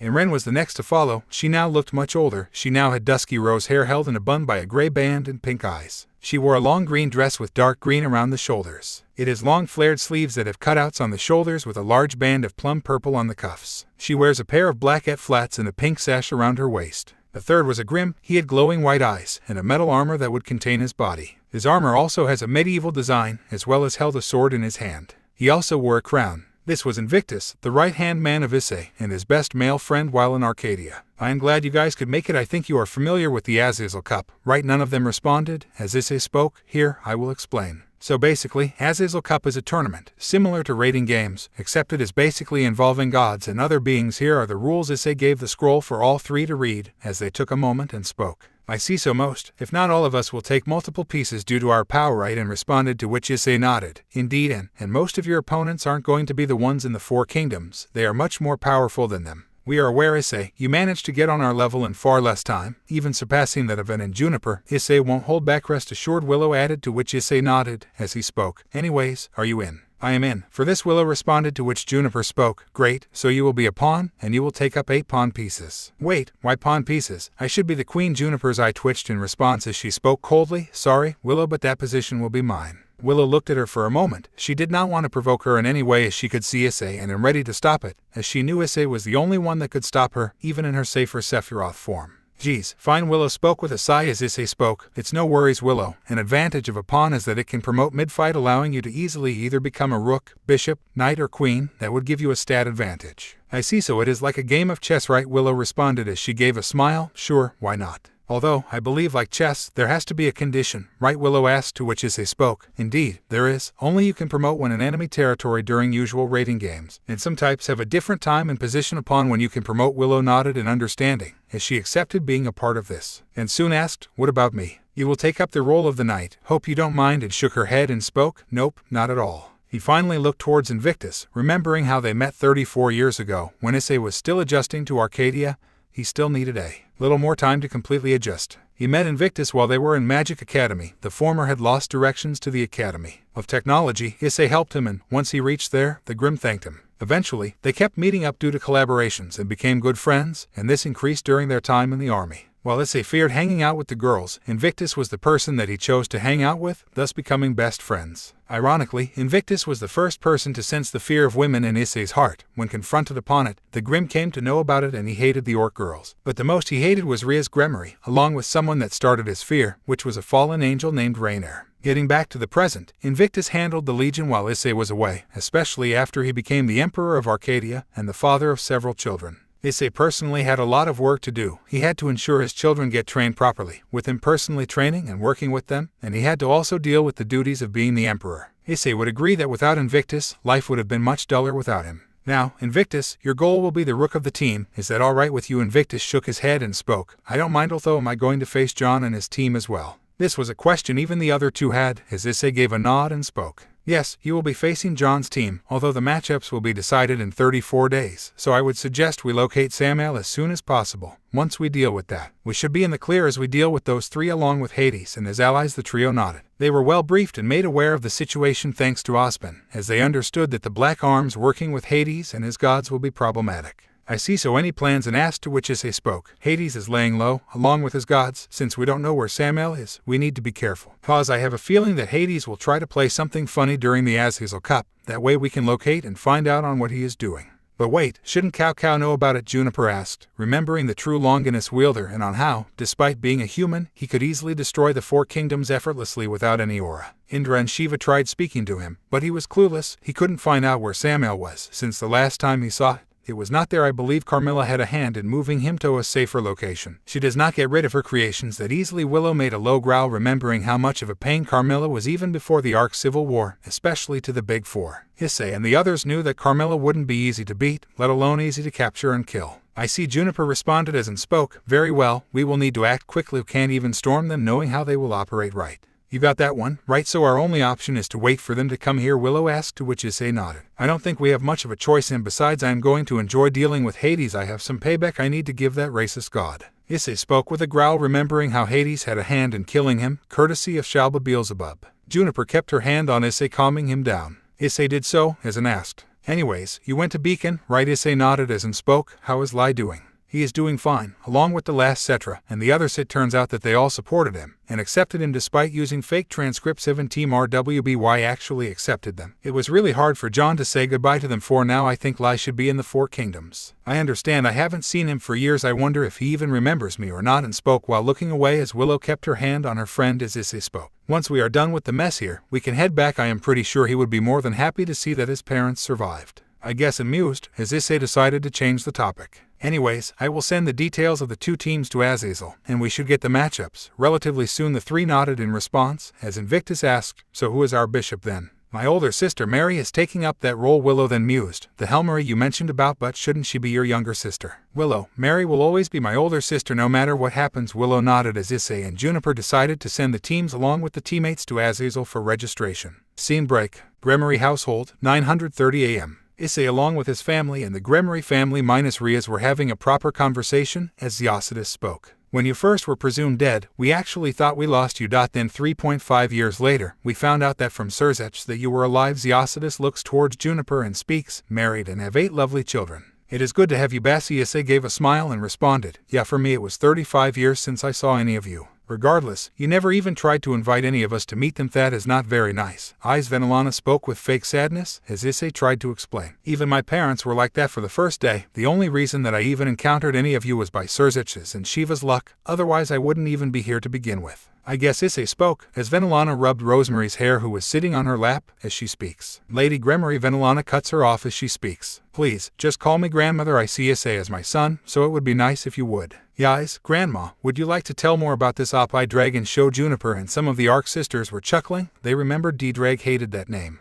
As for D-Drag, he only grumbled with annoyance. Arcadia helped him a lot with his trauma to that. He was annoyed by the fact that some if not all of the Arc children wanted to hear the infamous song. But he relented, accepting the fact. Oh, there is a lot, my dear. Come with me, I will show you everything. Venelana's words were nodded by Rosemary as the duo got up from their seats. She looked towards the other Arc siblings and asked, does anyone else want to come with me? I would. Aqua spoke, as she was followed by Saffron, Jade and Violet, as Venelana took them to the location. D-Drake could only grumble at this, as Issei gave a sweat drop. The last thing he expected was his kids to actually like Op I Dragon. Once Venelana and the kids left, Issei asked, anyways, I wanted to ask, hope you don't mind answering me this. Issei asked as Theocidus spoke. Sure, I don't mind. What happened after my demise? Issei spoke with a serious yet sad tone. He couldn't imagine what the Gremory family would have gone through in the aftermath of what the Gremory family had done. Theocidus seemed nervous. He knew the shitstorm that his family had to deal with due to what Rias did. Opening start. The screen shows the system as it starts to load the stats. It changes to a man surrounded by multiple enemies. It shows Issei preparing for battle, where it soon follows with the others. Juniper, Willow, and a purple-haired woman along with her family are looking at the scene.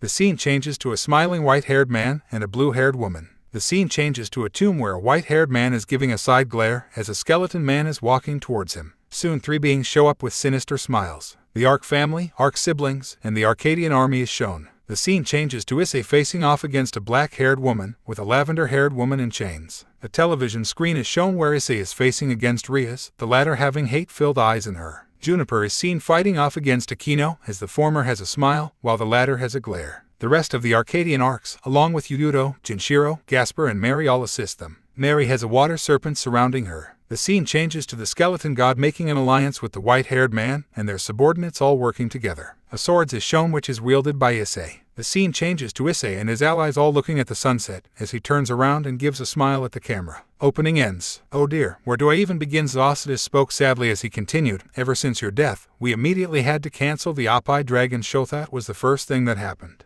Issei, Juniper and the Arc siblings that were present were surprised at first. However, it was one of the consequences, as Theocidus continued. Then, we had to deal with the massive backlash. People were throwing rocks at Rias and her peerage due to her actions, along with several other things, namely garbage. They cursed Rias and her peerage for their involvement in driving their hero away. Like a good father does, I tried to help in the situation. Even Venelana was helping with it, despite not liking what Rias did. But it was off no use. People still hated Rias and her peerage. The Arcs noted this as Juniper mused. That is meant to happen. She must not have thought of the consequences, right? Indeed, Juniper, she did not. She only cared for herself. Now that Ice had fulfilled her dreams of being the rating game champion and gained more glory, she thought it be fit for her to discard him. Adorned with the newfound glory, she presumed that if she had broken herself off from Issei, she would suffer no consequences. After all, in her eyes, who would care for a lowly pervert like him? Issei spoke with agreement, as the Arc-children were livid at what Rias had done, as Bianca soon asked. What happened after that, grandfather? Issei looked at Bianca and spoke. After that, Bianca, she entered into Issei's room, knowing full well that she is not welcome in Issei's house after what she did. She and her girls claimed that they still loved Issei, and I take it you know what your aunt did to those girls, right?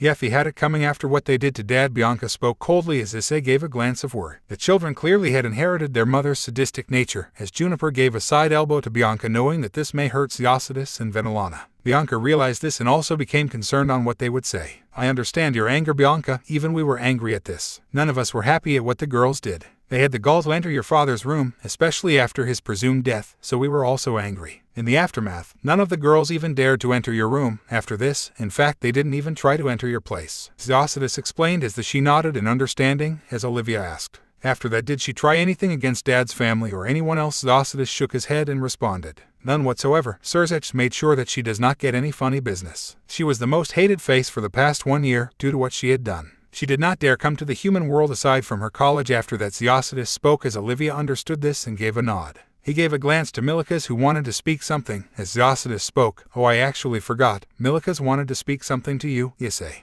Oh. Issei turns around to see Milikas fidgeting nervously, making the boy surprised as he spoke. Is something the matter, Milikas? You Issei Niasani. I want to. The others looked towards Milikas, making him even more nervous as Juniper added, Tell us, Milikas, is something wrong? Empress, I wish. Juniper cuts him off as she speaks with a smile. Call me Juniper Ain, just like you call Issei, your big brother. Treat me as a big sister in private, okay? Why yes, anyways, I want to see Arcadia in person. Many were surprised by this request, not because of how big it was, but the contrary, the request was so small that it could be easily fulfilled. That's it, consider it done. Milikas, we were going on a tour anyway, since you are not the only one that wanted it. Kanu and several others wanted it as well. Juniper spoke with a smile as Milikas beamed in response. He was happy that he could visit Arcadia, a world that his older brother figure cherished so much. We will all be going together, so be present till then. Okay, Milikas nodded in agreement, as Grafia gave a glance to Issei, who nodded, as he mentally spoke that Milikas would be alright. Scene change. Time skip brought to you by Chibai. Issei vibing to Night Dancer. Gremory Mansion, 12:30 p.m. The visitors had gathered in the Gremory Mansion to head towards Arcadia, as even the girls that went with Venelana were having huge bags that consisted of Oppai Dragon merch. They loved all of it, as D-Drag could be heard crying internally. He wished that Arcadia won't revive the cursed legacy of Oppai Dragon here. The guests comprised of Jinshiro Saji, Yudo Kiba, Gaspar Vladi, Issei Hyoudou, Kanu, and finally Milikas Gremory. Okay, Milikas, I want you to be at your best behavior when you visit Arcadia. Alright, Grafia asked with a serious tone, as Issei added.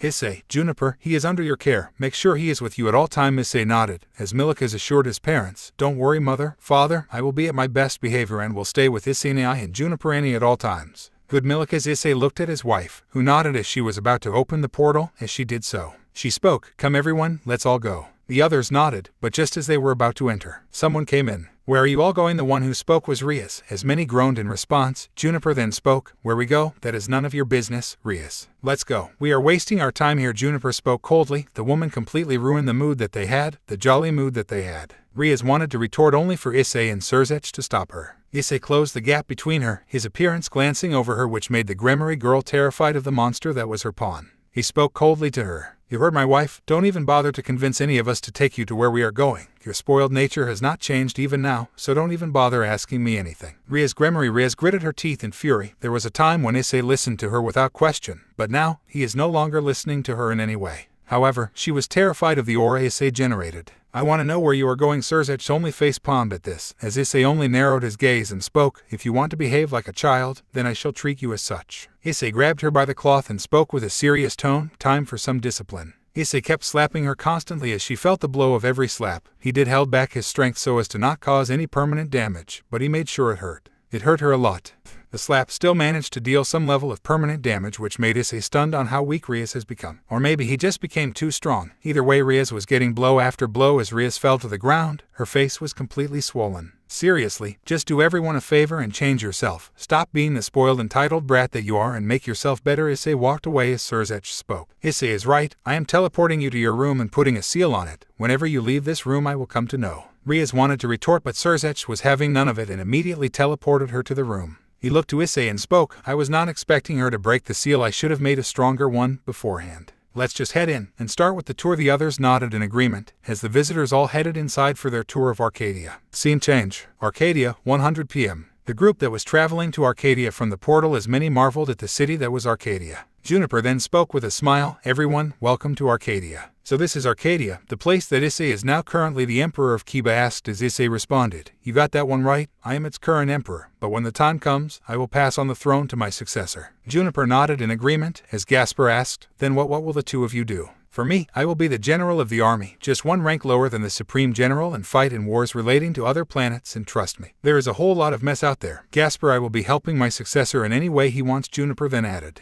"I will be guiding my successor, along with my husband. We both will be part of the Arc Council." Issei also has his duties as the general of the army, training any and all future cadets. The words were agreed as Milikas asked, "Issei, would you train me in your army as well?" "Me too, even I want to train as well," Kanu added. As the Arc children gulped a lump of bile, knowing how harsh Issei's training was known to be, they wondered on what their father's choice would be. As Issei spoke, "Sure, why not? I will train you too." All the Arc children shuddered at this. They knew that these two will be powerful, but not without some intense training. That would make them think twice on continuing this training. Juniper almost gave a wry smile, knowing on how completely unaware the trap the two kids are going into as he spoke. "Well, let's head down and show you kids around." The others nodded in agreement as Juniper started to explain. Arcadia is a large empire comprised of many different continents, 15 to be exact, whose lands reach up to 50 billion kilometers at best, compared to the Four Kingdoms, which is around 100,000 kilometers at best. Each continent is governed by different nations, with the main nation, the Arcadians, taking most of the land, around 8 continents. The main 8 continents are governed by the Arcs. They essentially rule and guide the nation in its duties, with numerous other royal families assuring them. Those families also have a high power that is equal to the Arcs. Issei nodded in agreement as he continued.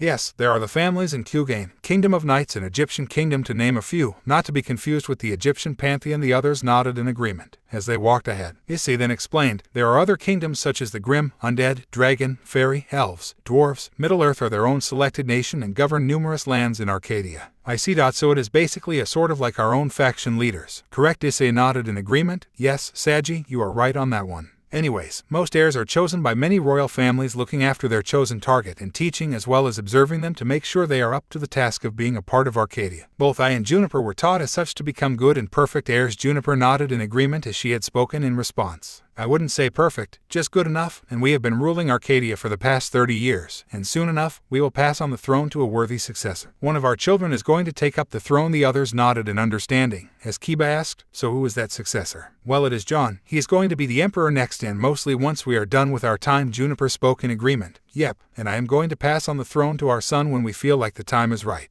Mom and Dad are right. They have been raising me to become a righteous emperor, and I will fulfill my parents' legacy." Mary nodded. She could see her little brother and her nephew. Many understood that John would be filling some very big shoes once his parents stepped down from their positions. "Guys, let's get moving. We have a lot to show you." Issei spoke as he pointed to the different locations, as the girls introduced the academies to the guests, who were all interested to see and join some of these academies. Even Mary herself wanted to join Academia, which was where her brother, sister-in-law, and nephew all went to. They eventually reached the Arc Mansion, where they all saw on how huge the mansion is. It was on par with the Gremory Mansion, if not bigger than that. "So this is where you all stayed?" Mary asked with amazement as Aqua spoke. "You are right on that one, Aunt Mary. In fact, the mansion is so big that we all easily fit all of the 1-5 into the mansion," Bianca added as John nodded in agreement. As Rosemary spoke, "We will all keep our stuff from the Opeye Dragon in our rooms. See you later." Bianca, Aqua, Saffron, and Violet all headed to their rooms as D-Drake mused. "Those girls, I hope that Arcadia does not plan to make a new show of Opeye Dragon." A smirk grew on Juniper's face as she spoke. "Well, D-Drake, I would love to have the elders know about the show. We don't mind bringing it back."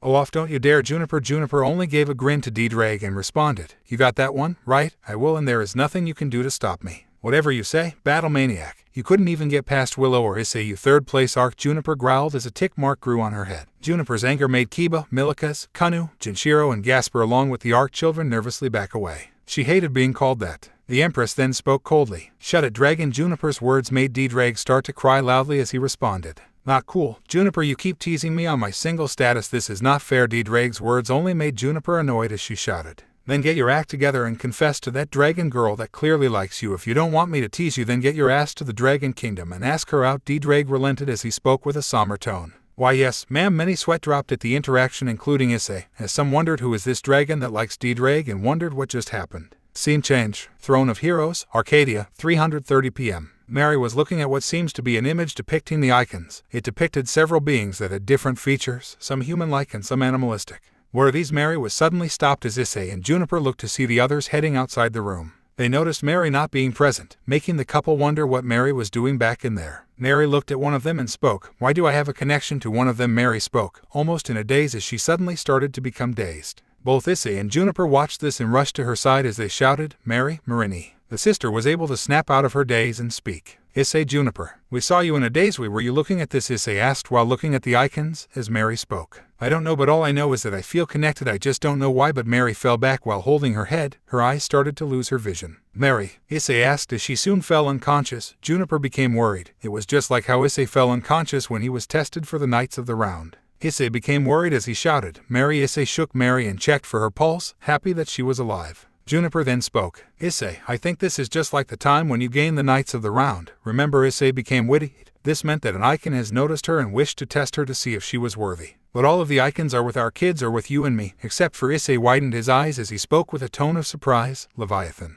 The icon of water, Mercury never got them thighs means. Will my sister-in-law receive them?" Juniper asked with surprise. As Issei spoke, "I guess, but what past will she confront? We can only ask her once she wakes up, unless Weintrud into her mind." Issei spoke, uncertain whether he should do it. Juniper then spoke while keeping her hand on Issei. "We should head inside. I fear that she may not wake up until the Leviathan defeats her. No, I think we should have faith. If my sister is anything like me, she will wake up from this trial, but if she does not, we will enter her mind and help her." Juniper nodded in understanding as they watched, wondering when Mary would wake up. Scene change. Mary's mindscape, 4:00 p.m. Mary looked around, seeing herself in a familiar location. This was a graveyard. She turned around and became witty-eyed as tears fell from her eyes, dripping onto the ground. This was the gravestone of her own brother, Issei Hyoudou. "Issei," Mary spoke with a weak tone as she fell to the ground crying. She begged for his forgiveness for being a terrible older sister and not protecting him when he needed her the most. As suddenly a noise suddenly spoke. "Marini!" The voice made Mary stop her crying, as the expression changed to that of a fear, knowing that it was the voice of her deceased brother as he spoke. "Why did you leave me to die?" "Issei, please, I wasn't a good sister, please, forgive me." Issei's voice boomed into the field as he shouted with fury, "You lie, you are a terrible sister, now suffer the consequences." Mary paled at this, as suddenly a huge dragon rose from Issei's grave. Mary recognized him to be Didrag, but Didrag looked different. He looked like a corpse come to life, akin to that of a zombie. His eyes were completely hollow, having no life. His wings were torn and there seems to be moss growing on his body. His outside bones were extruding from his body. This was a zombie version of Didrag, or zombie Didrag. Mary looked at the dragon with utter fear. This was the same being that used to kill her in every single one of her nightmare. Issei then commanded, "Kill her." Didrag grabbed the helpless Mary and she looked at zombie Didrag with pure fear. As she spoke, "Please, Didrag, forgive me for being a terrible sister." "Quiet. Mary, not only did you see your brother die so gruesomely, but even I died because of your failure." The zombified Didrag was ready to incinerate her when the dragon spoke. "Honestly, it is pathetic. Your brother Somion that was so loved by everyone. It must be so darning to fail him. Don't you, Mary?" Mary was glaring at the dragon, as zombie Didrag continued while glancing towards the tombstone. "My host, my poor host, perverted yet kind. His only flaw was manipulated by people like Riaz and her peerage, by that fallen whore Rainier. Even you went to America to study." Remember, Mary had tears in her eyes, remembering on how she left for America to complete her studies, as zombie Didrag spoke mockingly. "Despite you abandoning him, he still did not blame you. He never hated Yaoit. When he needed you the most, he died. And with that, you abandoned the only one that would have truly cared for Yao. You must be such a good big sister, haven't you?" Mary gritted her teeth in helplessness. She blamed herself due to what happened to her brother. However, just as she was about to accept defeat, a voice boomed inside of her head. "Don't listen to him. Marito, you blame yourself for your brother's demise. What would he truly want from you? What would he truly want you to be out of all the people? You knew what kind of a person your brother is, right?" Mary widened her eyes. The voice was right. Her brother wouldn't want to be sad. Sure, he was angry that she was leaving him, but later he understood and was happy with her studying for her future. She was one of the most smartest women he had ever known. She was a child prodigy, hence why she left for America when Issei was a child. She did return when Asia and Riaz had settled in their home. He would want her to be happy. He would want her to live a normal life. Her brother may be perverted, but he is the most kindest soul that she ever knew. The dragon was lying. He never did blame her for failing him in any way. She was there whenever he needed her, especially after the girls broke up with him without any mercy. She even trashed those heathens for daring to desecrate his room with their presence. Worst, the last thing he wants is to see her suffer. Gritting her teeth in anger, this Didrag was insulting the gravesite her brother was in. She was not going to falter to this abomination in any way. Glowing in a combination of a silver and blue, she declared, Balance breaker transcendental arrival. Mary was now clad in the same armor that she wore against Trihexa, as zombie D-Drake looked in surprise as he responded. Seems like you plan to humiliate him even more. You really are. Mary cuts him off by shouting, "Shut up.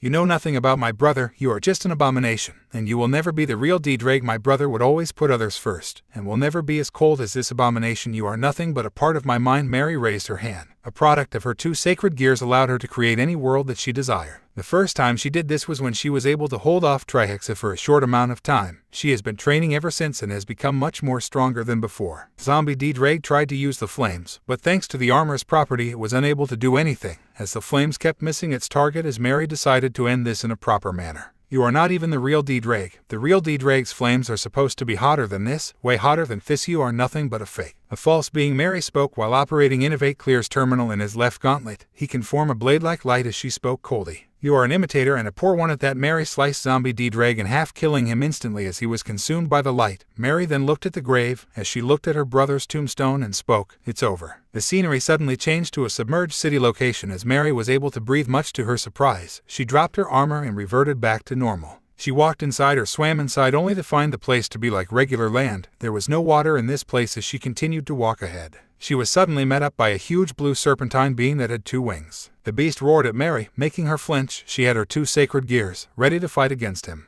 "Who are you?" Mary asked with fear in her tone. She was amazed seeing the beast, but was worried knowing what it will do to her. "Please, don't be afraid. I was the one that talked to you in your head." Mary Hyoudou. The beast's voice boomed as Mary spoke, recollecting the voice as she spoke. "So it was you. Indeed, and I know everything on how you had blamed yourself for the Emperor's demise, but it is not your fault survived, and he does not blame you either." Right? Mary nodded. Issei never did blame her in any way for almost dying. She was eternally grateful to Juniper for saving her brother's life. She looked at the beast, who announced, "This was nothing short of a test." Mary was surprised as she spoke. "A test?" "Yes, Mary, you had to fight against your past demons, the same demons that was haunting you for years, and you passed it. With all your might." Mary nodded as she couldn't help but crack a small smile. She feared the zombie version of D-Drake for so long, but not anymore. She will no longer fear him anymore. "Although, before I leave, I wish to know what will you do, since you will shortly gain my power and learn my abilities. I want to know, what are your true intentions?" Mary thought for a moment and spoke. "My little brother told me about icons, godlike beings that can easily take out civilizations, including in some cases planets. This power I receive, I won't use it till I deem it absolutely necessary. I will only use it when I have no other choice." Leviathan looked at Mary and asked, "Is it because of fear you don't wish to use the power?" "Not at all. I see the power to be too strong. My sacred gears were already powerful, and that alone made me a target.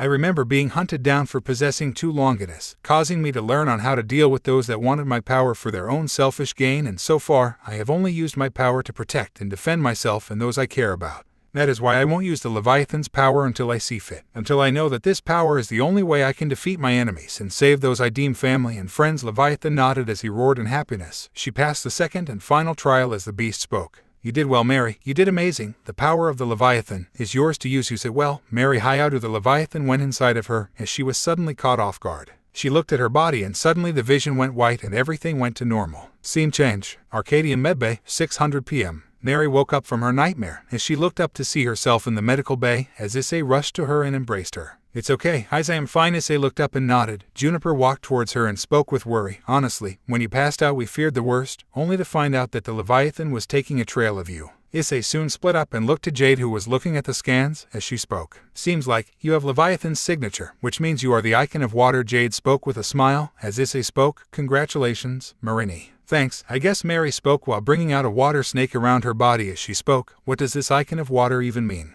"I will explain. So basically the icons are huge beings composed of magic that share some similarities in that they are massive in size, towering over humans and faunas alike. The icons' bodies are composed of ether and can heal their bodies when damaged by absorbing more ether from the environment, even being able to regenerate lost limbs in a matter of seconds. They have been known to transform into even more powerful forms by absorbing massive amounts of concentrated ether, such as from the heart of a mother crystal. Like what was said, an icon embodies one of the 8 elements of the realm: fire, ice, lightning, earth, light, darkness, water, wind, or the formerly lost one, steel. Issei explained as Juniper spoke. There are multiple icons of the same element, like there are 2 types of icons of fire, like Phoenix and Urfit for instance. Usually only members of the Arc family or those that have Arc have it, but you are the second person to become worthy of an icon, not having the of an Arc. Juniper spoke with a smile, as Mary asked with confusion. Then, who was the first? Mary asked as Juniper glanced to Issei and spoke with a smile. Your brother was the first. It is an irony that both of the Hyoudou siblings are worthy of the icons. Is this true? Mary turned around to see Issei's arm change to that of a metal plating as she spoke. Eyes, is that true? Yep, I managed to earn mine during a trial of my own. It's a long story, Mary then spoke in response. So that means you gained the power of the lost icon of steel. You are right on that one. I was there when he gained that power. Juniper spoke, remembering the trial that she was in, when Issei was made to gain the power of Icon of Steel. Issei then spoke. I had to confront my own past, relating to a certain exes of mine, but in the end, I conquered my own fear and well, I became worthy of and got my own ship. Ragnarok, Issei added as Mary nodded and spoke. I see. So what icon are you? Jade looked at her and spoke. I am Shiva, the icon of ice. Jade generated some ice to show as Mary nodded in understanding as Issei explained. Each icon has its own ability and powers, exclusive to its element. You will find yours once you train your powers. Anyways, you should rest for a while. I will be looking after the Restake. Mary nodded in understanding as Issei spoke. Call me if you need me. I have already informed Mom and Dad that we will be staying here for the day, so they wouldn't be worried. Very well, Issei. Mary spoke with a smile as Issei, Juniper and Jade left, as they said bye to Mary as they left the room. Mary looked at the water snake, wondering what is going to happen next. She was now the icon of water, and knew that the black arms will want her power. She clenched her fists in anger. There was no way she will let the power be taken away from her. She vowed to protect the Leviathan at all costs. Scene change. Issei was in his personal room, as he looked at the Arcadian city that was cherished by him and his family. As he gave a sigh, he was worried on what may come in the future. Is something wrong? Someone spoke while wrapping her arms around Issei as she gave a smile. Issei turned around to see Juniper as he kept his hand on her. He then spoke. Nothing much, just surprised that all of the icons have found their rightful owners, which makes me wonder, are there more like the Knights of the Round out there? Juniper shook her head and responded, no, I doubt there is. Truth be told, many of us were still under the non-belief that Knights of the Round existed, since it was no way that any of us even located or found it. The only evidence of it existing was Richard's journal, and the proof that you ended up being worthy of it was an experience I would never forget regardless. I don't think other icons are there. Issei nodded in agreement as he checked the system. Juniper looked at Issei as she looked at the system. She saw it by sheer coincidence, as Issei tried his best of badly lying to her, as she saw through his lies, and Issei had to relent and accept it, and Juniper understood, and as time passed by, some of her kids inherited it as well. Any mission or request? Issei shook his head and spoke. None so far. You or the kids will get a mission. Juniper spoke as Issei dispelled the system's interface as she continued. Still, let's rest for the day. The others have already headed back to their home worlds and are preparing for the Azazel Cup. Issei nodded as the couple went inside to rest for the night, knowing that the Azazel Cup is going to be something big. Scene break. 2 days later. Hyoudou residence, 9:30 a.m. Issei was in his room, reading some don'ts about the recent Black Arms activity that had happened in the underworld. He knew that they were exporting some very dangerous material back to Black Arms and the Alliance of Hell. It was the special material that Carmilla had designed, which would later come to use later on. He asked Galath about this, and he confirmed that they are synthesizing QIPs. How did Carmilla came to know about the QIPs? You can thank Nicholas for that. The reason was that just recently, they were able to perform a successful raid on the Black Arms forces, thanks to coordination from the Lucifer Peerage, who was more than happy to assist them in every way. They managed to gain access to the materials that have QIPs. Issei gave a sigh, knowing how much of a pain Carmilla was even in the early days. Well, Diedrag, what do you think? Issei asked Diedrag as he pondered on how things are. I'd say that orange-haired is going to be even more problematic to you guys, especially to Juniper and Willow. Issei nodded. He knew how much of a pain she was. In fact, all members of the Big Four despise her. But Willow and Juniper hate her the most, due to her experimentation on Willow as well as the events of the Ark Civil War, to name a few. The mere mention of her name gets them really angry. But even Issei has anger and hatred towards the woman for an event that she had done to him. Figures, that woman just cares about science, killing entire cities if it achieves her goals. Issei gives a sigh as he continues. We have to deal with her. At this point, maybe I should put the order to kill on sight. Arcadians would be happy with her just being dead. Her being alive will only cause her problems. Issei continued as Diedrag spoke. You should talk this to your wife, and then make the decision. It would be wise. But I agree, she is better off dead than alive.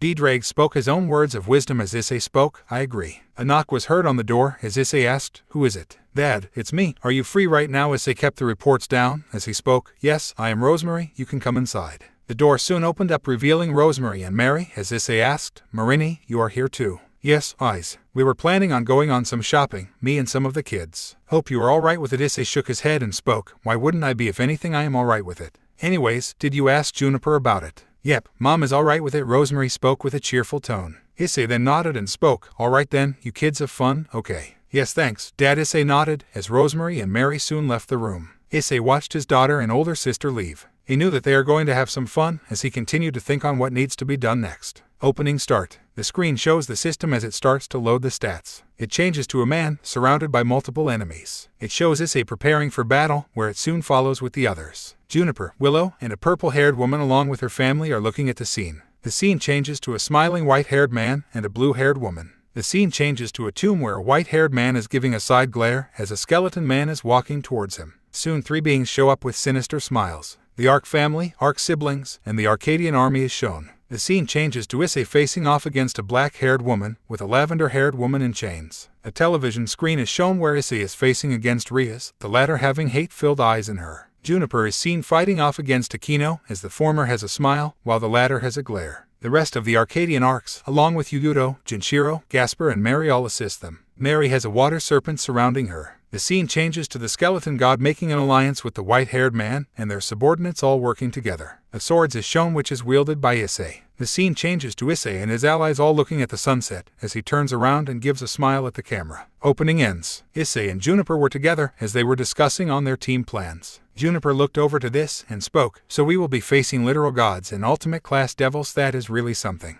"Yep, and from what I can recollect, even John is bringing his A game, so we will be ready for him." Juniper looked at him as she asked, "Hey Eyes, can you tell me his team?" "Nope, I made a promise to keep it a secret, and besides you will be seeing them tonight." Juniper pouted in response as she spoke, "No fair, I want to know too." "Sorry, no can do. It would take away the surprise from it, and besides, even he doesn't know that all members of the Big Four are fighting in this tournament. So it is fair that even you guys are in the dark about what is in his team." Juniper sighed as she spoke, "Fine, I just hope he makes a good team." "He does, Juniper, our boy knows what he is doing." Juniper looked at him and nodded. She then spoke, "Anyways, your parents will also be watching, right?" "Yep, and I am worried. The Black Arms, they may go after my parents. They could even harm them just to weaken me. They know that I am their biggest threat to their plans." Juniper could understand Issei's worry and fear. Her in-laws, while they were amazing people, were vulnerable to the Black Arms, and God forbid if Nicholas was the one that even tried to harm them. She liked her in-laws, seeing them as her own parents, and she would rip anyone to shreds that even dares to try and harm her parents. She kept her hand on her husband and spoke, "You don't have to worry. There are Arcadian royal guards that will protect those two from any and all that may harm them, but it is those grim reapers under Hades I am concerned about." Juniper spoke with her own worried tone as Issei growled, "Yeah, Hades will be a corpse if he even thinks about harming my parents. I don't care if Zeus has a problem. Even he knows that I won't forgive those that would harm my loved ones." Issei clenched his fists in anger as Juniper hugs him to calm him down. She knew who he was talking about. She remembered him informing her about Ryzen Livin Lucifer, Vali's grandfather. The man abused Vali to the point of him running away and gathering power so that one day he could beat him. She also remembered on how he and Dihasar Balil had captured his parents and exposed his true nature in front of his own parents, who were clueless about the supernatural. Instead of abandoning him, they accepted him, remembering his habit of constantly apologizing, which was still present when he apologized to his parents for not inviting them to their wedding and even when the kids were born. This gave him the strength to beat Ryzen for good. However, that didn't stop his masterplan, which involved unleashing Trihexa onto the supernatural, accompanied by 2 evil dragons, Apophis and Azidaka. They managed to defeat them, but at the cost of Issei being transported here, where he met up with Juniper, and well, the rest is history. "It's all right, nothing will happen to your parents. They are the most kindest people that I have ever met, and I would be damned if anything happened to them. Regardless, you can be assured that they will be fine." Juniper spoke with an assured tone and a smile, as Issei could only nod. He soon returned back to his normal state as they split up. Juniper then asks, "Speaking of which, I wonder, are you planning to use Ragnarok for our transport, or are you going to use Ryutemaru?" Issei thought for a moment. It's been a while since he has used his familiar or even met him. He usually hangs out in the military base of the Issei's own 501st Legion. The ship initially was in its toy boat form, but when Issei reached level 1000, its familiar reacted to that power and became a huge ship that almost looked akin to a star destroyer adorned with a dragon design. For now, I will stick to Ragnarok, but if I can, I will bring Ryutemaru for this. It has been long since he has seen the light of the day. We should probably continue planning on what we must do next. We still have some more planning left." Juniper nodded in agreement as she spoke. "Yep, we should probably focus on that." Scene change. In Arcadia, Remnant. 1-5 meeting room, Arcadian HQ, 9:30 p.m. John was present amongst his 1-5 as they were discussing on their own plans for the Azazel Cup. They decided to name their team as Team 1-5, not only as a remembrance to what they had lost years ago, thanks to the decision of a foolish rose, but also this was what their battalion was originally known to be. Anyways, John, you know what are we up against? We made up our team, but we really don't know just how powerful the combatants in the Azazel Cup are. The one who spoke was Lily Iron. She remembered on how she was the only one who did not fight for the Queen Piece. Unlike the others in the battalion and accepted settling for being the Rook, she was described to be a white-haired woman with short hair and yellow eyes. She wore traditional military armor. Yep, one thing is that they are not huntsmen, and they are far more powerful than any military opponent that we had to deal with. They are from Dad's old world, and they are beings comprised of devils, angels, fallen angels, gods to name a few. The team became surprised as they knew of Issei. But his entire world, it was like dealing with an alternate version of Arcadia, but on a much smaller and different scale. John then added, not to mention, even Dad is going to fight in the tournament. The 1-5 became shocked as Kafka spoke, who was described to be a very beautiful and charming. A young woman with red wine-colored hair that she ties in a messy ponytail with 2 loose bangs hanging on either side of her face. Her eyes are of a similar, lighter color, and she wears dark pince-nez sunglasses on top of her head along with a pearl earring in her right ear. She wears a white dress shirt that exposes the top of her back and shoulders along with a black jacket that is deedy over her shoulders. There's a silver butterfly pin on its left lapel, and on the back there is a large, spider-like pattern in the center, along with webs on both shoulders and a burgundy inside. There are also wine-colored straps with golden accents on both her jacket and thighs, and gloves of a similar shade. She wears black, high-waisted shorts and nylon tights, with a thigh garter on her right leg. She also wears black boots with 2 different lengths. The right goes over her knee, while the left goes slightly over her ankle. You're kidding, the Emperor is in the fight as well? Kafka asked with pure surprise, as John spoke. Yes, Kafka, not only is the Emperor fighting but his team as well. So what is his team like? Murata asked, to which John shook his head and spoke, I honestly have no clue. He wants it to be a surprise for tonight. The S-rank Valkyrie nodded, as John presumed. I think Uncle Invictus will be Dad's choice in choosing his players, John mused as he continued. And I have a gut feeling that he would be the rook piece of Dad. Yoji Itami then added, who was described to be a slender tall man with short messy black hair and brown eyes. So we will be up against His Highness and one of the strongest. Grim, I just hope he does not use that mech suit against us. We would be done for. Yoji spoke with fear, as Lily added. You are forgetting that his mechanical suit called Axa can easily take up the whole stadium, and Uncle Issei won't use it unless he deems it absolutely necessary. It is his second strongest form, and can wipe out entire planets. Lily responded as Yoji nodded, when he saw the suit during his fight against the Federation, which annihilated the Odin satellite with relative ease. This alone made Issei one of the most dreaded enemies the Black Arms had to face, along with being one of the strongest Arcadian allies. Yep, the Emperor far eclipses all of us in terms of strength alone, and I wonder who else is going to fight in the Emperor's team. Violet spoke with confusion. Issei's strength was strong enough to handle most of the 1-5 alone. After all, he trained some of the members to reach the levels they are, John and Lily being one of them, and some more members from different battalions. He personally trained his entire 501st Legion as well, making sure they are one of the strongest Arcadian legions in all of Arcadia. That is what scares me, and Dad is not going to tell a word, and in return he promised not to tell about our team composition to his own team. We will all come to know in the opening of the Azazel Cup. John spoke, as Ferlin responded, who was described to be a young man with light gray eyes and ash blonde hair. His hair was short with shaggy layers and bangs which hung over his forehead, between his eyes. It's tonight. John nodded as he responded, yes, Ferlin, it is tonight. We need to show ourselves and become ready. This will be the strongest fight we have ever been in, or tournament, and eventually we will fight my dad's own team as well. I guess you are right on that one. The one who spoke was Kevin Kaslana, who was described to be a tall man with fair skin and a stern expression. His eyes are blue like aquamarine gems, and his hair is as white as snow. Kevin wears a long black coat over his white turtleneck, with black pants and boots. There are splashes of blue here and there on his outfit.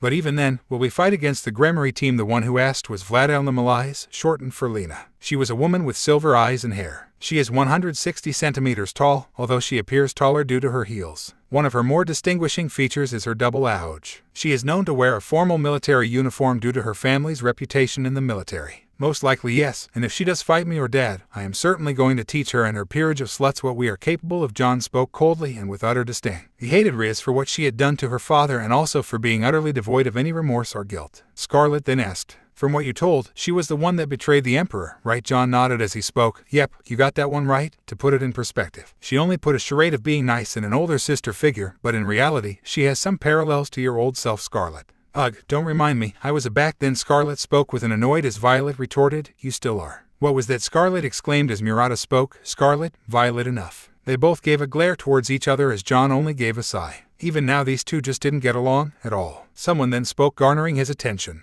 This was Talila, who was described to be a pale-skinned tall woman with short gray hair and what appears to be spiky horns on her head. She has gray eyes and is often seen to be dressed in a formal military attire like Lena. John, you can count on us. We will fight and win the Azazel Cup at all costs. John nodded as he spoke. I know, even if my opponent is against my dad and this team. We will try our best and win. Everyone, let's show the factions the power of 1-5, John declared with a grin. As the rest of the 1-5 cheer in response, they were ready for the Azazel Cup. Scene change. Times get brought to you by Chibai. Issei getting sucked into a multicolored portal as Chibai Juniper pulls him back but struggles to do so as she watches him helplessly get sucked into the portal. Azazel Cup grounds, Underworld, 9:30 p.m. Many had gathered onto the grounds of the Azazel Cup, as they all cheered for the oncoming teams that will be participating in the match. Goro and Mickey were also present, as they were guarded by the Arcadian Royal Guard that were protecting the family. They were seated near their grandchildren as well as Artemis Arc and Galath Arc, who was in his regular clothing. They all watched with intrigue on the competitors. Ajuka and Tiamat were announcing the names, with the latter not being happy that Issei, being the Red Dragon Emperor, but she was silent due to him primarily being the Emperor of Arcadia, and was stated to be much stronger than before. She wanted him to return his treasure. Little does she know that it is not going to happen, knowing what Drake told him about her. Everyone, let us begin with the announcement of the teams. The first team is Team Black from the Norse mythology, Ajuka announced as he continued. Please have a round of applause. The crowd cheered for them as Surtur came alongside his entire team, which comprised primarily of people from god-class beings from the Norse mythology. The next team is Team Sona Citri, led by their king, Lady Sona Citri. Sona soon came towards the stage alongside her two new team members, Yurudo Kiba and Gaspar Vladi, as many cheered for them.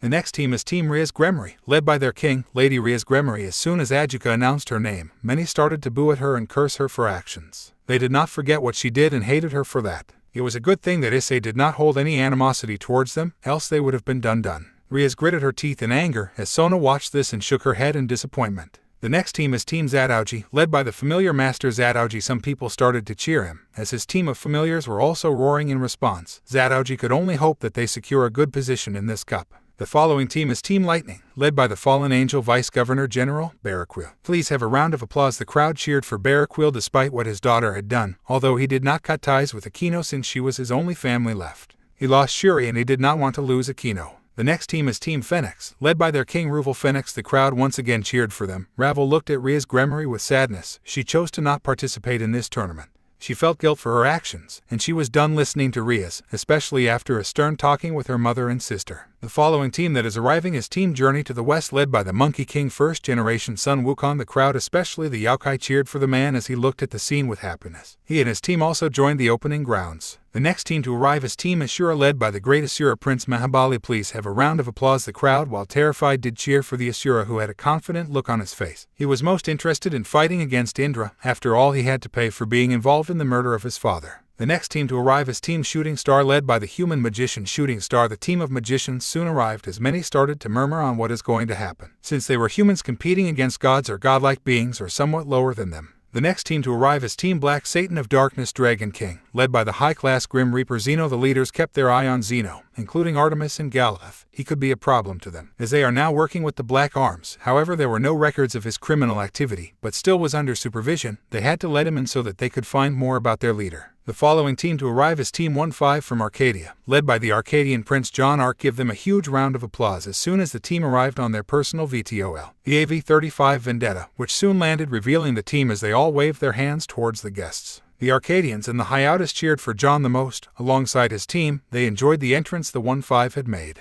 Everyone else also cheered. Riaz glared at John for being present. She hated Issei at this point but was fearful of him for trying anything against him, since this was not the same Issei she knew. The next team is Team Babel Belial, led by the rating game champion, Dihasar Belial. Please a round of applause. Many cheered for him. However, some booed at him for his past involvement with the Q Lipoff, as he also revealed the existence of the King Piece as well. The next team is Team Vajra, led by Hindu god Indra. Please a round of applause, Ajuka exclaimed as many cheered for the Heavenly King, while some like Mahabali were glaring towards Indra with hatred in their eyes. The team after that is Team Imperial Pure, led by the King Sei Org Bale. Ajuka announced as Sei Org Bale soon showed up with him, looking at the crowd with his smile. He glanced towards John, knowing that he was the son of Issei Hyoudou. He was going to enjoy having a match with him. Seeing the boy, as he wondered if he would be similar to his father. The crowd cheered for the Lion King as well. The arriving team is Team Leisure of the Kings, led by the King of Monsters, Typhon. Typhon soon arrived. His appearance intimidated many of the contenders as they all watched with awe and respect, seeing the King of Monsters present.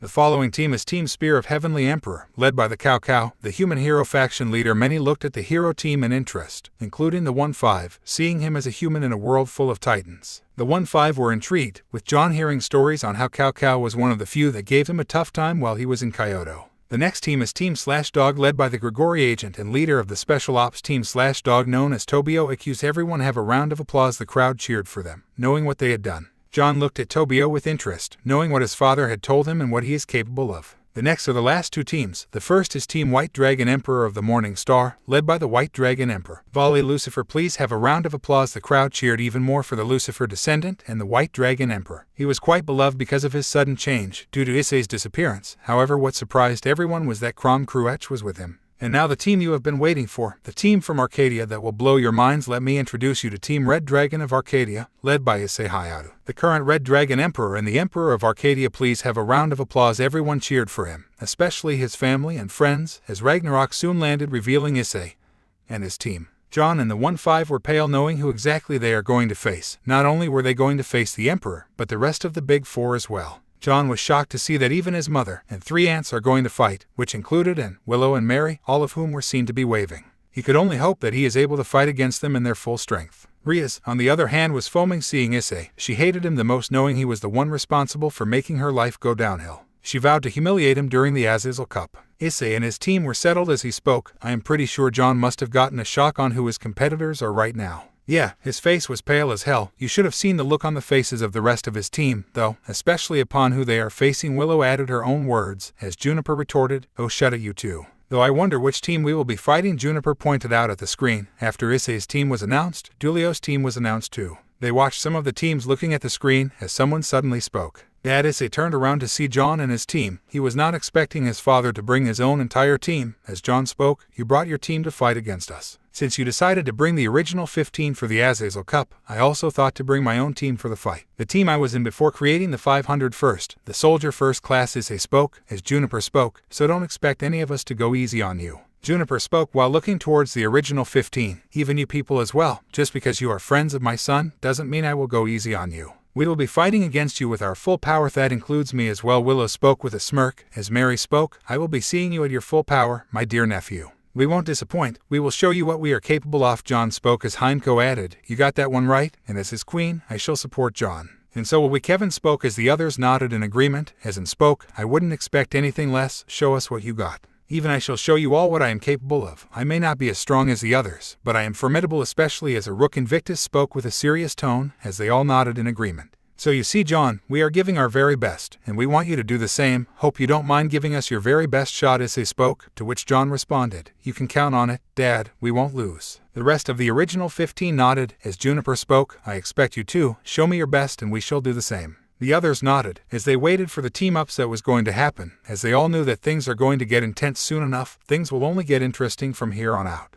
Opening start. The screen shows the system as it starts to load the stats. It changes to a man, surrounded by multiple enemies. It shows Issei preparing for battle, where it soon follows with the others. Juniper, Willow, and along with her family are looking at the scene. The scene changes to a smiling Galeth and Artemis. The scene changes to a tomb where Vlad is giving a side glare, as a Hades is walking towards him. Soon 3 beings show up with sinister smiles. The Arc family, Arc siblings, and the Arcadian army is shown. The scene changes to Issei facing off against a black-haired woman, with a lavender-haired woman in chains. The television screen is shown where Issei is facing against Riaz, the latter having hate-filled eyes in her. Juniper is seen fighting off against Aquino, as the former has a smile, while the latter has a glare. The rest of the Arcadian arcs, along with Hyoudou, Jinshiro, Gasper and Mary all assist them. Mary has a water serpent surrounding her. The scene changes to the skeleton god making an alliance with the white-haired man, and their subordinates all working together. A sword is shown which is wielded by Issei. The scene changes to Issei and his allies all looking at the sunset, as he turns around and gives a smile at the camera. Opening ends. Azazel Cup Meeting Room, 9:30 p.m. Issei and the group watches Adjuka announce the matchups. As he spoke, "Good evening everyone, I am Adjuka Beelzebub, and this is my co-host Tiamat."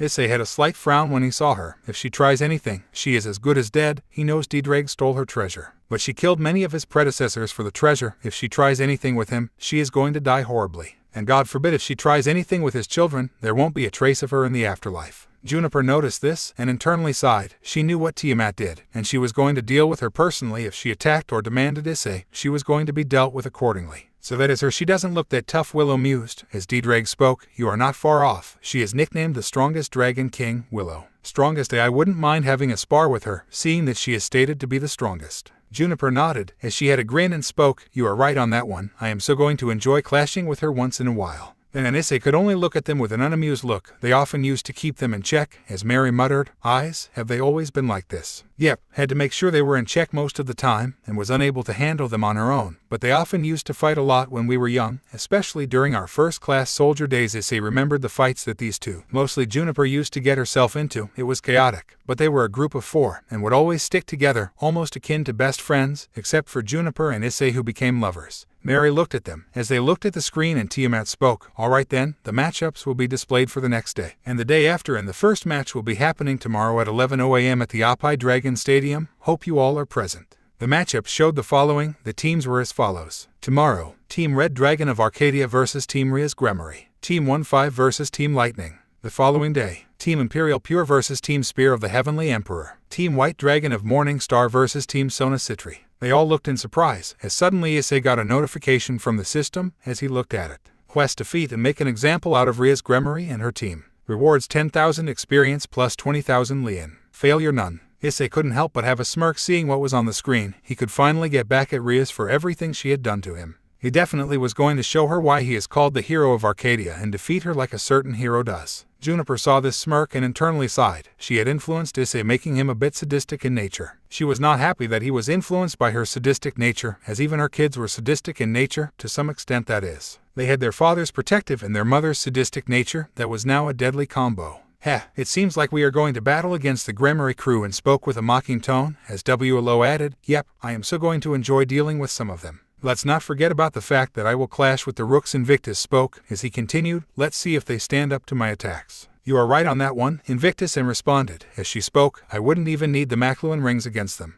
It's overkill, but it is more or less a waste of energy. Your blade should be enough." Juniper spoke as she responded to Issei, "So I presume Ria's is yours." "Oh definitely, she is my prey. I will deal with her personally." Issei spoke coldly, as Willow responded, "I would advise you to show her true despair. Make her lose any hope she has of winning against you. For once I will take your advice and destroy her." The others nodded in agreement, as they all would enjoy dealing with the Gremory girls once and for all. With the Gremory girls, they had their own thoughts on the matter. Irina, who had also joined the team, she wanted to find some glory back, but their first match was against Issei's own team, as Ria spoke while cheering the team up. "Don't worry, we will win against those Arcadians. We will not lose." Akino responded to Ria's. "But how? We don't even know how strong Issei has become. And not to mention, you remember Issei's wife? Juniper dealt with us, then Issei put you in your place when you demanded to visit Arcadia." Ria's gritted her teeth in anger. If anything, she despised Issei even more for ruining her life. She then angrily spoke, "It matters not. We have to defeat him if we have to regain our glory." "But how? Even Ravel refused to join us. She hates what happened to her, and wants to make her own way to regain her lost pride and respect." Rosway spoke, as she added, "Even Hyoudou and Gasper left us. They have joined Team Sona Citri. You shouldn't have reminded me. Those fools should have chosen differently." Ria spoke, as she hated them removing their pieces and transferring themselves to Sona from behind her back. As she continued, "We will win even without them." "Are you sure?" Ria's one Samaeja asked, to which Irina spoke, "Yeah, we don't even know what the others are capable of, that armored being and those two girls. It matters not. Their aura seems human, so they are not that powerful. They can be defeated and dealt with." Ria spoke with overconfidence, as the others were unsure of how this battle will end. They knew Mary alone was able to handle them 3 years earlier. But with her joining with Issei and her team, who knows on how powerful they really are. Besides, once we win against those Arcadians, we will finally regain our lost glory. Everything we have lost will once again become ours." Ria spoke. However, her tone had madness as well. She detested what Issei had done, and his supposed death caused her to lose everything, but not anymore. Scene change. Time skip brought to you by Chibai. Issei opening a present while Chibai Juniper watches from a distance. The next day, Oppai Dragon Stadium, 11:30 a.m. The rating game between Team Red Dragon of Arcadia and Team Ria's Gremory will begin. You will shortly be teleported to your positions. The rating type game is standard. The one that defeats the king wins. Issei and his team were on one side, as they had taken their places. The rating game that was designated to them was a standard rating game, meaning they would soon be teleported into different locations. The location was Kyo Academy, as they had now occupied the principal's building. As he spoke, "This does bring back some memories," Issei mused. As Willow spoke, "You did tell us this was where the rating game was against Riser Phoenix, right?" "You got that one right," Issei spoke, as he responded. "This means that Rias would prefer to ambush and eliminate us. She used that tactic against us. She knows that we are powerful, so her best bet is to set up traps and try and eliminate us. Unfortunately for her, I know or have a prediction on where exactly she will be." Issei spoke as he unleashed analysis magic to get a small map of the location, as Mary asked, "Issei, what type of magic is that?" This is analysis magic, my very own creation and magic type that allows me to analyze and detect any magical spell and location that is present. This allows me to create a sort of virtual map field that can let me detect and identify anything that would be present. The red dots represent us, allowing me to track you in real time using your magic signatures. The yellow dots on the other hand belong to the Grimoire Peerage, which is the same as that, and they don't even know we are tracking them, Issei spoke. As Mary was amazed seeing this, while the others looked at the scene intently, as she saw one dot moving back and forth from different locations. Wait, why is that one dot constantly moving, and asked, to which Issei spoke. Simple, they are setting up traps against us, they know they can't clash against us in our full power. So what would you suggest, Willow asked, to which Issei spoke. Willow, why don't you bring in some despair, destroy their building completely. Once you are done, you can promote yourself into a pawn gaining increased abilities. Show them the power of the one-winged angel, what do you say? Willow only smiled in response, as she spoke, gladly. Juniper, would you deal with the queen? She may be sadistic, but she is also masochist. I will take care of Rias myself. You can deal with her, right? Juniper gave a sadistic grin as she spoke. If what you say about her is right, I will enjoy tormenting her for what she did to Yanabody, messes with my family and gets away with it. Marini, you can deal with Asia and Irina, right? Mary only smiled and responded. They have hardly improved since the last time, so it is nothing but a piece of cake for me. That means the rooks Kaneko and Roswace are mine, right? Issei nodded to Invictus as he spoke. But you won't be alone. Didrag will be assisting you for this fight. Fair. Didrag spoke from his sacred gear, right? And Juniper, remember a new form that we will show that hybrid. She is going to be shocked to see it. You bet. Let's just say that she is going to get a shocker, since Issei is not the only one that can use the power of the Welsh dragon. Juniper spoke with a sadistic grin which made Issei shiver. He couldn't help but wonder what Juniper plans on doing with Akino, while Willow and in sweat drop seeing her antics, as Mary asks. Does this happen often? Invictus responds. Her Majesty is the most sadistic out of any person. There is a reason why your brother and your nephews and nieces fear her wrath. Invictus spoke with a low tone, as Mary only nodded. She watched her brother soon grunt and speak. Well then, let's get this over with. Issei spoke as the others agreed. As Issei spoke, oh, this reminds me, Marini, I have something to give you. What Issei? Issei gave a device to Mary which he soon explained as she nodded. She was really going to enjoy what was coming to them. She wondered if she would use the device or her sacred gear. Juniper had a small smile, since Issei had found someone worthy of using that device. Scene change. So are the traps set? Rias asks, to which Kaneko speaks. Yes, Rayasama, they are all set. Hyoudou won't know what hit them. Excellent, Rias declared as she now knew that she had to eliminate them one by one before going after Issei himself. She was going to make the Emperor of Arcadia her loyal servant once more. Rias, do you think these traps will stop them? Roswace asked, to which Rias spoke. Yes, they will. I am confident of it. Roswace remained uncertain about this. She was having some doubts about. When all of a sudden, there was a massive explosion that completely engulfed the entire rooftop of the building, as they all screamed and held their heads in pain. The attacker was revealed to be Willow, who had a smirk on her face. I hope you don't disappoint me. Grimoire Rias angrily glared at the attacker as Willow spoke with a cold tone. Now I shall give you despair. Thunderclouds swirled around the building and lightning strikes the entire location, as Rias and Akino blocked the attack with their magic barriers. Now show me your strength, Willow commanded, as the audience remained shocked by Issei's team's pawn. Ajuka and Tiamat had their own comments about this. So this is the power of the one-winged angel, the strongest of Arcadia's women. She already has made an amazing opening play, Ajuka commented as Tiamat responded. You got that one right. Lord Beelzebub, the woman has already made her debut in such a powerful and imposing manner. She is one of the strongest that we will ever witness. The Red Dragon's team might be filled with monsters, Tiamat commented in kind, as she was curious at what else Issei was capable of. She was having second thoughts on provoking or fighting against Issei. Just how did you ambush us? Rias shouted in disbelief and horror as Willow only gave a smirk. She looked to see and immediately ambush and tackled Zenobia, sending her flying. She was able to regain her footing. Not bad, you might pose a challenge, and spoke with a chuckle as Zenobia was forced to fight her and rushed towards him. Irina tried to assist her, but a magical blast pushed her away. Sorry, your fight is with me. Irina. Mary spoke with a smile as she generated a magical barrier that isolated Irina and Asia from them. No, Rias shouted as her team was falling apart. She now only had Akino, Kaneko, and Roswace, all of whom were on guard. However, soon enough, two skeleton hands grabbed the two girls and sent them flying towards the gymnasium as they took the damage from all the traps as they saw their opponent to be the grim Invictus. Hello, guess you will be fighting me then? The two got frustrated. Their whole team plan was gone in flames. This is not good, Rias spoke as someone spoke. Oh, it is going to get worse for you, red-haired. The one who spoke was Juniper as she had two dragon wings. She eyed Akino, deciding to deal with her immediately. She blitzed in front of her and took her to the skies as Rias glared at them. I will make you pay. Rias in her anger unleashed a very strong power of destruction lightning, as Issei only raised his hand and redirected the attack back towards Asia as she screamed in pain. Asia was down for the count, as Mary and Irina were surprised at what happened. However, Mary had an idea of what happened, as she smirked knowing she had to deal with just Irina now. Rias was horrified by this, but soon her horror turned to anger as she glared at Issei, who was smirking. Is that all? I am disappointed, Issei spoke with a mocking tone as Rias glared at him with anger and hatred. Issei brought out his boosted gear and announced,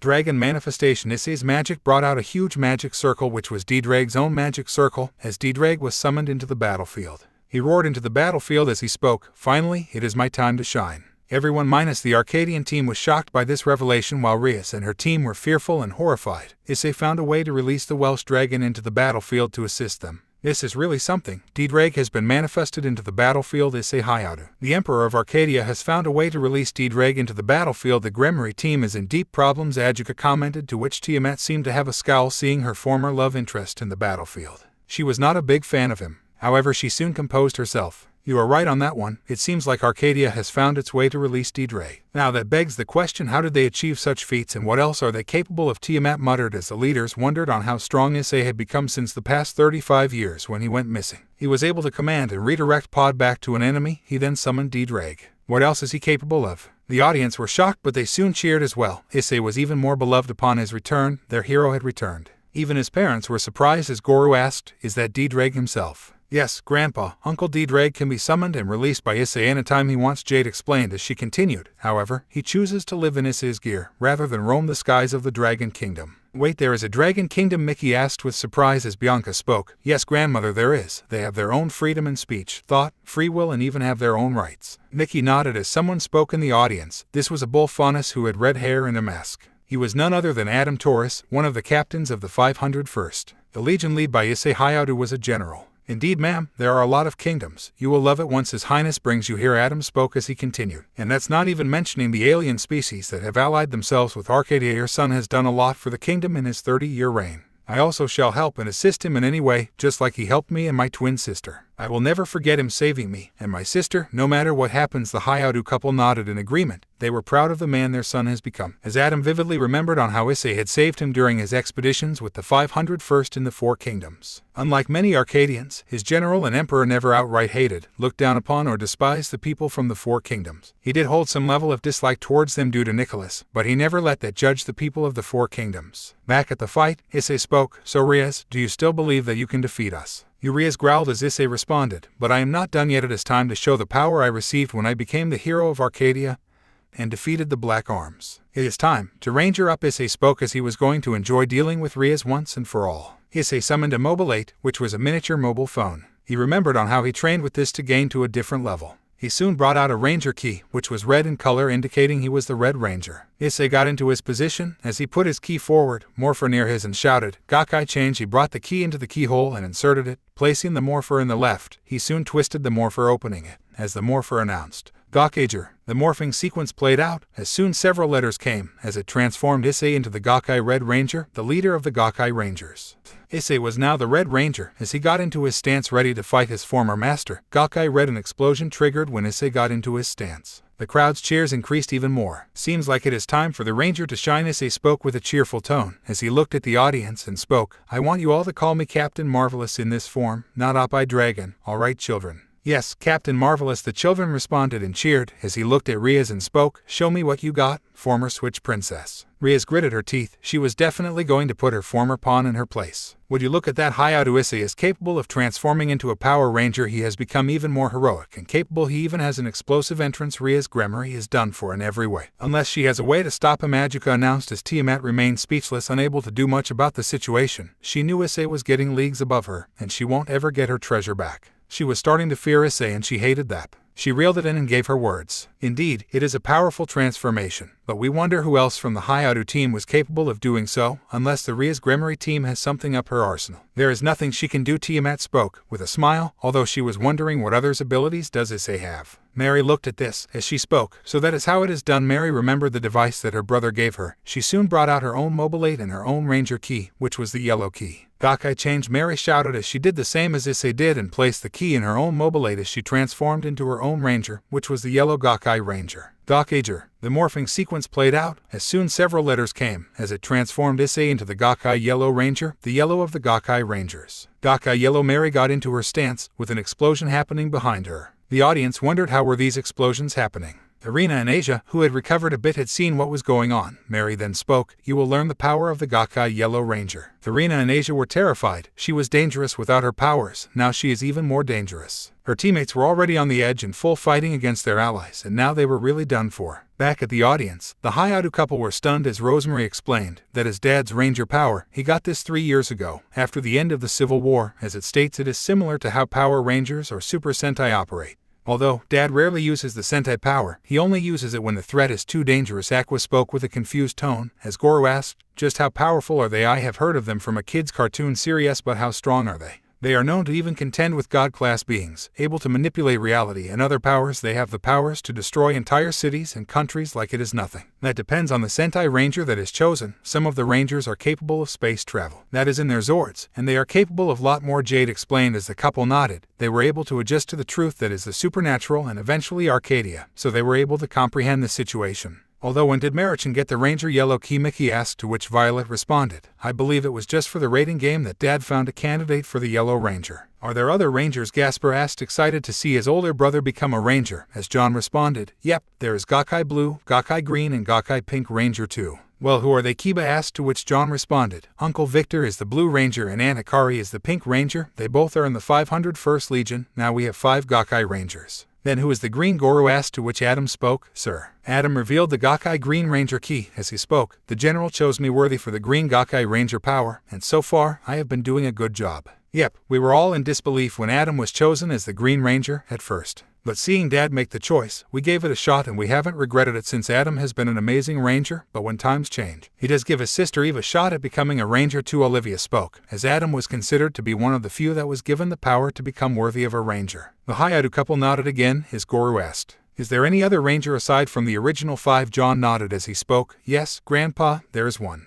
However, Dad never found anyone worthy to wield that power, the power of the Silver Ranger." Olivia explained, as many wondered if there will be a Silver Ranger in the future. Volley was even more excited to combat Issei now. He wanted to see on how strong his rival had become and what else is he capable of. He looked at Issei with complete interest and attention. Surzech had his own thoughts seeing this. While he was happy for Issei, he couldn't help but be a little jealous of Issei's Ranger suit, which surpassed his Satan Ranger suit by a long shot. It did not help that Milikas was cheering for Issei, indicating he liked Issei's Ranger suit more than his own Ranger suit. Seraphol was also slightly jealous. However, she was more happy and also cheering for Issei and Mary, as they seemed to be in their heroic forms. The only reason she was jealous was the same as Surzech, the only difference being the color suits. The other leaders, especially Azazel and Ajuka, were even more interested in what the Gakkai Rangers were capable of, and were even more interested. Back with the others, they have already started to engage in the fight against Issei and his team. Roswace and Kaneko were already on their edge while fighting against Invictus, but when Didrag joined in, they had no chance. Even when Kaneko went Shire mode, Didrag unleashed flames upon the two as they tried to defend themselves, as Kaneko used Kasha to purify Invictus, who backed away due to the pureness of the flames. Kasha, Kaneko shouted as she unleashed several spiritual flames towards Invictus, as he responded by unleashing several specters using the Umbral lamp to defend himself. Didrag used his own flames to counter Kasha, much to her annoyance. "Attack!" Invictus commanded as he unleashed the spirits onto her, as Kaneko tried to defend herself, but Invictus saw this as an opportunity and used his strength to grab her by the tail. Gotcha! Kaneko was sent flying as he flung her. He soon commanded the ghost, which exploded upon impact, causing her to scream in pain.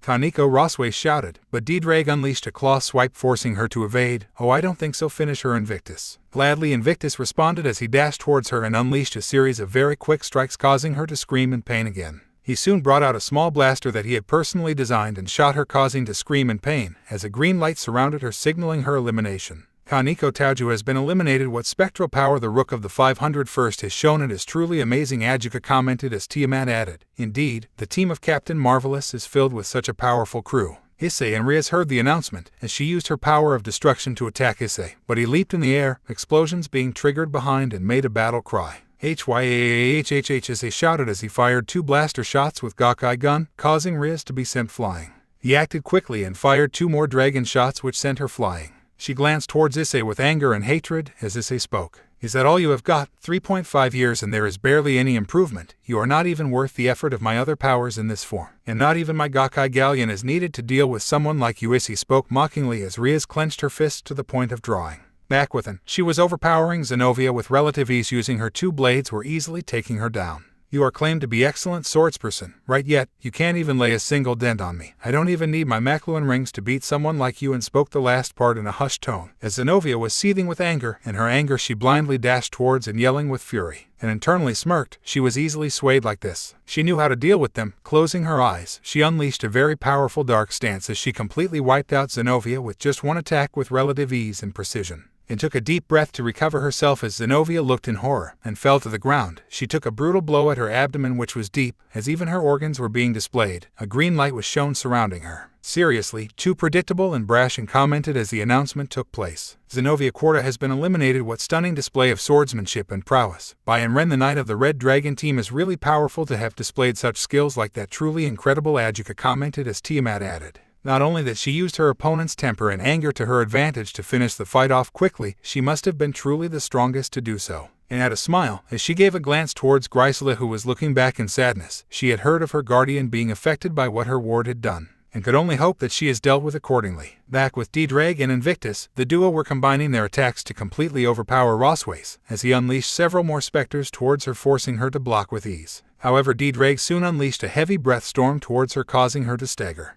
Rosway shouted in pain, as she was completely charred. D-Drag then commanded, Invictus, it is time to end this once and for all. With pleasure, Invictus brought out his gun and used magic to improve on its power, as he unleashed a blast of dark electrical energy as she screamed in pain, as another announcement was spoke, as Roswace's body turned green and an announcement was made. Roswace has been eliminated. An amazing combination and teamwork by D-Drag and Invictus made short and quick work of the two. With ease, your words on the matter, Tiamat. Tiamat took a deep breath and spoke. As much as I hate to say it, D-Drag has really become capable. It is almost like they were dealing with D-Drag at his prime. They had no chance against dealing with her. Tiamat's words were agreed by Adjuka, as they all cheered more, since the Gremory peerage was hated by the people due to what they had done to her hero. Now that their hero is back with his new and true friends, he was back to kicking ass. D-Drag could only scoff at this. As he spoke, I will be heading back to Juniper to assist her in the fight. Invictus nodded as he looked at his umbra lamp and gave a smile. Thank you, all of you. The spirits cheered in response, as Invictus gave a smile. He soon looked at D-Drag flying off to head to the main building as he reached Juniper. Seems like you are close to completion with your fight, D-Drag asked, to which Juniper looked towards Aquino, who was breathing heavily as she spoke. Yeah, but I want to make an example of her. D-Drag, you thinking what I am thinking? Juniper spoke with a smile as she spoke. So you want to use that? I don't mind.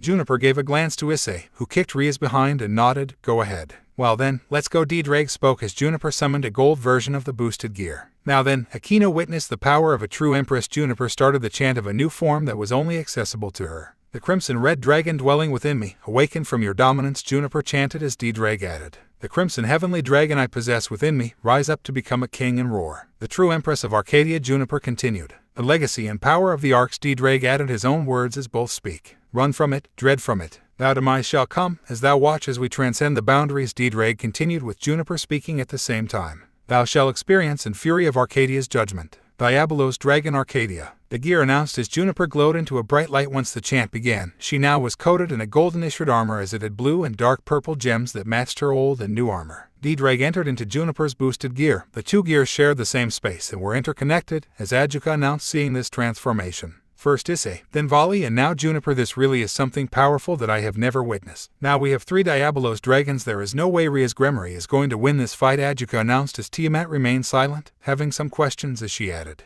But how was she able to achieve this? Tiamat asked, to which Adjuka responded. That is something we need to ask them, but for now, we watch the show. The Hyoudou family was even more stunned by this, as Jade explained. I will explain. Both the gears are similar to each other, as both Mom and Dad's boosted gear are carbon copies of each other. With only color changes being present, I was able to synchronize Mother's own power with the gear such that she can use her own version of Diabolos Dragon. I see. Goro spoke with amazement. His granddaughter was really a genius, as he added. But are there any differences between DXD God and DXD Arcadia? Yes, since Dad's power is based on Great Red and Off-Ice's power, Mom's power is based on her draconic magic and her own power. She was able to reach this by having a strong connection with Dad, and took years of training to unlock this power and master it. Goro nodded in agreement to Jade's words as Volley asked. I am curious to see what kind of abilities her armor is capable of. Volley spoke with a battle maniac grin, as Saffron muttered to Violet Arc. Dad was right about Volley. He really is a battle maniac. He and Mom will get along very well. When it comes to sparing, Violet spoke as Saffron nodded in agreement. Juniper flew into the air using her mechanical wings and fired a barrage of dragon shots towards Aquino as she barely was able to defend herself. She entered into her fallen angel mode, but it was not enough in any way. Juniper grinned sadistically. She was certainly going to enjoy this. Asia and Irina looked in horror, seeing on how Mary used her Gakkai sabers to deflect any magical blasts that were aimed towards her. Irina responded by angelic magic rings towards her, as Mary used her Gakkai blaster to destroy them. She dashed towards Irina, who barely blocked them with her strikes. She was powerful in her human form, but now in her ranger form, she had become much stronger and powerful than before. She constantly kept clashing with her, as her sabers increased to the point of reaching light speeds as she kept doing so, till Irina was at the edge. She saw Asia trying to bring in Fafnir, as she spoke, "Oh no you don't." Mary brought out her Gakkai gun, as Issei spoke, "Marini, use your Gakkai key and do the same like you did for the morphing." Mary nodded as she spoke, "Understood." "Gakkai gun," Mary announced as she pressed a button revealing a keyhole. She put the key inside of the gun as it started to glow in a multicolored manner. Final wave. An announcement was triggered as she fired onto the two, causing a massive explosion.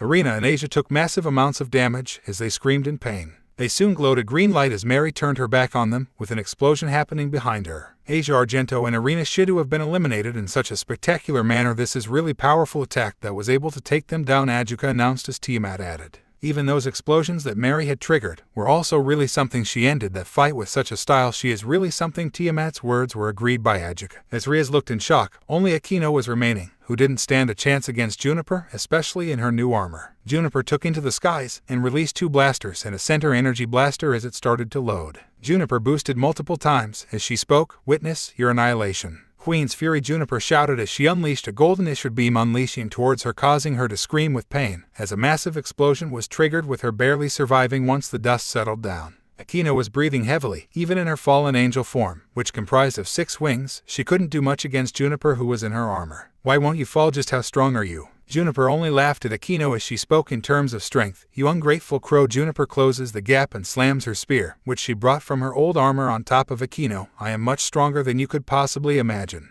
Akino staggers to her knees as Juniper unleashed a storm of dragon flames, as Akino responds with using water magic to protect herself, but Juniper closes the gap and kicks Akino in the stomach, making her cough up. The daughter of Baraquil was at her limit. She wouldn't be able to fight against the monster in front of her. "You know, Issei told me a lot about Yao hating on your father and blaming him responsible when it was your pathetic clan that was responsible for your mother's death." Akino got angry at this, as she responded with a lightning blast, only for Juniper to stab the spear onto Akino's hand, making her scream in pain. "I pity Baraquil for having a daughter like you. You have no value for a man that did so much for you, and blindly listened to that red-haired whore, and destroyed someone who was trying to change himself for her." Akino cried from the pain and damage, as Juniper scoffed and spoke. "Save your pity tears for someone who cares." Goodbye. Juniper used a strong magic spell comprising of lightning, which caused Akino to be eliminated from the fight. As Tiamat announced, Akino Hanjima of Team Riaz Gremory has been eliminated. Juniper got up and looked at Baraquil, who could only look down in sadness. She needed to talk to him and help the man. If Issei is right, he needs to be there for his daughter. A crushing elimination by the Empress's hands. The daughter of Baraquil stood no chance against the power of Diabolo's dragon, Adjuka commented as Tiamat responded. "You are right on that one. Her power of the Red Dragon Emperor and Arcadian Empress is really something."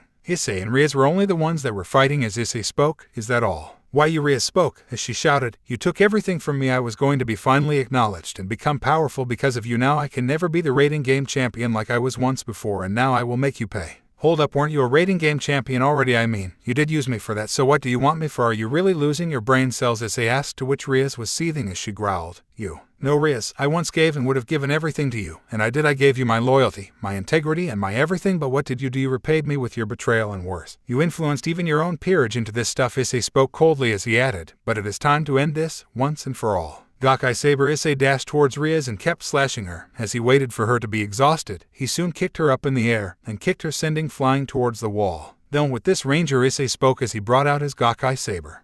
Issei soon pressed a button and brought his ranger key, as he inserted into the keyhole and twisted it. It then glowed multiple times as the mobile aid announced. Final wave. Issei dashed towards her and slashed her completely. It was an energized slash as she completely fell to the ground, looking at Issei with horror and fear, as Issei was on the other side and twirled his blade and got into his pose. "No, I cannot lose. Not like this." Riaz started to grow in a green light. She then shouted, "Nuo." An explosion happened as Issei returned back to his normal self as he spoke. "You should have been better, Riaz Gremory." Riaz Gremory has been eliminated. Issei Hyoudou wins, and by extension Team Red Dragon of Arcadia wins. That was an amazing and stylish match, where the Arcadians have shown what they are capable of. Please everyone gave them a round of applause, Adjuka announced as he cheered. Even Issei's family and the Arcadians cheered for them, with Issei's children cheering for them the loudest. The others got near Issei as Juniper reverted back to her normal self and gave a smile. As Mary powered down, she wanted to give the mobilate back to Issei, but he refused. She was officially the Gakkai Yellow Ranger now. Issei looked at the audience and got into his pose as he puts his hand forward and spoke, "Until next time, everyone." Issei and his team headed back inside as the crowd kept cheering him. He soon depowered himself and returned back to his original self. Now then, please, at 7 p.m., the next match between Team 1-5 and Team Lightning will begin, so please stay tuned. The next match will be taking place in Arcadia Stadium. I will see you all there. Tiamat spoke as the matches were only going to get more interesting. Issei got a quest notification from the system. Quest completed: defeat and make an example out of Ria's Gremory and her team. Rewards 10,000 experience plus 20,000 lien. Unbeknownst to them, the Black Arms were planning an attack for the event. Scene break.